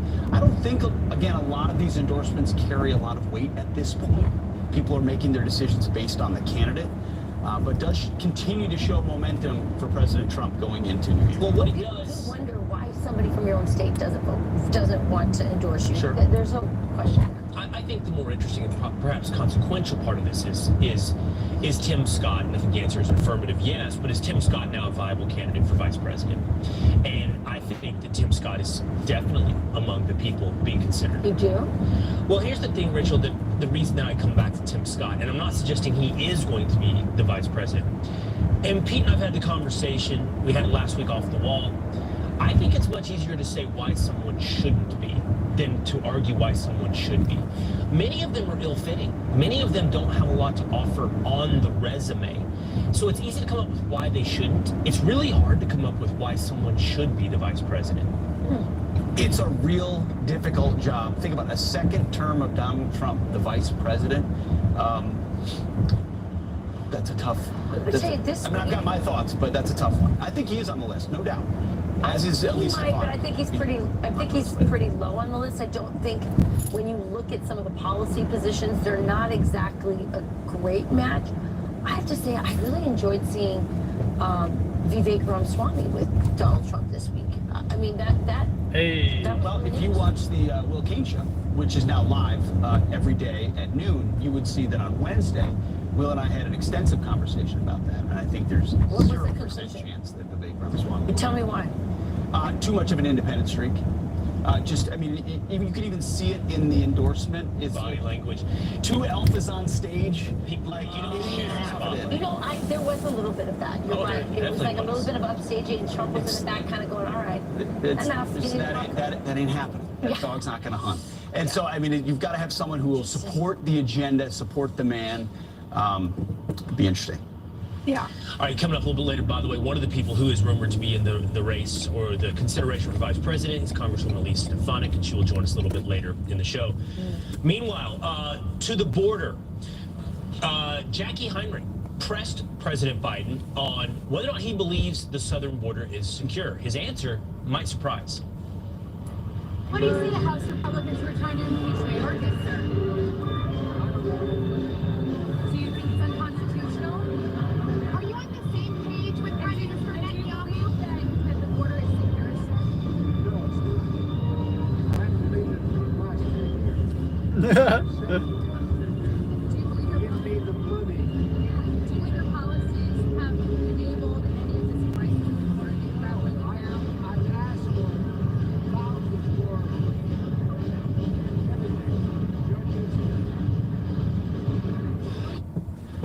So good to get that access, but that's not an admission of anything. It's been unsecure for 10 years now, and I've been asking for the money and thousands more of everything. So it's actually.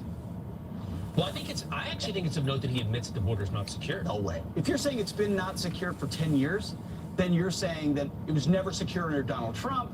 We haven't had comprehensive immigration reform. But so that's why. Trump. He was vice president. He's been president for 3 years. So give Donald Trump 4.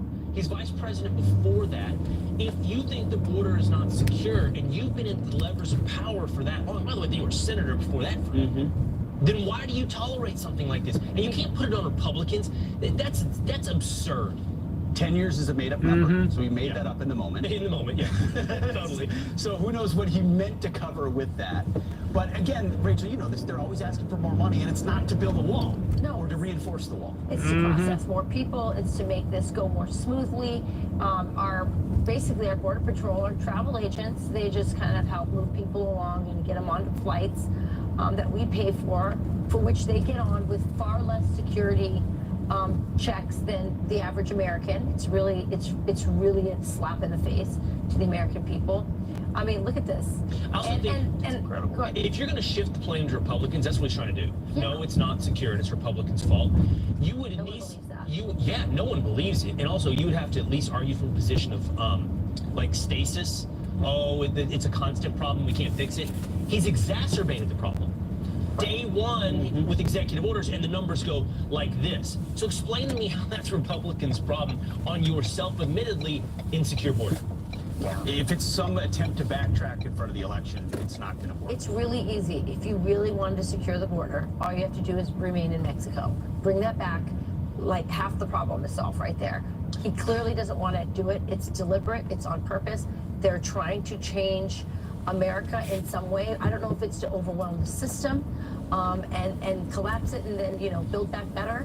Or maybe it's... I'm still waiting for that build back better.